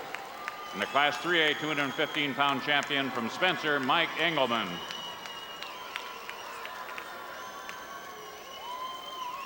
Well, Jim, reflections on the tournament. It's always exciting, the tradition. I think the first reflection would be, we said it all day about the history. Dominant teams. We had some teams that came in here, all 3 teams that won championships, really dominated. And just the performance by Lewis Central with 6 state champions, I wouldn't have thought that was possible, 3 years ago. And that's just really, I was just really impressed with that whole program, where it's going, and staff, and wow. I agree with you. I think Jesse Sundell, his 4-time, the way he won it. Here's the awards for single A and heavyweight. Presenting the Class 1A heavyweight awards, assistant coach Jeff Clark of Lisbon. 6th place, Kyle Wellington, Underwood. 5th place, Blake Dodd, Dyke, New Hartford. 4th place, Kyle Neiman, Sumner. 3rd place, Richard Schopp, Bondurant Farrar. Runner-up, Darren Jacobson, Maple Valley, Anthenoto. And the Class 1A heavyweight champion from Lisbon, Ryan Fuller. Dean, your reflections. Well, as always, Tim, it comes down to one word for me. It's intensity in every match among all the wrestlers, but perhaps the most one, Mark Stroom, comes to mind. He lost his match against Paul Bradley of South Tama, Stroom of Emmetsburg, but that was a very intense match. And as I said, his twin brother had just won the championship at 160 just before that, but Stroom came in second, and a very, very intense match. Thank you very much, Dean, and thank you for your reporting all night long. Let's go to the 2A awards. Coach Steve Lemke of Sibley Ocheyedan. 6th place, Jeremiah Dosser, Osage. 5th place, Todd Willitson, New Hampton. 4th place, Scott Romans, Glenwood. 3rd place, Chris Harrison, South Tama County. Runner-up, Justin Hines, North Fayette, West Union. And the Class 2A heavyweight champion from Sibley Ocheyedan, Adam Prinz.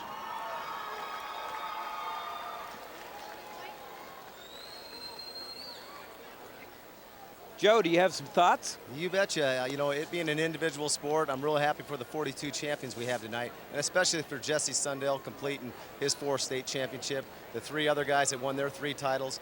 And I think we saw some special team performances here that we may not see for a long time to come. That being Emmetsburg with 4 champs and Council Bluffs Lewis Central with 6. So I was very impressed with the team accomplishments. Well, thank you very much, Joe, for your reporting all night. Here's the 3A awards. Presenting the Class 3A heavyweight awards, Coach Chris Lembeck of Xavier Cedar Rapids. 6th place, Jason Smith, Urbandale. 5th place, Stephen Wagner, Harlan. 4th place, Tom Power, North Scott Eldridge. 3rd place, Ben Fouch, Council Bluffs A. Blinken. Runner-up, Phil Klein, West Delaware, Manchester.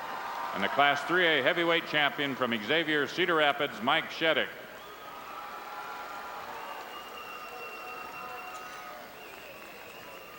And now to Mo Kelly for tonight's team trophy presentations. Ladies and gentlemen, if we could have your attention now. We have a new Phillips 66 award to announce tonight. It goes to the most outstanding wrestler of the 2001 Iowa State Wrestling Tournament as selected by a special jury. The Phillips 66 gasoline marketers of Iowa are excited and proud to provide a $1,000 college scholarship to the winner, and as a salute to all the participants for their mental dedication and physical work needed to compete as student athletes. Here to present the scholarship letter is the Phillips 66 Iowa representative, Bob Hamilton of Des Moines. And the winner is, and we ask him to come forward at this time, Jesse Sundell of Ogden.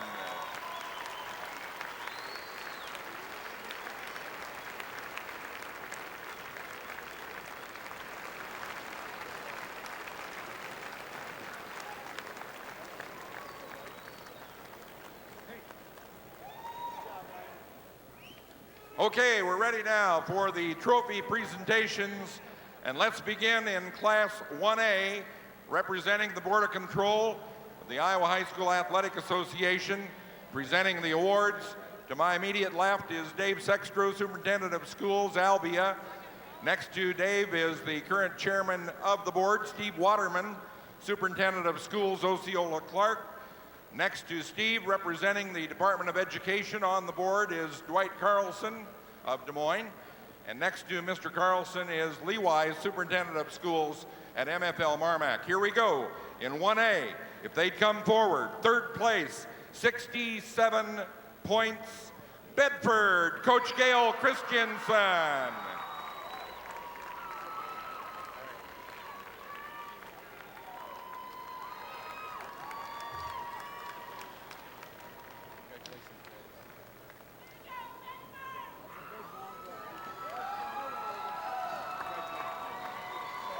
Second place with 68 points, Underwood, Coach Matt Dyer.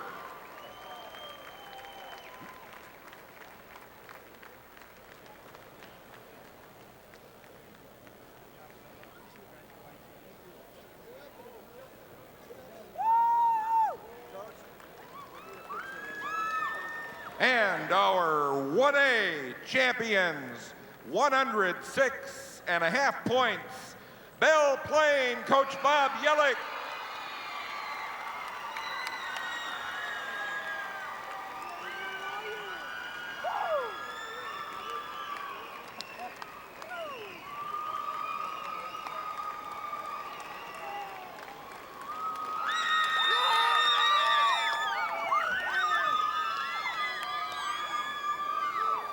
Okay, if we could go to Class 2A now.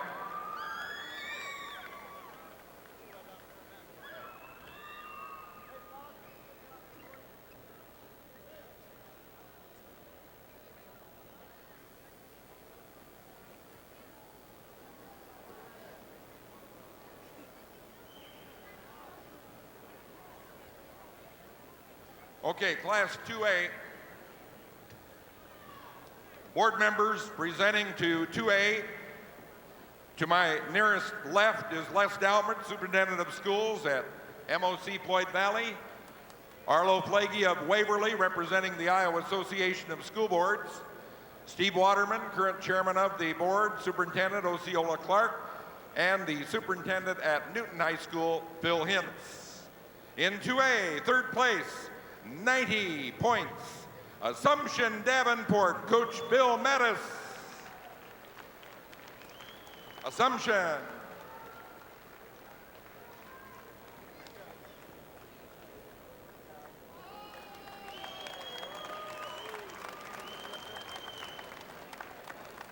Second place, 96 points, South Tama County, Coach Jay Husky.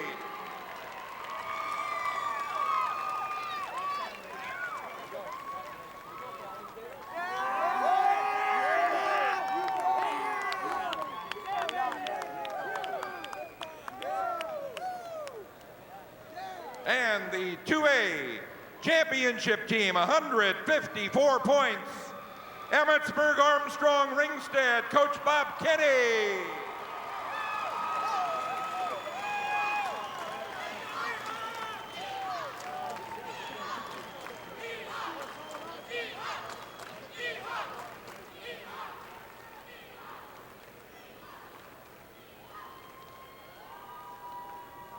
Folks, if you'd clear back off the mats a bit so we can recognize the teams that have done so well here tonight. Let's try to keep the mats clean except for the ones that are receiving the awards, please.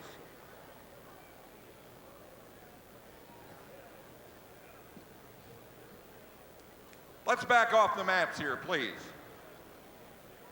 We want to recognize these teams, give them full recognition.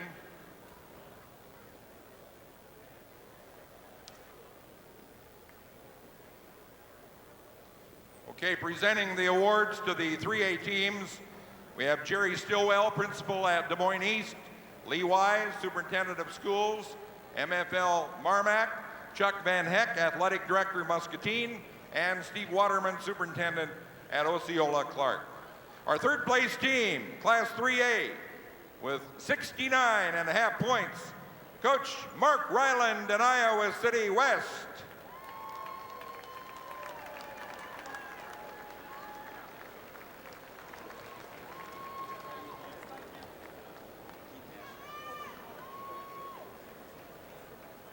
The runner-up with 107 points, Coach Brad Smith and Iowa City City.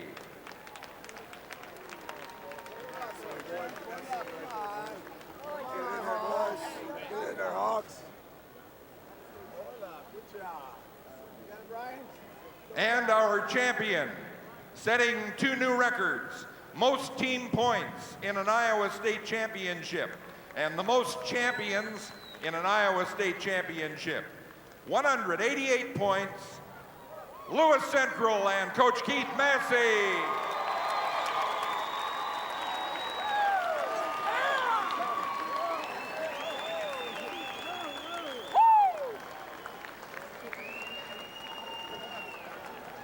All right, we need the top 3 teams in each class and the individual champions in each class at their respective mats for pictures, please. Well, it was fun, Jim. It really was. Every time I go through this, I'm just excited about the whole process. And you know, you've done this for 15 years plus, and I've done it now for 3, and it's just great fun. Well, you do a great job, Dean and Joe and all the Iowa Public Television production. It's been a lot of fun. 30 years we've been doing this, and it's more exciting every year. Packed crowds, great. I love Dean's comment, intensity, and that's what it was about tonight. And so we hope you all enjoyed this intense interchange between wrestlers on the mats, and great competition. 42 championships, and we just want to thank you all for tuning in. And so once again, you look at your team winners: Belle Plaine, Emmitsburg, Armstrong, Ringstead, and Lewis Central. And we just hope you've enjoyed our 6-meet college wrestling series and tonight's high school telecast. Funding for both have been made possible by Friends of Iowa Public Television. We hope you'll show your financial support during Festival 2001 from March 3rd through March 18th. Become a friend, and don't forget you can interact with IPTV all year long on our website to find out new wrestling information and possible special events that will occur. That's www.collegewrestling.iptv.org. www.collegewrestling.iptv.org. As we leave you tonight, we'd like to show you the many names of individuals who made this season's college wrestling and high school wrestling coverage possible. And now, for Jim Gibbons, Joe Gibbons, and Dean Borg, I'm Tim Johnson. Good night for Iowa Public Television Sports. Funding for the 2001 Iowa High School Wrestling Championships was provided by Friends of Iowa Public Television. By Allied Insurance, a member of Nationwide Insurance, proud to be a supporter of Iowa's outstanding high school athletes. By Medicab Pharmacy, your locally owned and operated community pharmacy, proudly serving Iowans for nearly 30 years from 57 Iowa locations. Medicab Pharmacy will always make time for you. By Musco Lighting, the sports lighting specialist, providing lighting systems for you, your project, and your community. By Hammer Strength, producing unique strength training products since 1988. More information is available at 800-634-8637. Hammer Strength, building champions. And by the Iowa Department of Public Health.